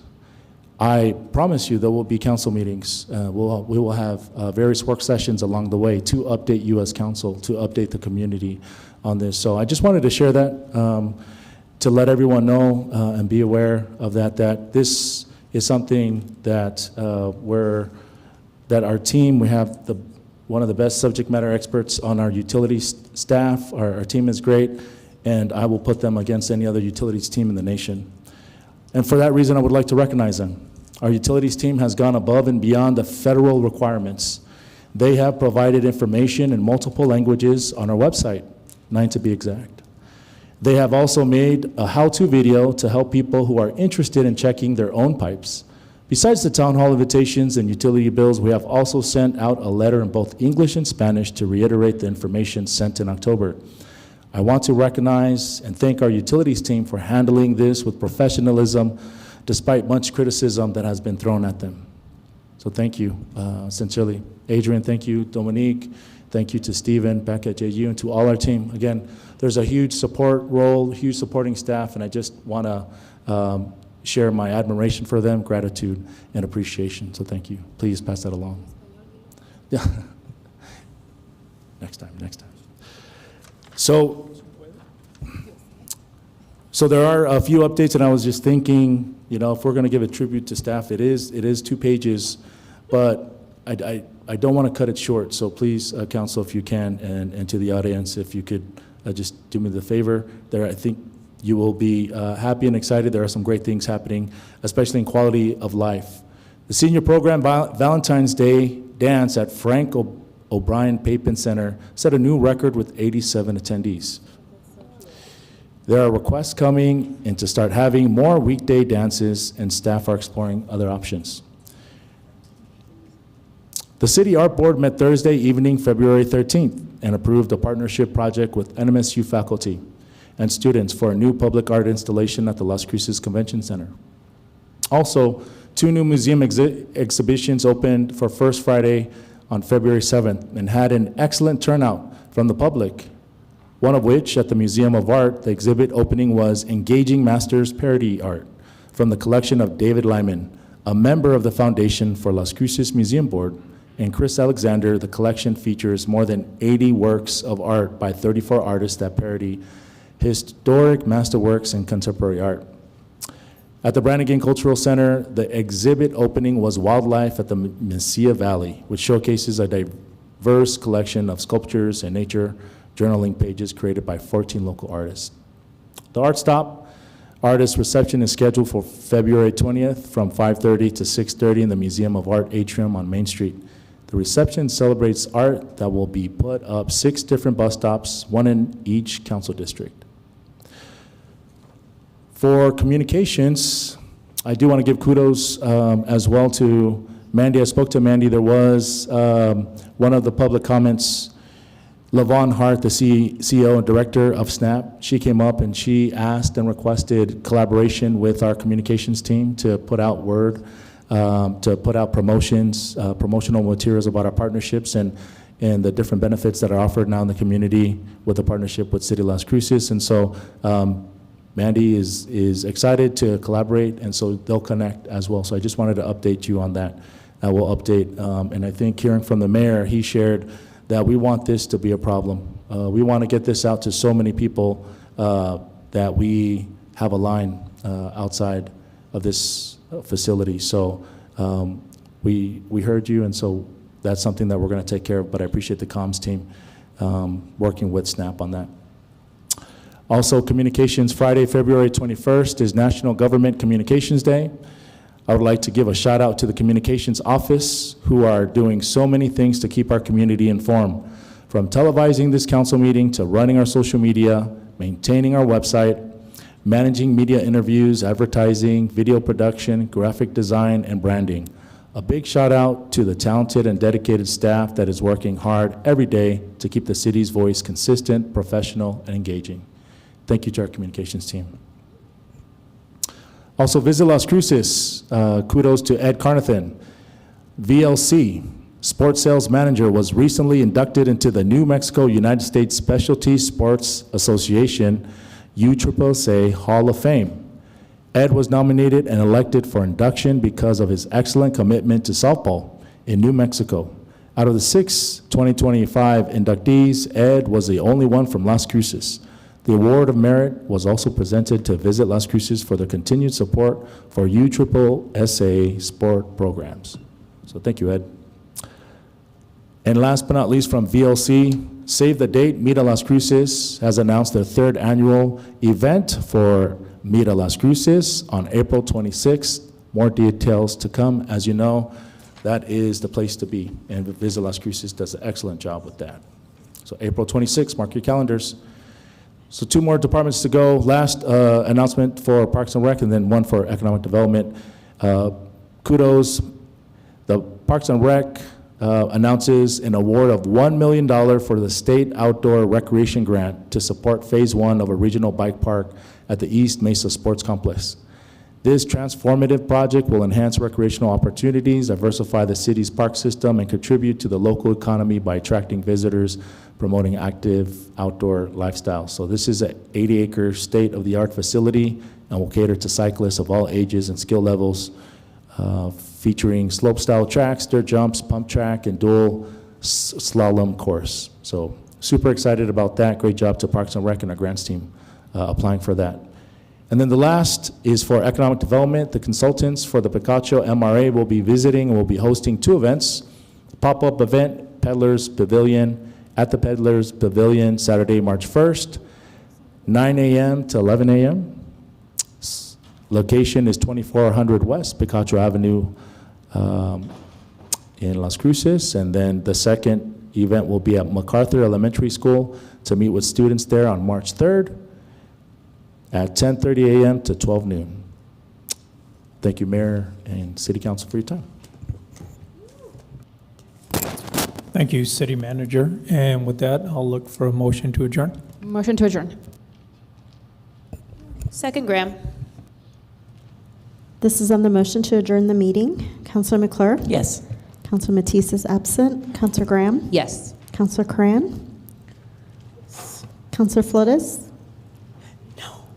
Yes. Councilor Bencomo? Yes. Mayor? Yes.